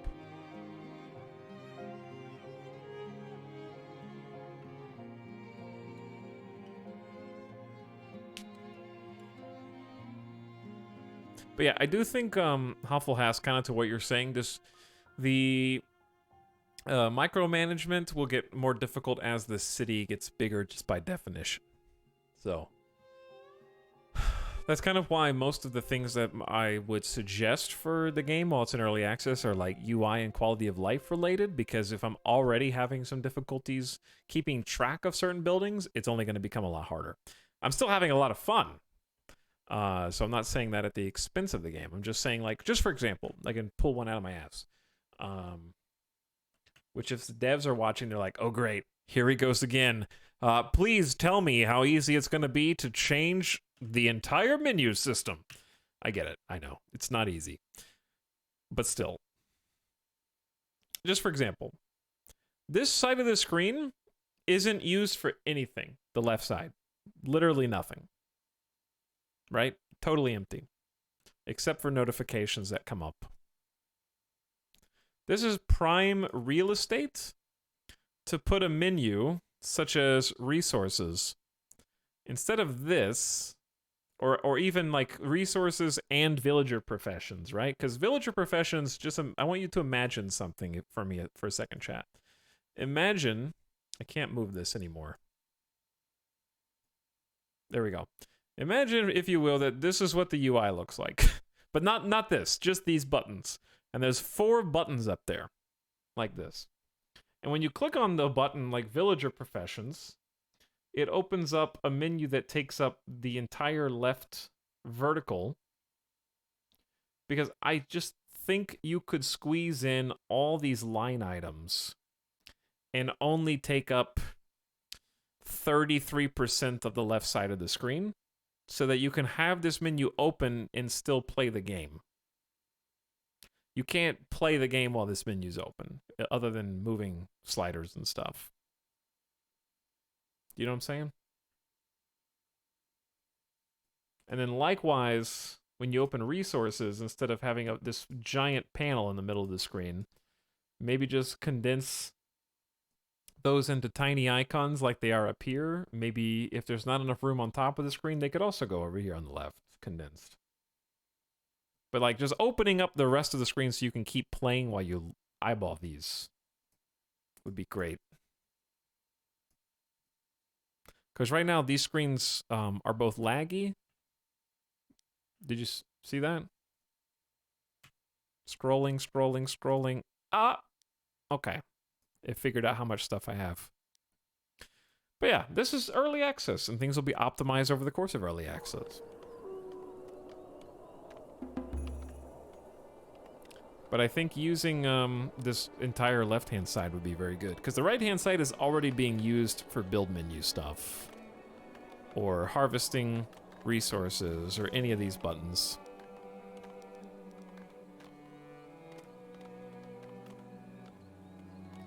But I'm sure that's a work in progress. And they're probably just more focused on getting all the buildings in the game, getting the production lines functional, and making sure that there's tiers. Because guess what? Most of you guys, when you get your hands on the game tomorrow, aren't going to be like, well, I had fun, but boy, do I sure wish there was a menu on the left.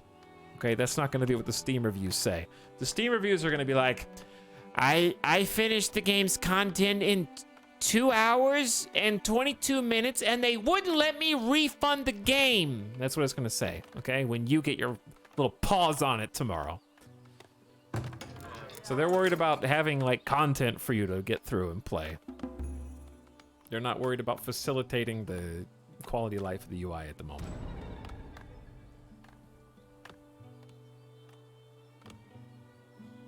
I would think. All right, we've been in tier 2 for an eternity. I just need 5 more homesteads to be built, but I've been kind of just waiting because...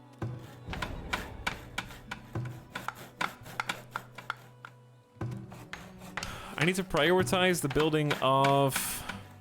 Ooh, that's a nice little park. Etalyx farmers. Uh-oh. It's okay, I'm just gonna push these crops back. Wait, what happened? Nobody's planting these, right? There's nobody working here. Okay, this is all good. This is all good. 2 minus 1. I need more people farming. Who am I willing to give up to make that a reality?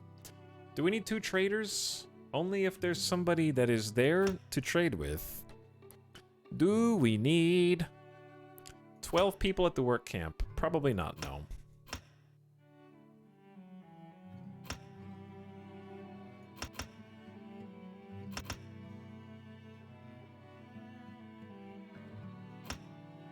Only 2 people mining. We'll make do. We made it through the firewood winter, so we can turn that back down. And we have 7 laborers. All right, that's good. You need more people. No, I just need more adults, okay? I have 28 children.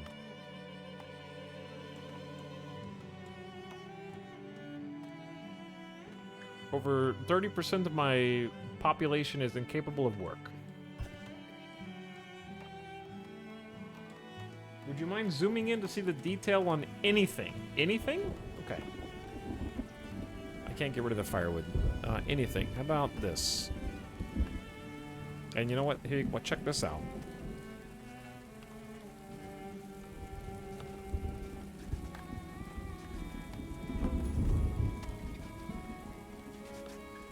Stormy weather vibes. So would you recommend the game or recommend waiting? If you're fine with like early access, growing pains, then there's a lot of really fun logistics game here. Especially if you like the Banished style colony sims. Managing people, managing resources more than managing people, but you're managing how many of your people are gathering resources. Set lightning bolt.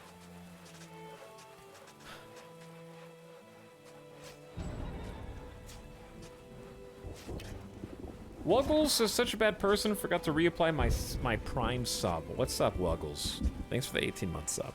But yeah, I think it's a lot of fun so far. It just needs optimization and things that'll come along in early access.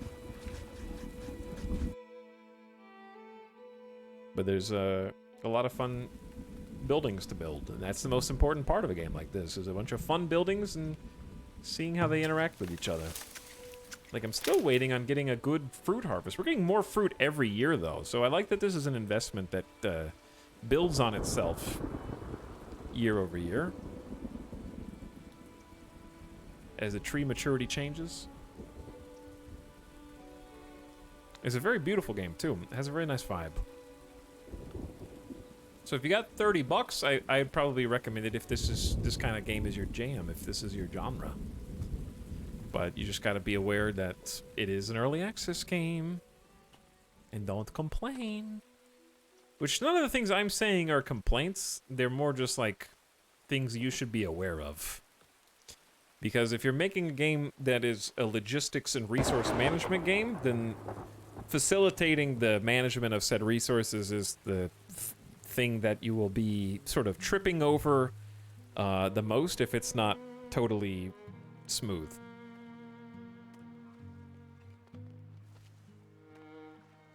Because most of my sort of suggestions for things that I'd like to see changed over early access are just making that process of managing resources easier, which is the whole point of the game.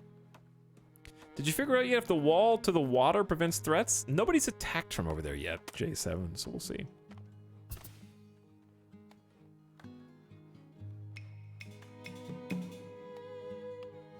I need to reload the save because I think there's a memory leak anyways. So we might do a quick reset here in a second. Yeah, the farmers are back on.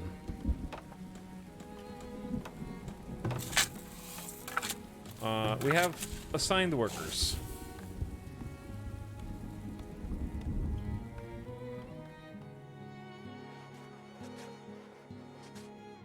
Is this what I think it is? Oh, and that's a crop field. I forgot about this. I did forget about this.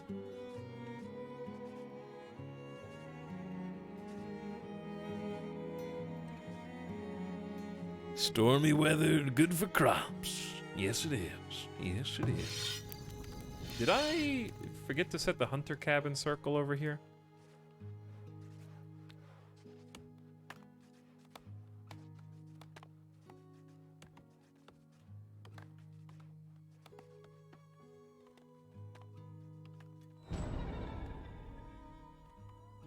Okay, yeah, there's a lot of deer here. There's at least 8 deer. Firewood is low. We have 120 firewood. What are you crying about? Oh, that's the old one. That's why I need to reload.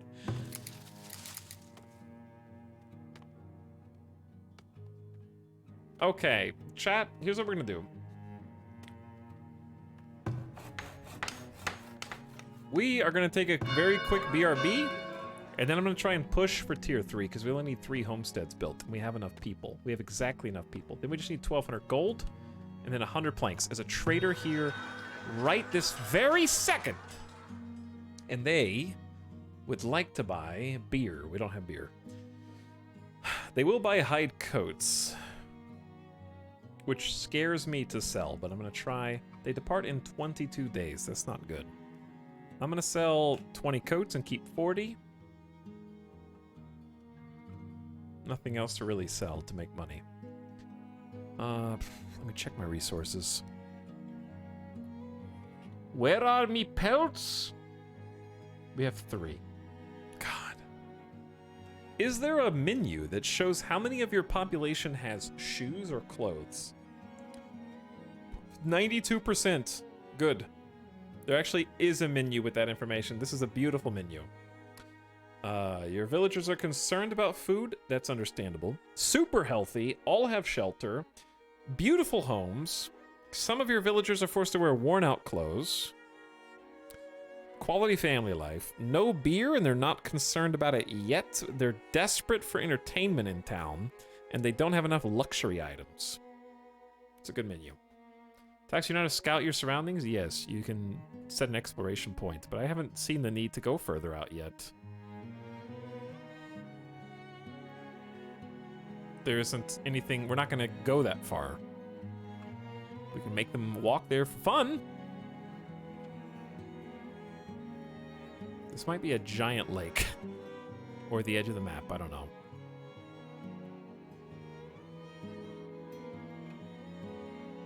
Okay, I gotta finish this trade before the trader leaves.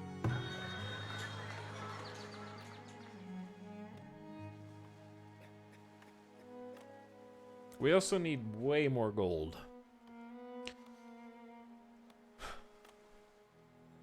I only have 1 trader too.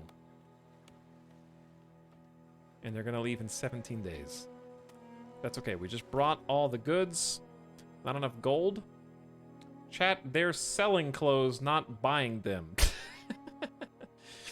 Oh no. They're not buying anything that I have for a good price. Oops, never mind. My bad.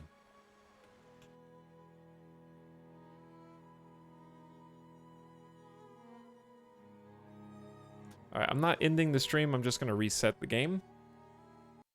To let it work at peak performance, because it's been running for over 4 hours. No signal. Excuse me? You want a signal? How's that for a signal?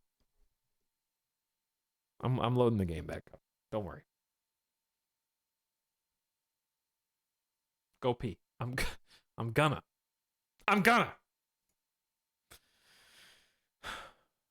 Was there a game update? Maybe. Farthest Frontier. has just signed off on a release candidate for early access. That was 3 days ago. All ready for Tuesday's release.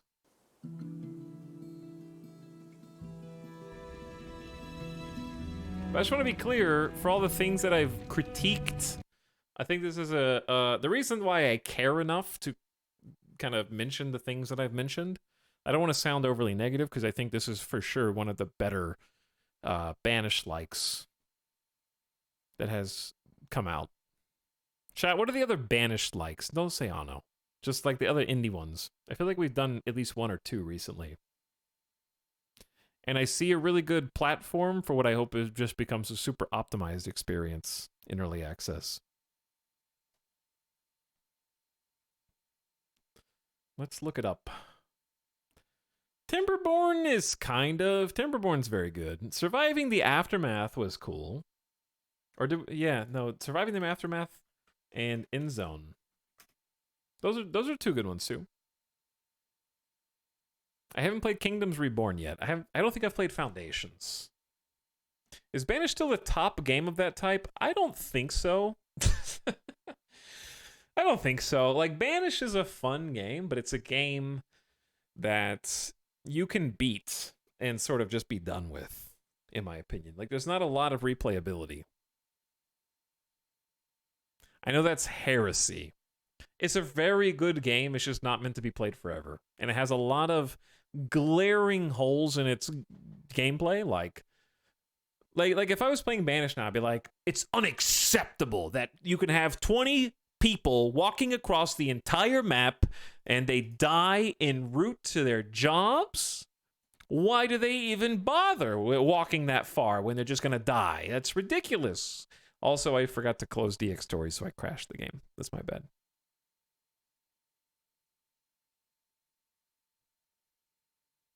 I can see someone doing 1 temperate save and 1 winter save in Banished. I also think trading was very easy in Banished by comparison, but it was still fun.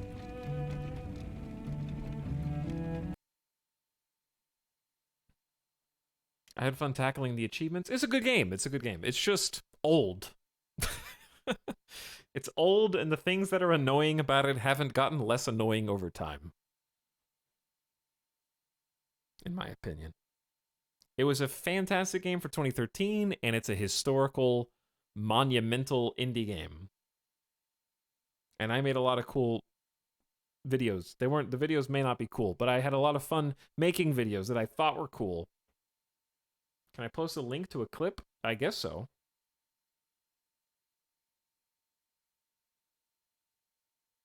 But yeah, Banished has the advantage of having been basically the first of its kind. It's still a good game. It's just like, okay, Banished and RimWorld are contemporaries. Think about that. Which of those 2 games has aged better? RimWorld. I'm biased, but RimWorld, right? Some games kind of are snapshots of being frozen in time. Don't mind the frame rate. It's just loading. When it loads, it gets really chunky. It's the game.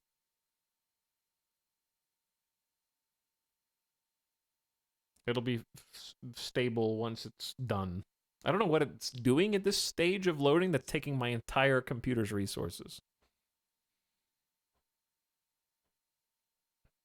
Would you call Frostpunk a Banished-like? And that's about building a settlement and helping it survive. I think games like Frostpunk are definitely really good examples of how to take that genre of assigning buildings and workers and spinning it off in a totally unique way.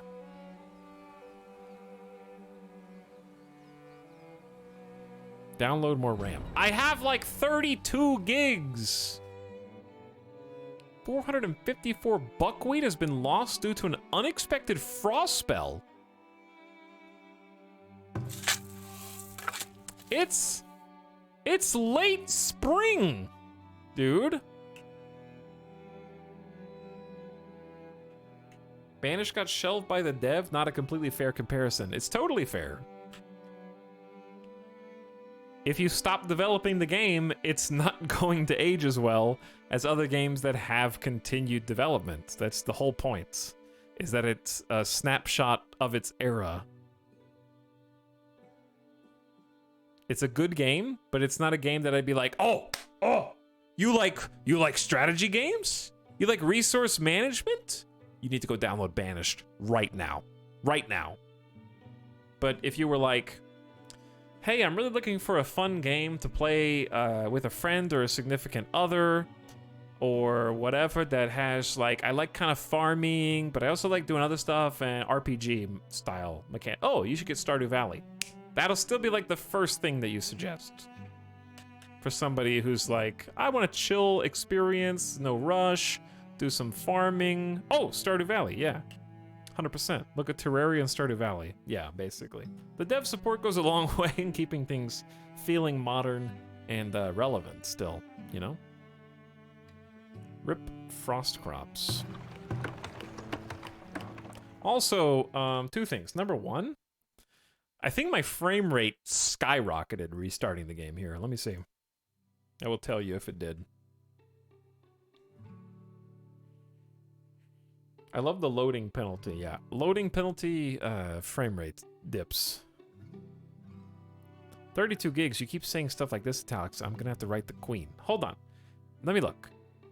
Two things. Yes, I am getting 60 FPS now. Dear God. There must be a memory leak.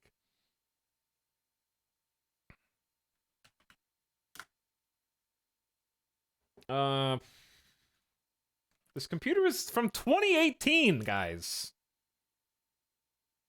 I haven't been able to get a new computer yet. It's 4 years old, and it's doing its best.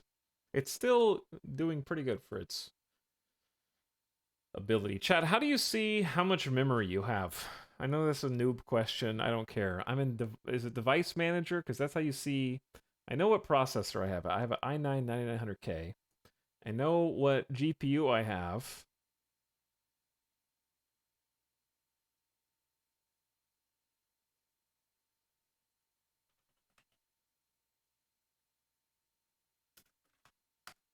Okay, I found it. Yeah, I have 32 gigs of memory. Okay? That should be more than enough for most applications, if not all. Especially if video games never use 32 gigs of memory. That's for, like, Adobe Suite nonsense.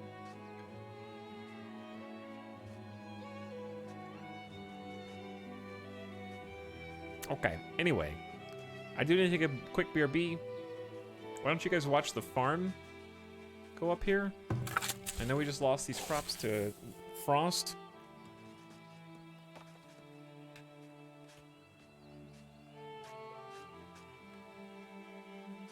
Something's chunking. Frames? Give me my frames back. Alright, this is not my computer, chat. I remember when 32 was an insane amount of memory. It was. Alright, I'll be back in just a minute. Guys, enjoy the vibes. Thunder sounds. Here's what I'll do. I'm going to save the game right here so nothing bad happens while I'm gone. I'm going to turn off the UI.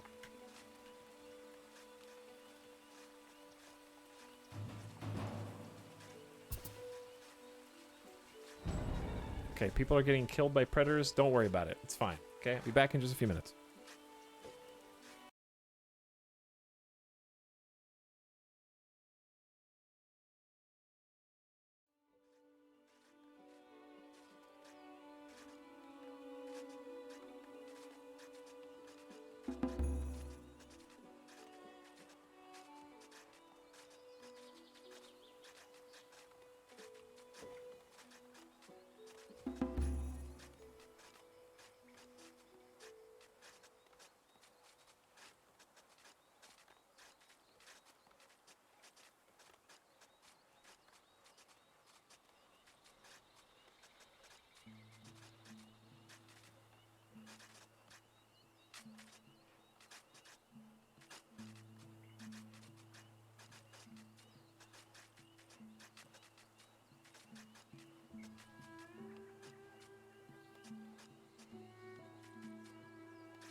Chat is still talking about computer parts.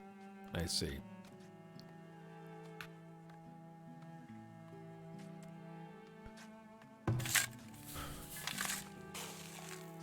Hello.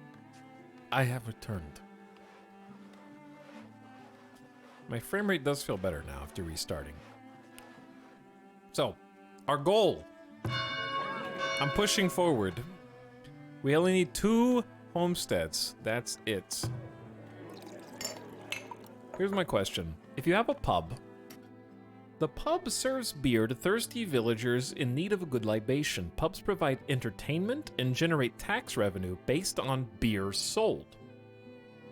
Beer and socialization at the pub can boost villager happiness. Very unhappy villagers who drink too much can become violent. All right, some things don't need to be simulated. Etalyx, your chatters are old. Esbjorn, what if I told you, you are one of my chatters?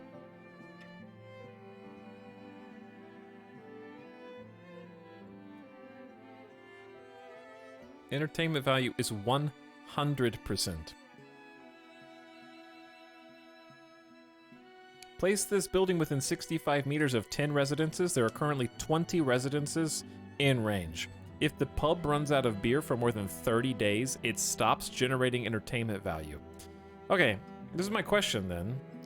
The pub requires beer within 30 days or it stops providing entertainment. But you can't make beer until tier 3. But you'd have to buy beer.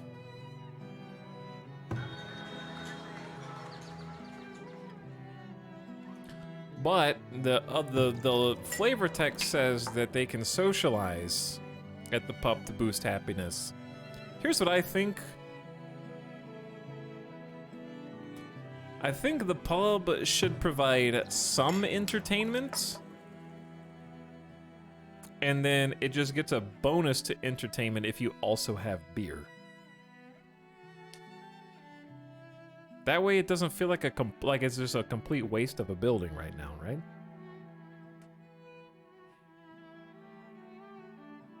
But, no, wait, building it still increases the appeal of neighboring houses, even though, okay, hold on. Wait, no. Does it? How do you, is there an overlay for desirability?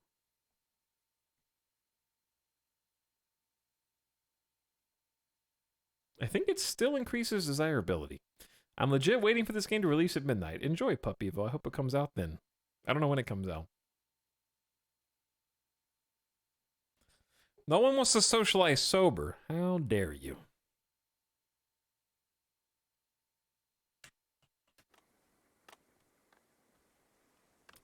They're out of water. Hold on. They don't have access to clean water? Build a well. Isn't there a well around here? Where's the well? There's a well around here somewhere.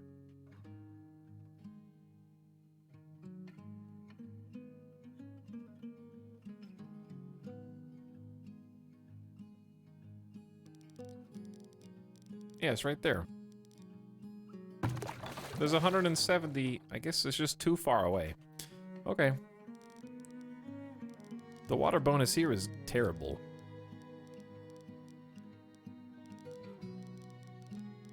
Almost non-existent.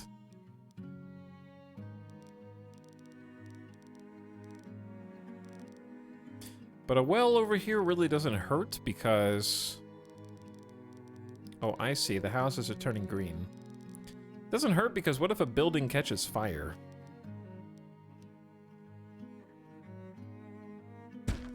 That's a possibility. Building might catch fire.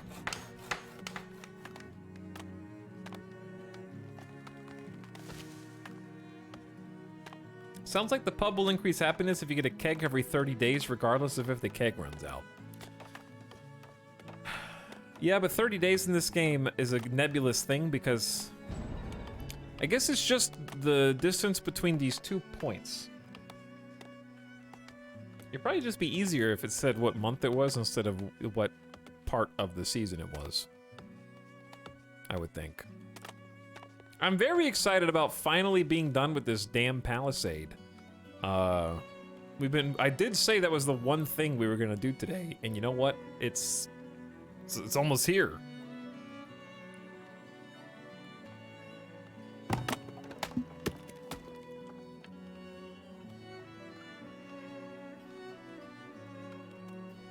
Like, they're really on the final corner. We're still so low on food, but there's only so much I can do. We're waiting, like, everybody's out here working the crop field, trying to get this able to be farmed. It's a big investment from a work perspective.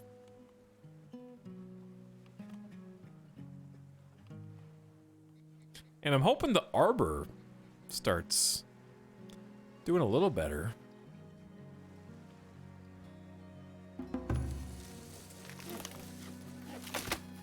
It's definitely producing fruit.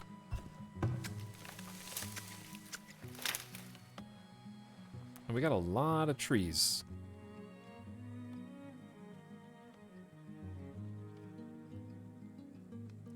But it looked like it was only like 92 fruit produced in the last year, which doesn't sound like a lot.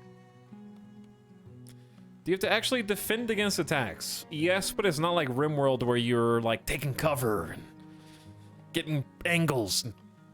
You can take direct control, but everything is kind of handled by itself. We haven't gotten raided in a little while, but I think the raids get more difficult and more frequent over time. So right now what we're doing is, for me, like here's an example of if this were a raider, they're chasing my friend over here. Everybody's retreating inside because the bear actually can just like two-shot us. I have a lookout tower that has a certain range, and once the bear's in range, you start to see some arrows. We also have a hunter helping out, so the hunter's taking some shots over here, but you can command individual... Mai is my favorite soldier, but you can tell them who to attack, so you can focus down different people. But to me, it's closer to tower defense, but you can do manual control. Or you can pick people out of the tower and make them come out and chase other people down. And there's also ways to produce weapons and armor. Just keep running, dude. Just keep running. Okay, bear lost interest. And that is free skin for us. But yeah, I try to put at least one watchtower so you can see like the overlapping watchtowers that we have. I try to keep one at each corner of the base, right? Enemy sighted! Fireworks! You come into my stream and you have summoned the raiders. Hello, Mary Skipper Mod Squad. Also, Metal Bits here. What's up? Wait a second. An enemy has been spotted near the settlement. Does that mean just a wolf den? That's not a raider. I misunderstood what that notification meant. I apologize for getting your hopes up. But yeah, you can take little squads of hunters or soldiers out and eliminate wolf dens so they stop harassing your villagers as you expand and go get resources. There's also a barracks that you can build that's like a more serious version of these lookout towers. And then you also eventually can produce your own plate mail, hauberks, shields, crossbows, crude weapons, heavy weapons, and weapons. We haven't even gotten there yet. But right now we're just producing arrows and bows at the Fletcher, who should be over here somewhere. That's a basket shop. There's the Fletcher. So right now I think we're doing a decent job with only one Fletcher. But it's there. But yeah, you do have to actually defend the town, is a short answer.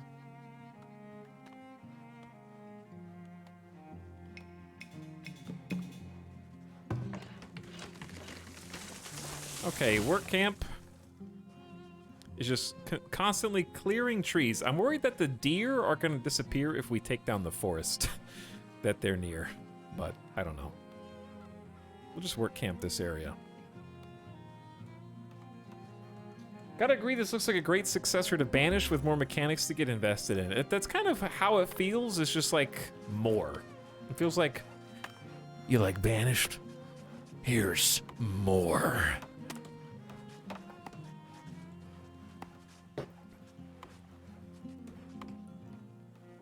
But things are taking a decent amount of time right now.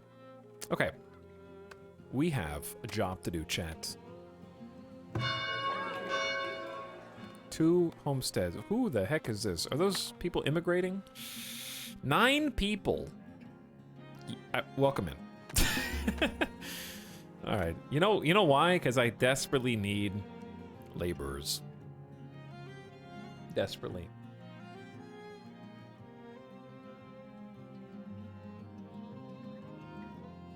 It's true.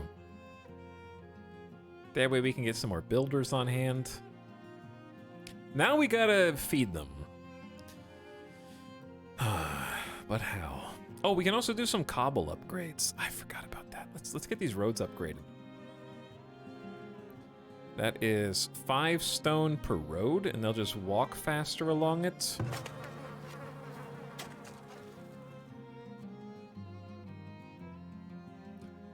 Oh, I forgot to build a road here.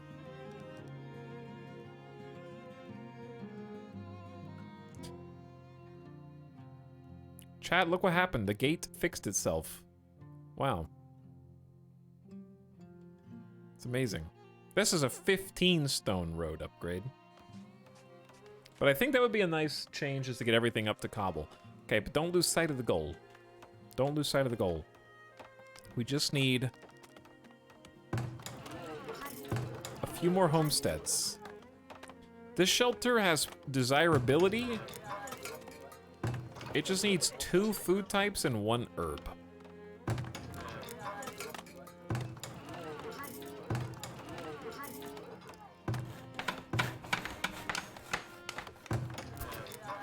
Two food types and 1 herb.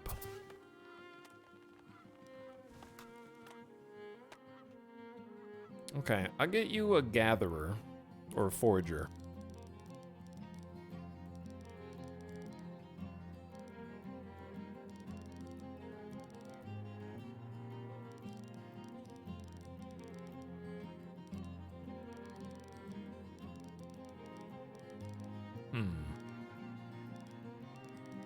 Like, I see the overlay.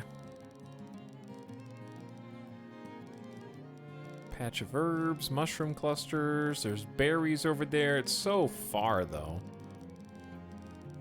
Oh, no. Oh, no. I see what happened. I never moved the circle on this one.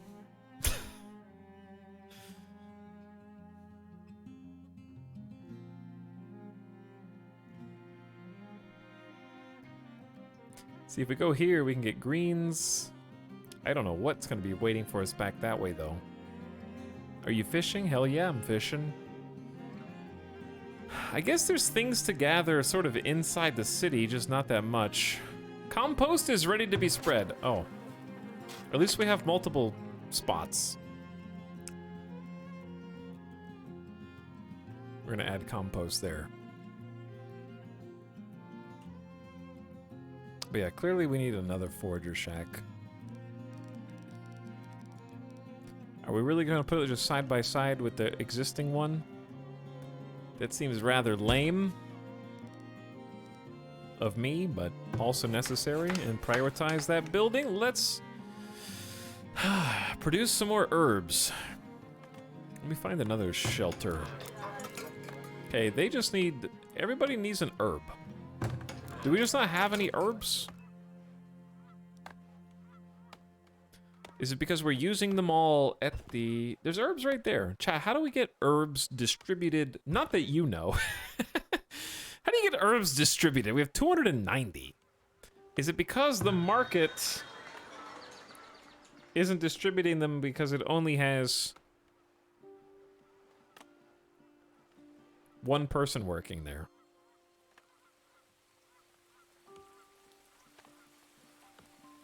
That's probably why. Now, is the market in...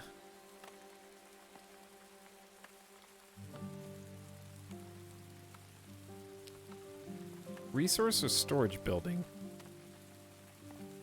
Stockyard, storehouse, root cellar. We do possibly need another root cellar. Well, once we get more food. I'm gonna get a root cellar over here by the farm.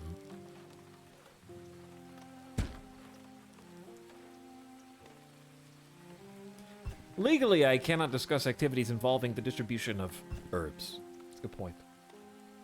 It's a small radius market. Yeah, it needs to be upgraded. And we can't upgrade it yet. I want to do two things. I'm going to build a second wagon shop because we have a lot of heavy resources that need to be moved around at speed. And I like the idea of building it back over here next to where I was, next to the farm. And it's also next to, like, clay deposits. I think there's an iron deposit right there. So basically, think of the wagon shop as fast travel for heavy resources. It's like an ox-pulled cart. Do we have a granary? Chat, do we have a granary? An above ground structure for the storage of wheat and other grains. We have to have a granary, right? Where would it would be near the farm? Why would I build it anywhere else?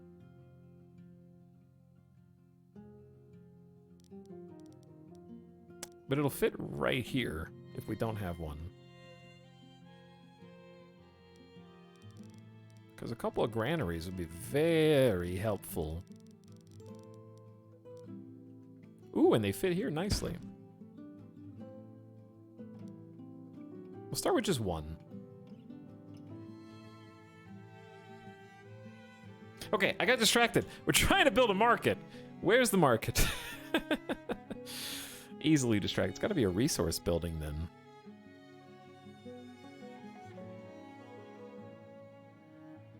I forget where everything in the game is, chat. Hold on.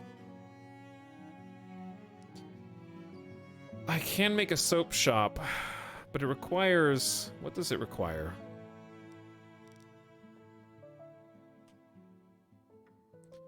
Firewood, yellow Jenga blocks, and herbs?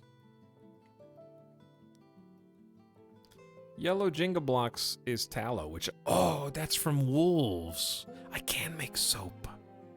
The soap maker renders tallow and herbs into soap that villagers can use to keep clean and prevent the spread of disease. But guess what? They don't want to live next to it. You want soap to be made all by itself? Well, it's time to start filling in this empty area over here, I guess.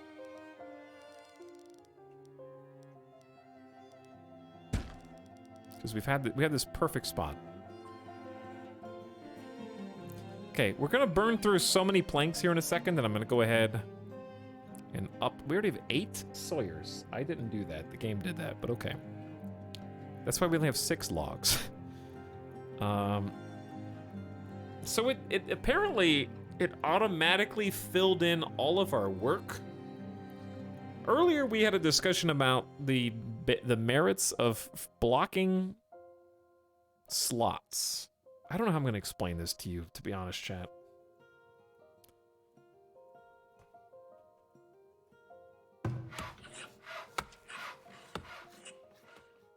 If there's a dev out there, they'll understand. I don't know if chat will understand. There's 2 ways to regulate how many people are doing a job. Option 1, disable slots independently in the building. This disables it globally to the point where you cannot reopen it from the professions menu. So now we only have 11 work campers instead of 12. So you can't add that back unless you go to the specific building and reopen the slot, hire somebody. So I thought that the best way to sort of keep a cap on how many workers you have doing a certain task. For example, right now we only have 6 logs. But we can't. My villagers just can't stop cutting logs up into planks. So we have more planks than we need and not enough logs. Okay? So the only way to stop them from using too many logs and turning them into planks is you either go to the places where they create that resource and then ban the slots, or what's probably going to be something you do instead is come into this menu and simply reduce the number from here. This does not disable the slot, it just fires 2 people, which is what I did earlier. I fired some people from the work camps and the Sawyers. But apparently, over time, I don't know if it was the people immigrating in, the game automatically refilled those slots. Which, as you might imagine, if that happens, is not good because it'll upset the very careful balance of the resources and your allocations of them. That was a long explanation, but the point is there needs to be a better way to stop people from filling in these slots because resources are difficult.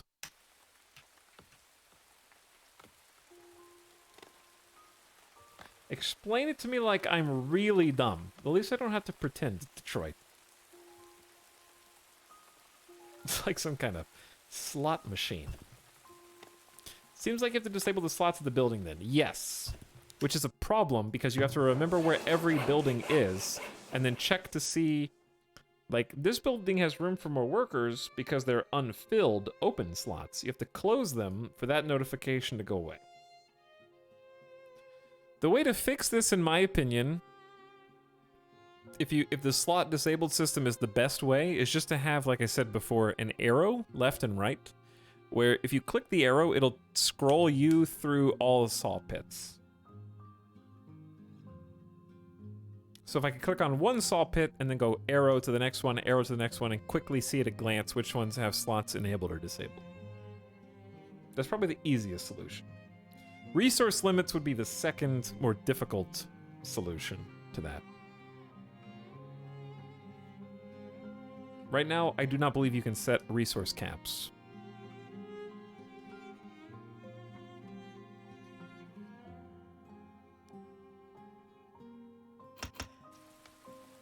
Anyway. You might be able to... Someone in chat said that you can later in the tiers. There might be like a building that lets you do that. Though if there is, I don't know which building it is.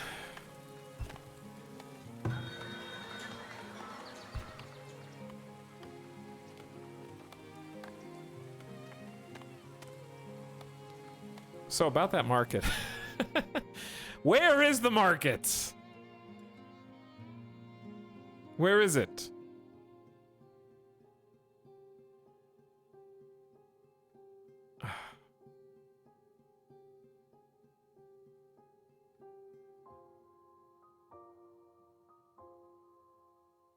Ah, there it is. Okay. Yes, a market.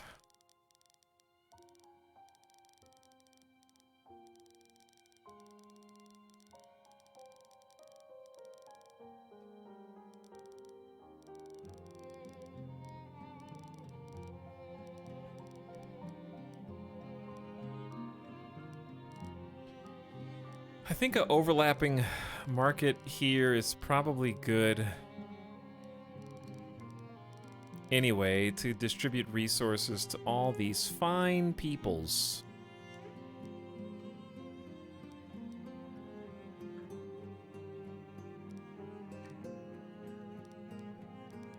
The only downside is the circle goes like over into the abyss.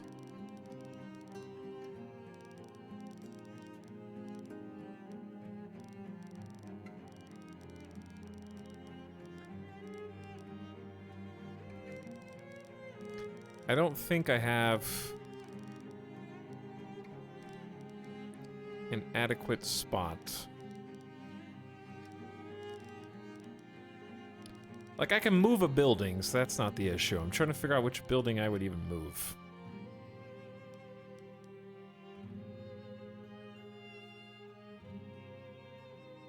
Choose income. I don't think we can double tax the people who are already being taxed. So it looks like 15, 16 gold is the most we can get. And 15 gold was like there, but I have to be on the road. So I think 14 gold is actually the best we can get.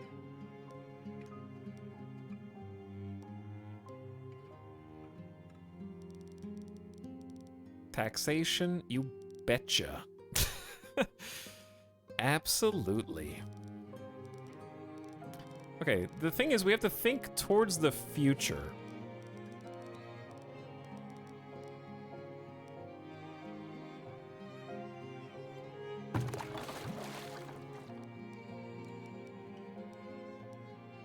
We have to think towards the future, chat.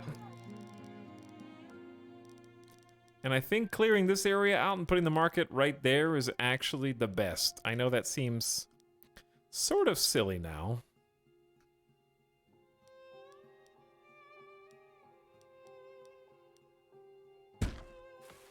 But I promise it's not. Okay, just give me a second. And we're gonna see if we can do something fancy. We're gonna try and get fancy. We need another market because you can only have one person serving the market until you can upgrade the market, but you can't upgrade the market without 50 bricks, 250 ingots, and 30 planks. So let's figure out how to make bricks. That would also be a good idea.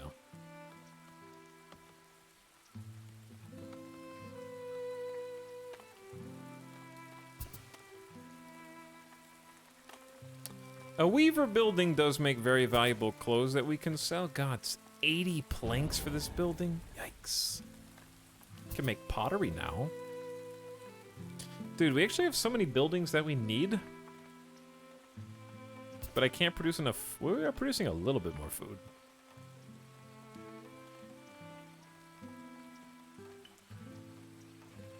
You can't make bricks until you get a brickyard. That's tier 3. Let's see. But yeah, we do need to go back here and like actually make a lot of these buildings. The apiary keeps beehives, which villagers can harvest for honey, and the apiary gets a honey bonus when it's on or near the farms.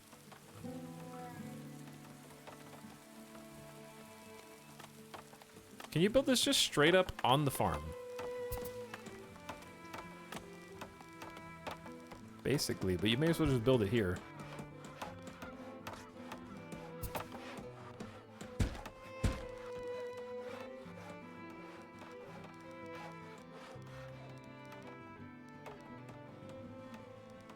That's a very interesting lived-in crossroad. But yes, my poor builders are like, please, please, no more orders, sir. We're still so busy. Construction has been halted due to winter. It's already winter. Good. Fantastic. All right, let me see how the work camps are doing.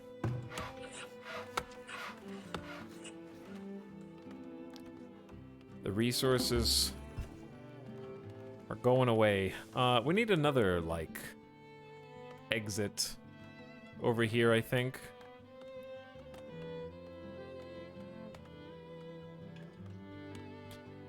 I'll just take Palisade Gate.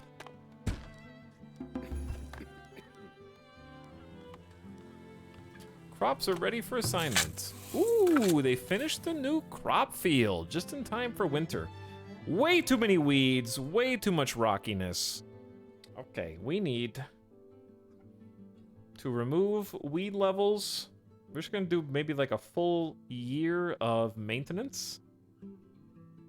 And then what has 10 out of 10 weed suppression? Buckwheat does.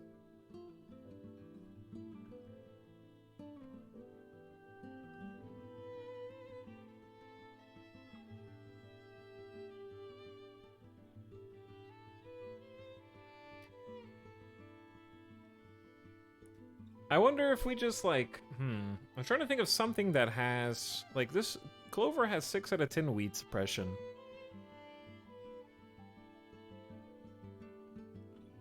Let's try one work, then clover, then work again, and see how it goes from there.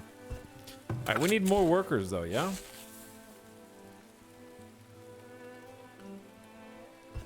We only have 6 laborers because we still have 28 children. They just won't grow up. Whew. It's hard to keep up at this point, even for me. I'm the one doing all this stuff, chat, and I still can't keep up with it all. There's a lot of logistics going on. I still got a lot of buildings left to make. I just want to get to tier 3. That's all I want. We just need one singular homestead. That's it.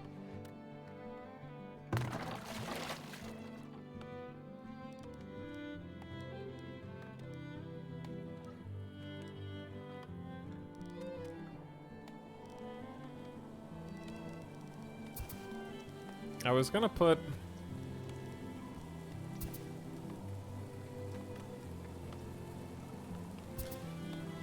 this market here.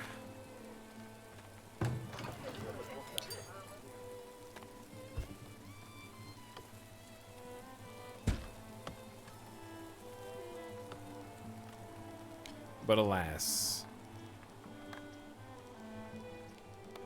I wish you could do something like that. That would be really cool, actually. Nice little Y with the well in the middle.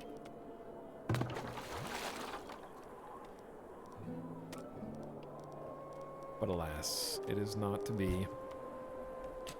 2 years is a long time, Mr. Streamer. Hello, hope you're having a good stream tonight. Hello, Dan420. My brain is melting a little bit from trying to solve the puzzles in this game, but otherwise I'm having a good night. Thanks for hanging out. Welcome back for 24 months. Also, sorry I missed the subs earlier. Anonymous gifted a sub to Angela's Folly. Thanks for the gift sub, Anonymous. It's very kind of you. J Baby gifted 3 subs. Welcome Squished, Lamille, and Azazel Reborn, courtesy of J Baby. Hey. And Aku says, did you know the number 37 shows up more often than any other randomly selected number? Why is that?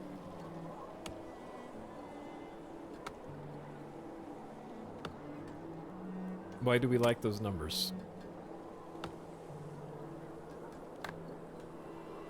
Melting brains need ice cream, so I can, like, add more frost back to them?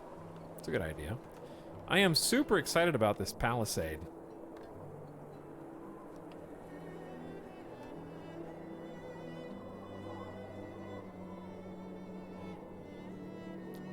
That's if you ask a human to pull a random number out of their head. Snip, snip.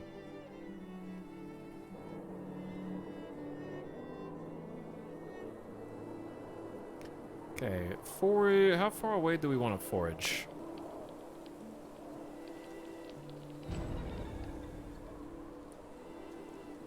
We got berries, mushrooms, and a single herb. It's not a lot. Then we got eggs. What are these nuts? Hazelnut bushes? Actually nuts. Sure, let's get hazelnut, eggs, and 1 mushroom. Dang, this has turned into a pretty impressive little fort village. We are making it into a nice little fort. We just have too many build orders right now, but the palisade has been coming along nicely.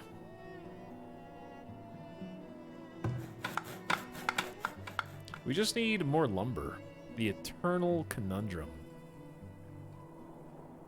Where are all of my work sites? Oh, where are all of my work sites? I need to chop down some more trees.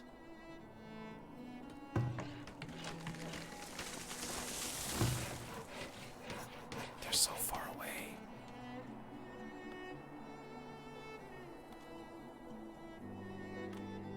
Deforestation Simulator is effectively what we're playing right now, yes. Alright, let's check on our crop fields. So we are applying fertilizer with compost next year. So it's 58% fertility and it's going to add clovers for more. This is a 65%. And we're doing a harvest of clovers and then cabbage right afterward. We also need to get some money. I just need like one chat. If you see a trader come to town, you have to say something, okay?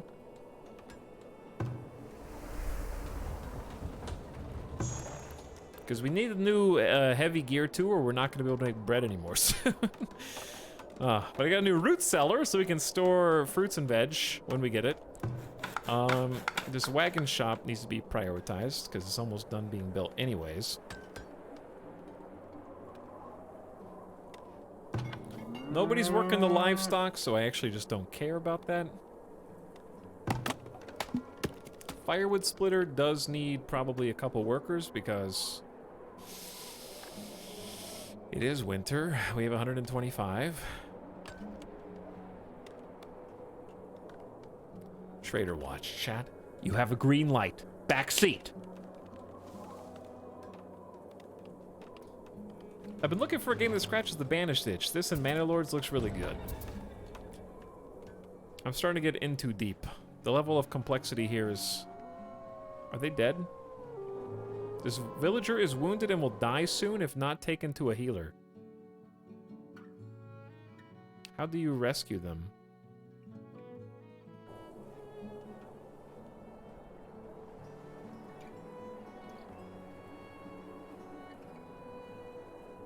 They didn't run fast enough.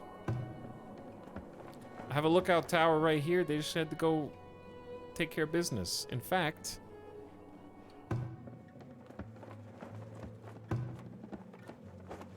I'm gonna send out both the soldiers. And go defend the people. I don't know how to manually pick up... What did they just do?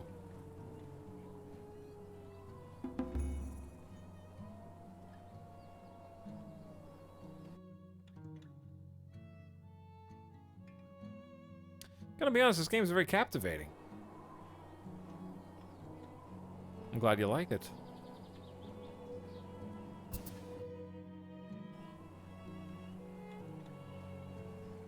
You can like right click on this person, but and it highlights the mouse, but I have no idea. A herbalist can go and pick them up?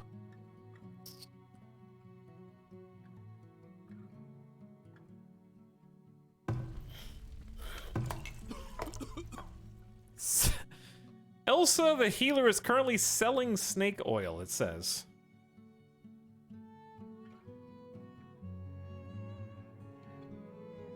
I don't know, this just says moving to destination.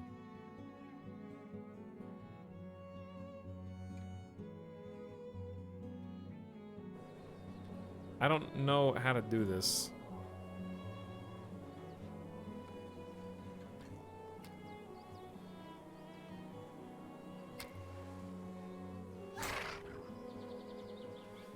Alright, I don't need to be hunted by wolves.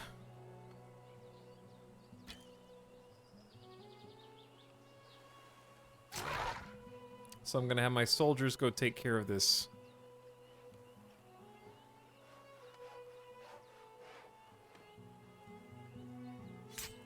Chop it down.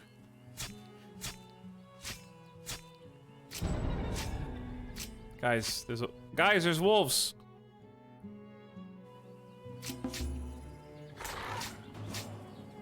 Don't run, you're soldiers.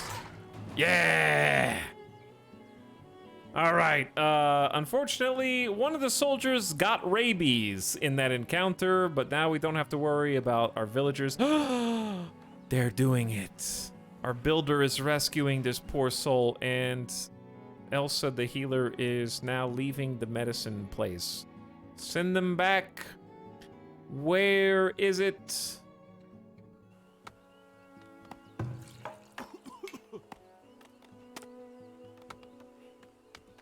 There we go. Sell the snake oil. Make money. Lots of money. Okay, we have only 4 logs, despite having, I think, 4 separate work camps.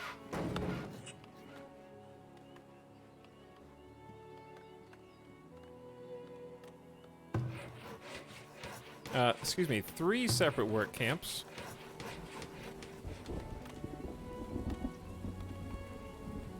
The trees are getting just further away, to be fair.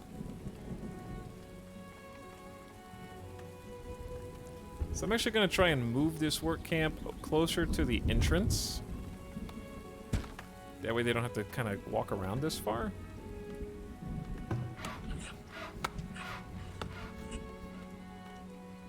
Someone else delivered a wheelbarrow long before the healer arrived to escort it. Was that what's happening?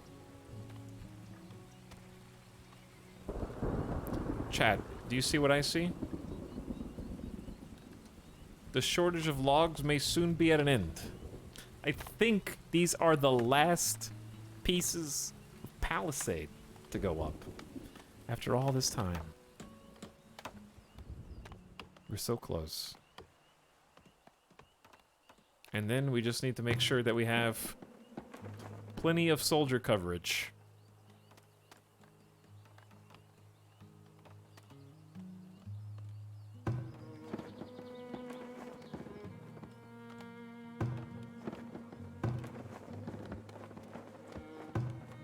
Looking good. Looking good.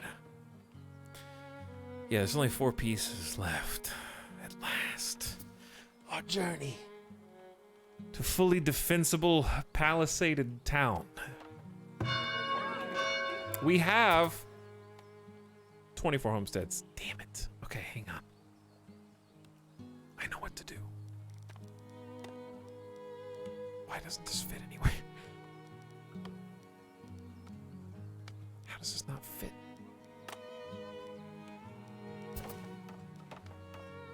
Slope too steep.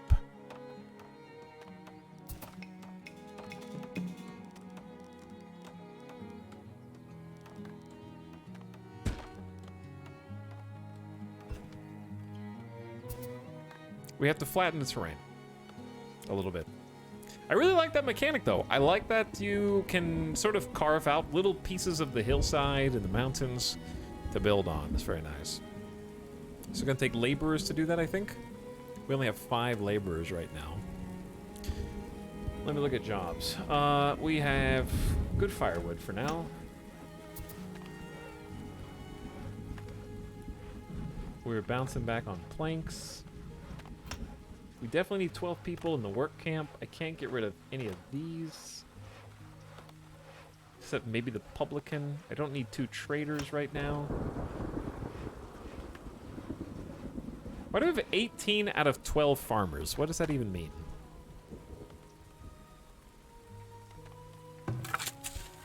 This says there's 3 assigned workers here, 3 assigned workers there, and 6 there. It says there should only be 12. Why are there 18?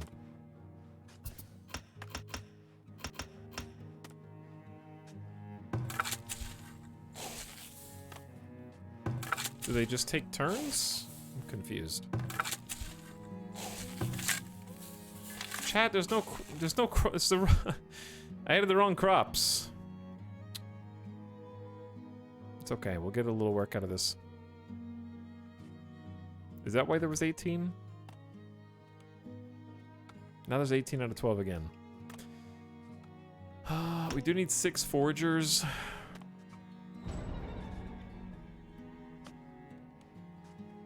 Yeah, I need all this.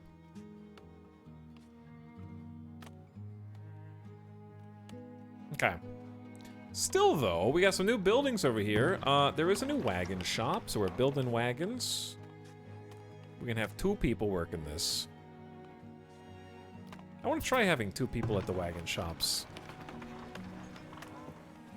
I'm not really sure what the second person does, if they can both have a wagon. There's a trader! Chat, you're supposed to backseat that. What are you doing? They're gonna be gone in 6 days. That's not enough time.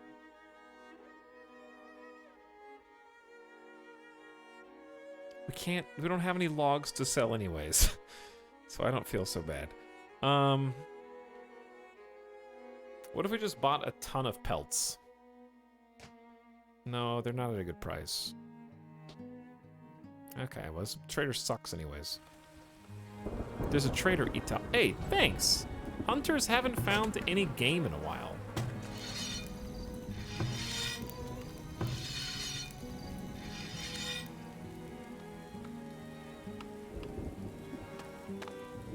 I think we overhunted the deer.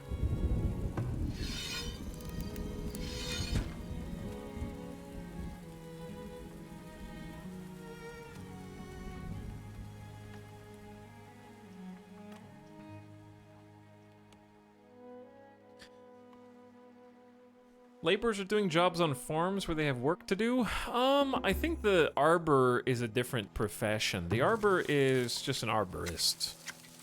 And they can only work during certain months of the year. Halfway there. What's up, Icer Joker? Thanks for 50 months, dear God. 50 months is a very long time. And thanks for subbing again. Dude, look at this.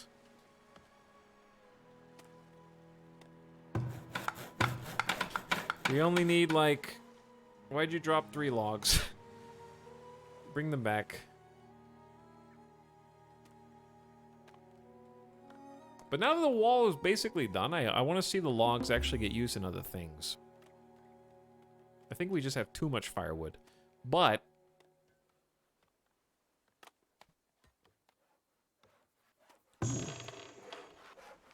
There's a granary, very cute. These farms are looking okay. Fertility levels at 69%. Did we build the other soap shop? Oh, there's 2 people making soap already. Okay, so they're using firewood and tallow and herbs. And we're finally making soap for the populace to stay nice and healthy. So my fear is that we're just gonna run out of tallow.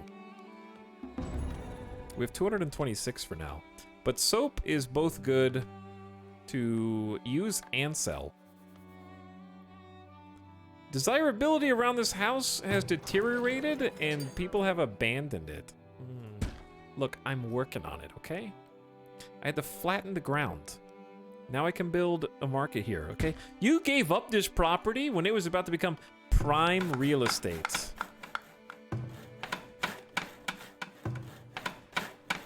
You went too soon. You went way too soon. 10 villagers have graduated with a basic education. Nice. The children are growing up. We're getting more laborers. We're just running out of food again. I love how we're literally paying the bills on this rent month to month here, guys. It's scary. Like, I made this giant new farm that has empty crop seasons. Because this is just nothing. We can't grow anything here, but next year we'll be able to. I'm going to start with another maintenance. And then go from maintenance to something that has both high weed suppression and... Like, buckwheat is that. It's just terrible at frost.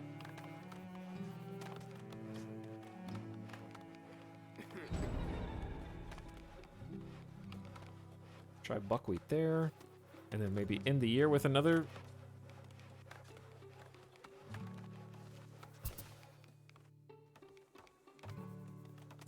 Okay.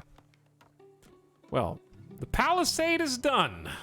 We are as defensed as we possibly can be. Raiders will now ostensibly have to go in through one of the gates.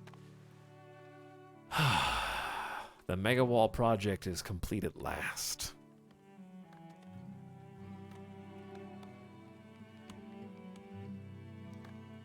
Palisade looking good. Now my concern is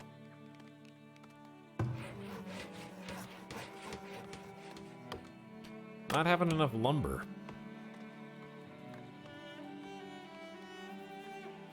Like, I could make another... Oh, we need to build a fence around the farm. Ah, I forgot about that. Let's make it out of stone. This is just to keep wild animals out, for the record.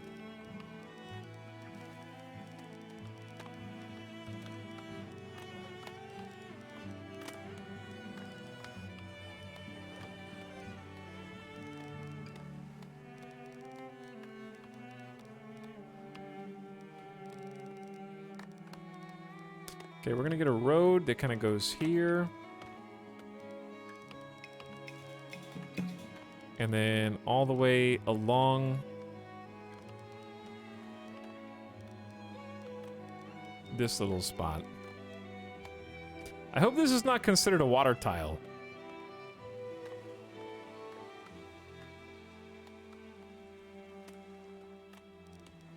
It is. Okay, this should still be fine, though, I think. It'd be a little strange, but it should still be fine.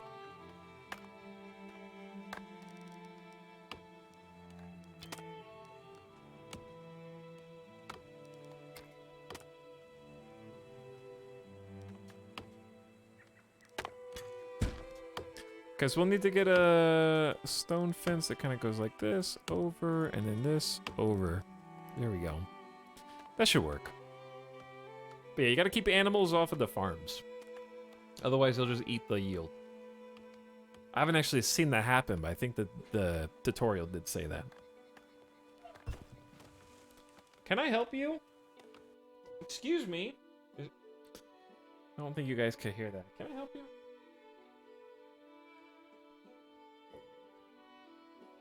Can I help you, dog? He just like made a really loud yawn and is like, notice me, please.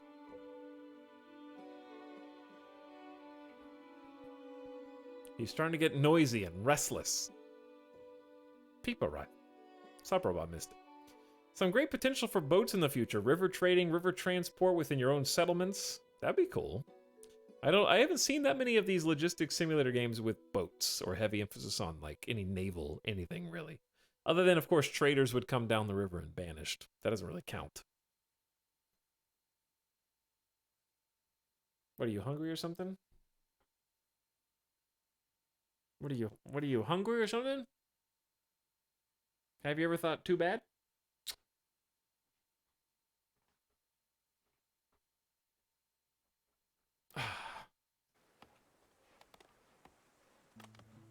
All he wanted was cuddles. False. All he wants is food.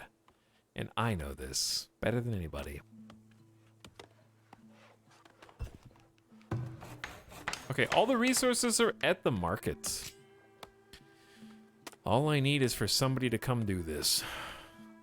I can't believe that I am not at tier 3 yet.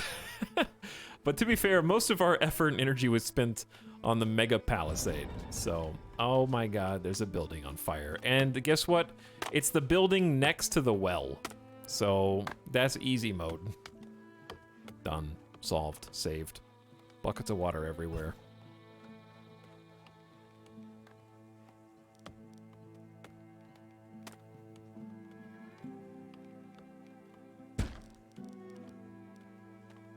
Minus 28% desirable. Ow.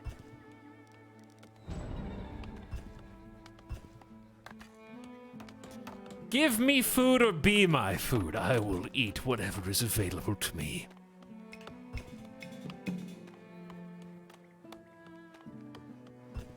Avik, did you find the were you able to get to tier 3? By the time you had 140 people, where were you at? I think my problem is I built a farm here because of the fertility. Whereas, even though this is sort of prime real estate for houses, so they're not really around the market, the school, or the bakery. So I have this issue where I've kind of maxed the number of houses that I can have here. You have more people than I did at the end of my stream. Oh, but you were at tier 3 already. I also spent most of my time building a too big palisade that is now done. And I have guard tower defense at each end. The downside, of course, being I am running out of money. I'm hemorrhaging gold, in fact. But hey, we got a new market. There's a bit of a bottleneck for me right here. 27% desirable. They're not getting 2 food types or an herb. That's why I built the second market. They're not distributing that. I've had a problem. Like, even the houses that are around the existing markets.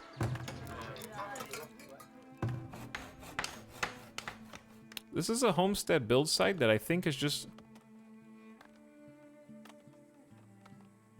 Like, I just find 25 homesteads to be a bit of an obstacle. It's a gameplay challenge. So... I think that may have been the 25th one, actually. No, that was 24. Because one of them had to be destroyed. But yeah, they're not getting the resources that they need distributed. Even the ones that have 30? Because you can't upgrade unless you have 2 food types and 1 herb.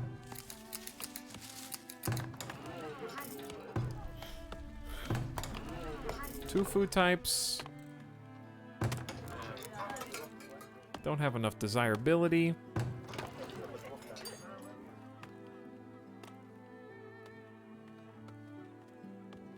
But yeah, that's like 10% is difficult bridge to gap. Yeah, I think if I could go back and do it again.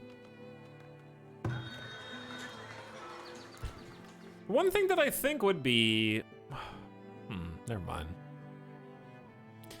Yeah, you really do need to make like dedicated sort of just city circles.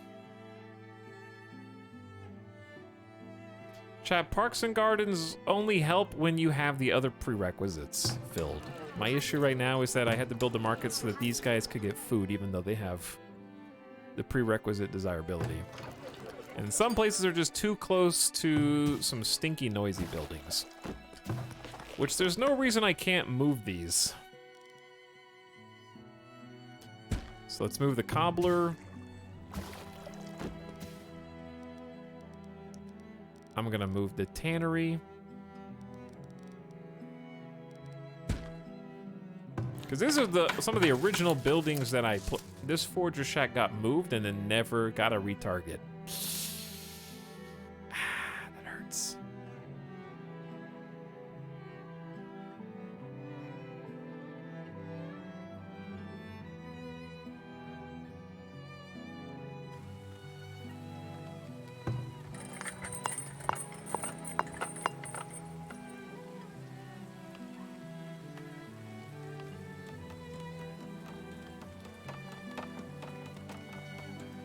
Your town is much better laid out than mine, very efficient, but mine had so many nooks that I could fill with decorations. Food hadn't been much of an issue, thankfully. Yeah, for me, food has been the issue. But that's because I have so many people. There's not really good fertile soil on this map. I have a lot of lakes, but they want food variety. And I haven't gotten the opportunity to buy any cattle from a trader. And in fact, I haven't seen a trader in a while. So I'm trying to provide them with food variety. I do have the fruits. I could probably do another arborist, and that would be good. Just another arborist down here.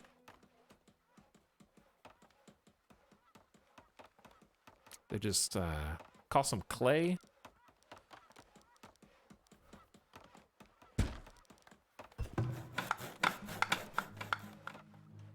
Town's really nice, just tuned in. Hey, glad you like it. We're working it up.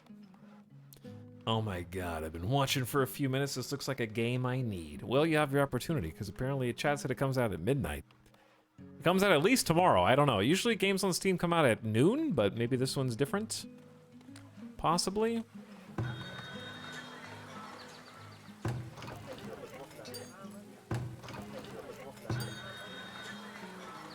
Alright, I see eggs, I see fruit, I see mushrooms, I see berries. Just pick 2 of them, and you can have them.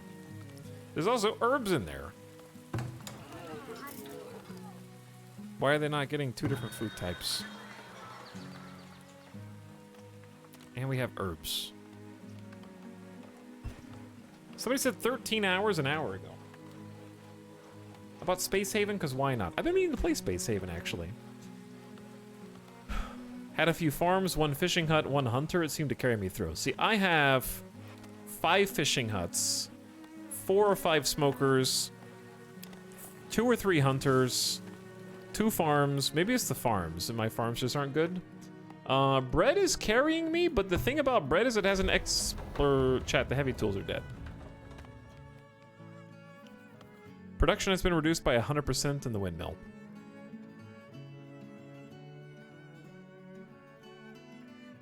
Uh-oh. So yes, getting that 25th homestead right now would be very nice.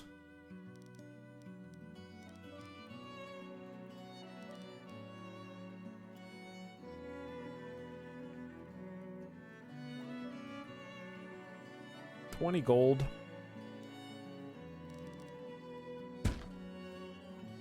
20 gold, dude.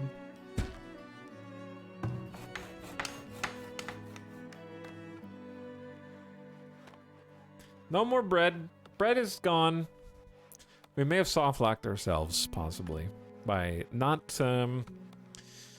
upgrading to tier 3 fast enough.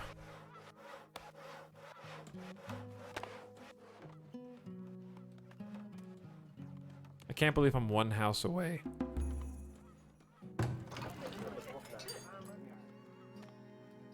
I'm trying to find, like, what house...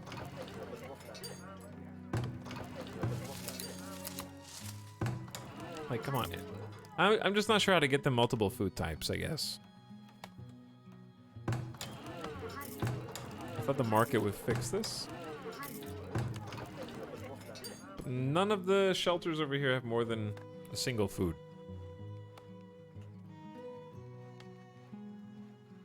You might say, well, do you have more than one food type in storage? I do. I have berries. I have smoked meat. Smoked fish, mushrooms, fruit, nuts, eggs, and greens. Lots of greens.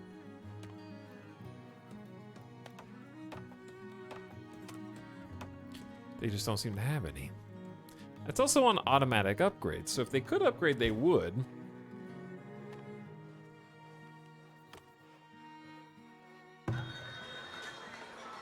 Is the market stocking multiple foods? Yeah, they've got 4 foods in their stockpile.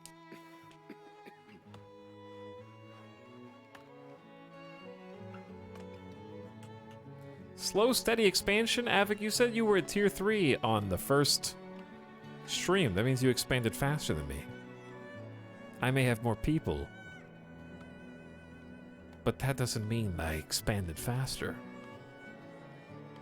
Arguably, I expanded slower because I have fewer buildings that I can make.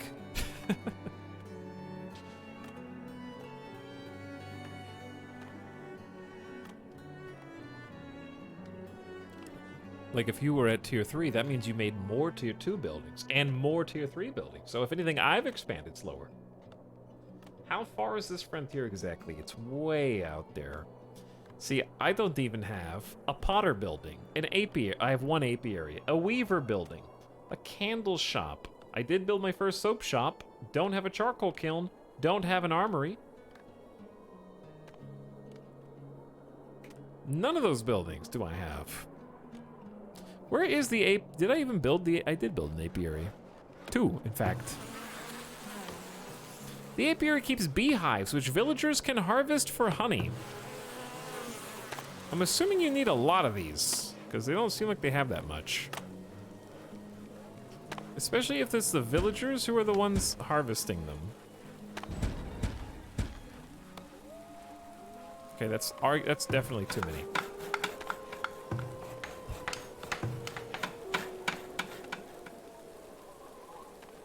Listen, we will argue over who built slower. Who's worse at this game? A great debate is being had.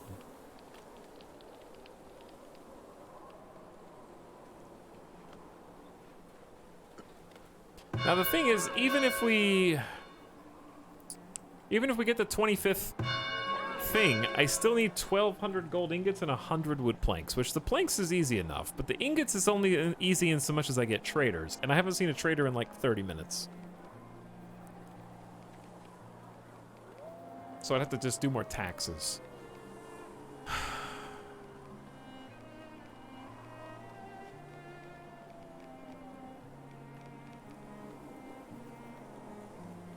I know what to do to get more taxes.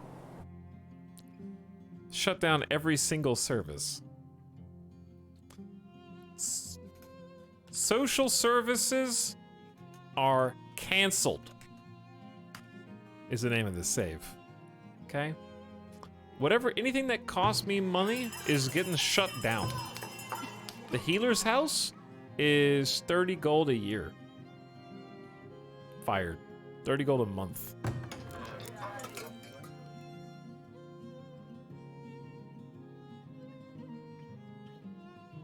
What else costs monthly money? School is free, so that's fine. We don't have a rat catcher. All the soldiers are fired. No more soldiers. No standing army. I can't afford to pay them anymore.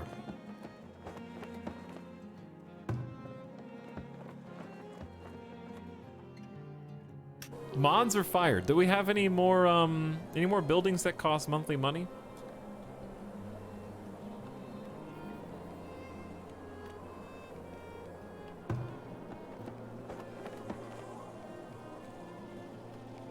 Chat better not tip off the raiders. Like I don't know how else to get cash right now without soft locking myself.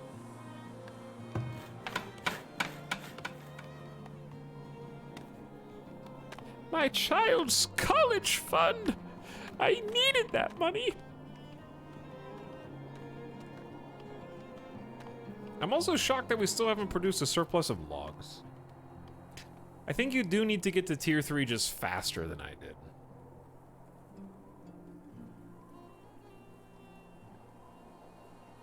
I'm starting to get the reset bug.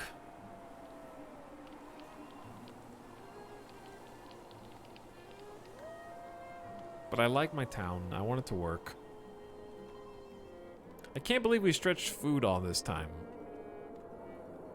142 people, only one person ill. We can go 3 times speed for a second, just see what happens. We have 20 laborers. Woo, 20 laborers.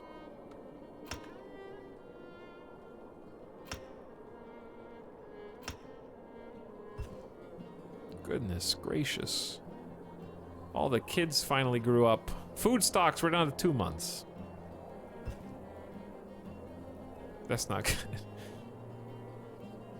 2 months of food and that's it. Too many people. But honestly, it's the too many people is not the problem. The problem is...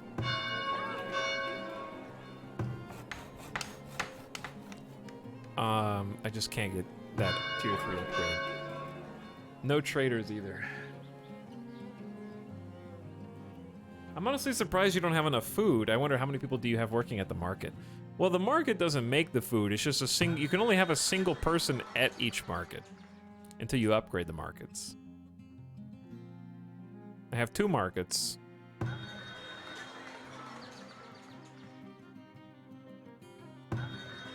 Only one of which has food stocked right now.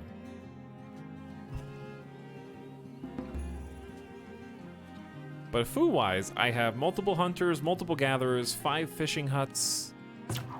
Look, there's a fishing hut here, fishing hut there, fishing hut here, fishing hut there, fishing hut here. It's 5 fishing huts, I think.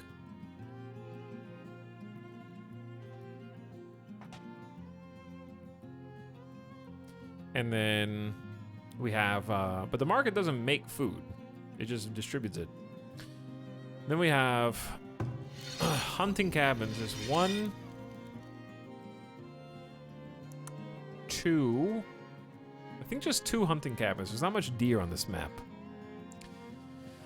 Gatherers, though, we have a lot. We have 1 forager, 2 forager, 3 forager, 4 foragers. Can't believe I don't have any over there. 5 foragers. Yeah, we have 5 foragers. And then these 2 farms, which have been middling. They were producing a lot of bread for us, but now we can't do bread. It's too late. Trader incoming! Alright, this is our last chance. This is the last chance to succeed.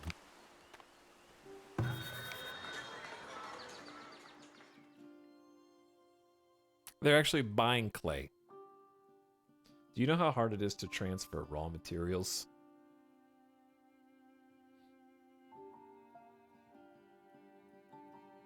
We only have 2 pelts in the entire colony. It's embarrassing.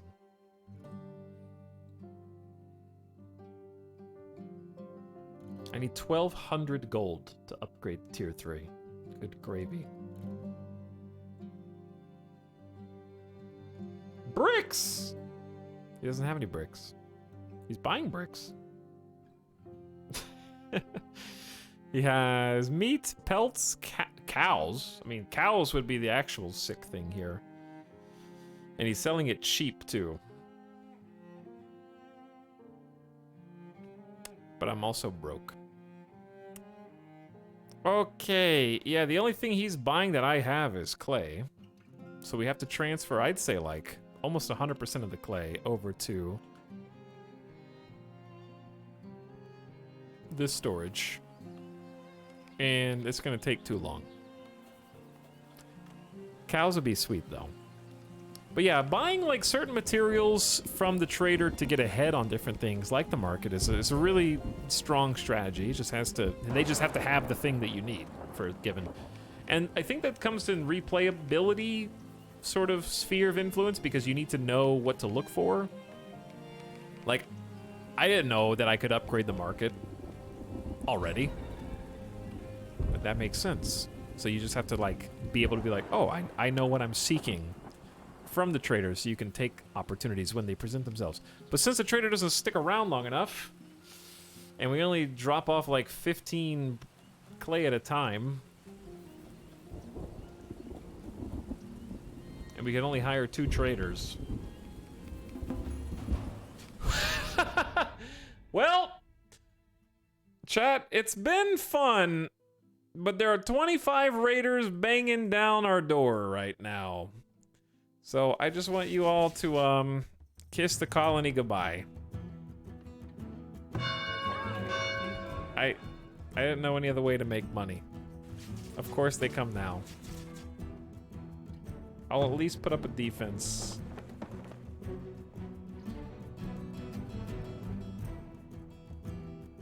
The thing is, our town is too wide.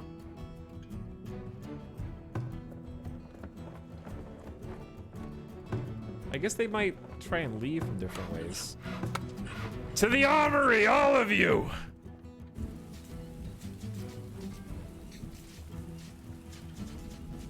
Hey Tal, just made the exclusive VOD watcher. Stay awesome. What's up, J-Dub? I'm glad you're enjoying the VODs. VOD spoilers! Our village is about to be destroyed. Deutschkotz, thank you for the 12 months as well. I appreciate the year sub. Well, the fences did hold for a second, but I don't think we would have... Like, here's the thing. One guard tower would not have been able to stop that raid anyways. It would have just slowed them down, because that's a lot of people. They just killed the... Did they just kill the traitor? Bro. Who did they just kill? I don't know, but there's panic in the streets. They are taking down the HQ, which I'm assuming is the lose condition of the game. We have all this empty space over here that I thought we were gonna fill in, but never did, and that's part of the problem.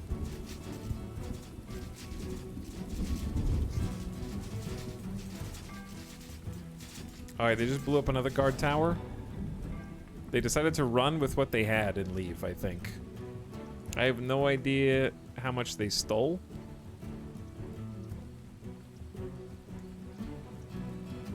They did destroy a couple buildings. I'm surprised they were so merciful.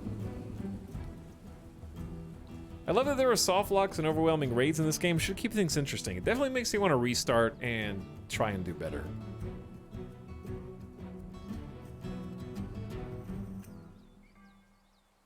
Because I want to build like a tighter knit village.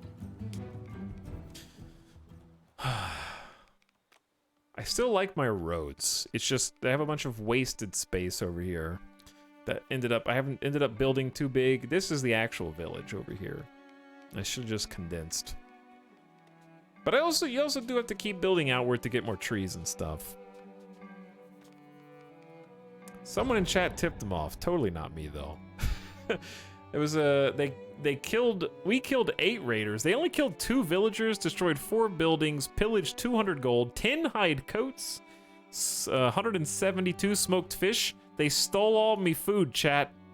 We have 1 month of food in the store.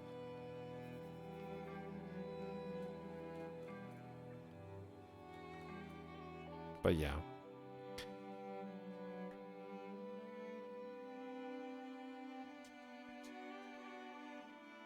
Okay, I can't hide all the UI, but let's take a good look at the town. I think zero food, not getting to tier 3, and not having enough money to upgrade anyways means this. I'm gonna say goodbye to this colony.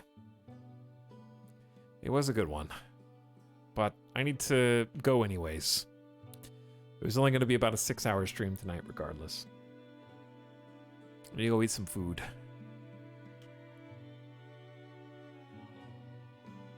But this game's fun, and it's addicting enough for me to want to come back and try again. That's tough. If we do stream tomorrow, I might do a reset of this. I still got I got too much stuff to play. We're definitely playing Cult of the Lamb this week. Can you fence the individual towers so they survive longer? That's a good idea, but you have to build a gate for them too. But yeah, it's a good idea.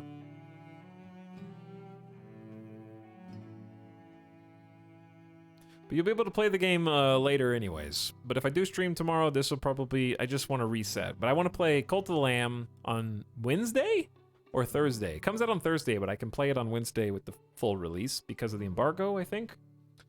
And, if I... God, we gotta get RimWorld and Kinshi at some point. Don't forget to get some rest and relaxation. Yeah, I need to take at least one day off this week. Probably 2 days this weekend. It's been a lot of streams. But it's a fun game. But I do want to reset because I want to see tier 3. And if there's a release date patch that fixes some things. But I hope you guys enjoyed it. I hope you had fun. And got to see a nice little preview of how things can go wrong, which I think is important because you don't want the game to be too easy, do you?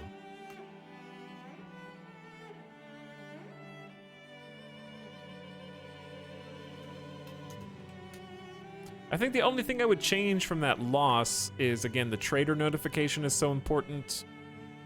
And also, even to this day, even building a market, I know they stole my food, but like, how are there not 2 food types in these houses? So I'm a little confused by some of the things, how they don't have access to 2 food types for an upgrade. I don't know if that's a bug, but it's at least a confusing mechanic, because the market had 4 to 6 food types.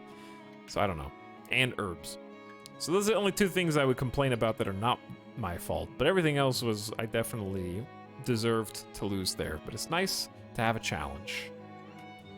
Had a lot of fun. Thanks for the stream. My pleasure, Avik. I'm anxious to see how your colony fares. Unless you're done with it. I don't know if you've got through all the content through tier 3, but I still feel like there's a lot. Like, I feel like there's at least 50% of the things in the game for me to do and figure out in early access, which is good. But it also took me longer to get to that place than it did others. But that's also just how we play. Very excited for Cult of the Lamb. I am very excited for Cult of the Lamb 2. There are more tiers beyond 3, just no more tech. What does that mean?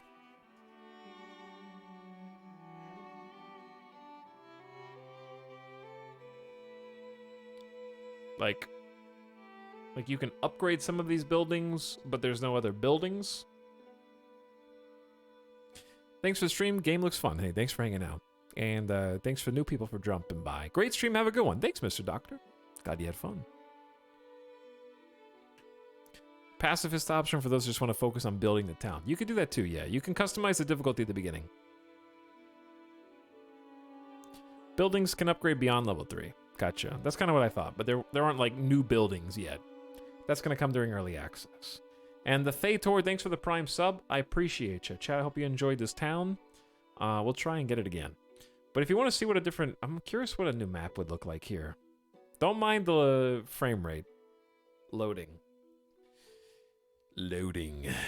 I think I'm playing on the standard difficulty also, which seems like the difficulty I want to play on. It was challenging enough, for sure. I probably shouldn't have clicked this button right now. Maybe not a good time to load in a new map.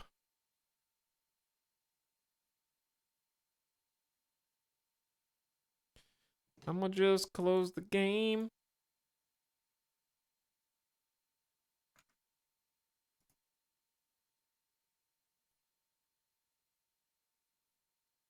There we go. Okay, anyways. Whew.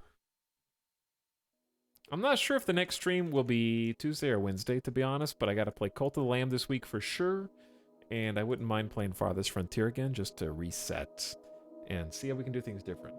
RimWorld and Kinshi are staples. They're there. They haven't been canceled. They'll come back whenever they come back. We also did 3 straight RimWorld days last week, so I won't feel bad if that gets slightly pushed back, but I do want to continue. I do want to keep that going. Anyway, thanks for some awesome streams lately. I'm glad you guys have been enjoying all the different games that we've been playing, getting some good variety in here, changing things up a little bit. And I'll see you again either Tuesday or Wednesday. We'll see. Maybe we'll just do like a 3-day weekend. Probably not. Ooh, I'm tired. It's hitting me now. I'm gonna go get some food. All right? Good night, everybody. I will see you again soon. And looking forward to some more fun streams this week. There should be at least 3 more streams this week, if not 4. Squeeze some in. Okay?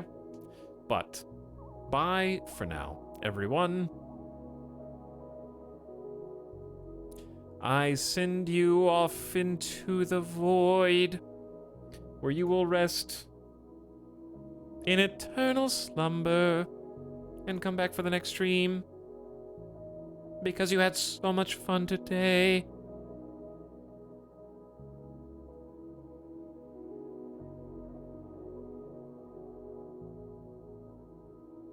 But yeah, 2 Point Campus was good. Farthest Frontier is good. Hopefully Cult of the Lamb is good. Clan Folk's been good recently. Sapiens was cool, even though it needed a little extra at the end there. There's some fun new games to play. Look at all these new releases. All right, chat. You know what I'm saying? Okay. I'll probably see you tomorrow. Probably. No promises. Get out of here. Bye.